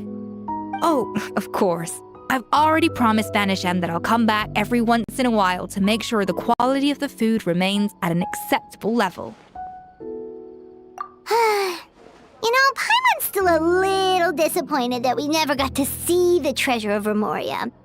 Surely Monica wouldn't have gotten drawn in so deeply if it wasn't for all the mystery surrounding the original Gâteau de Boer. She practically dedicated her life to finding the lost pieces of Modeste's diary. Then went to all that trouble to infiltrate the Hotel de Boer. And in the end, it was all for nothing. Since you mentioned the treasure, between Modeste's writings and what we saw in those ruins, I think I may have figured out the truth. The so-called treasure of Remoria was most likely a substance that the Remorians extracted from Lumitoiles, better known to us as Lumiline. Huh? So then, why all the hype back in the early days of Gâteau de Boer? Don't forget, it was a very different era. We could barely even refine sugar back then. so desserts were very much in their infancy. In a world of bland food, it's no wonder that the first thing to really excite people's taste buds took the world by storm. And as for the Lumiline, it may well have been somewhat valuable in ancient times. But these days, it's just another drug from the Fontaine Research Institute. Even if Savelli hadn't destroyed it all, I doubt it would be worth that much these days. So after all that, there was nothing in those ruins but worthless junk. Feels strange to say it, but Paimon almost feels sorry for Monica. She sacrificed it all only to get nothing in return. Hey! Huh? Navia? You just got back from that underwater ruin, right? Well, check it out. They ran a special issue. Did you see anything like this down there? Freshly unearthed from the ruins of Rumoria. A magnificent jar thought to be over 1,000 years old. Experts say it has immense artistic and historical value. It could be worth an absolute fortune. Wait! Isn't that the jar they used to hold the treasure? If only it was still in one piece. Some butterfingers must have dropped it or something. Ugh, it's such a shame.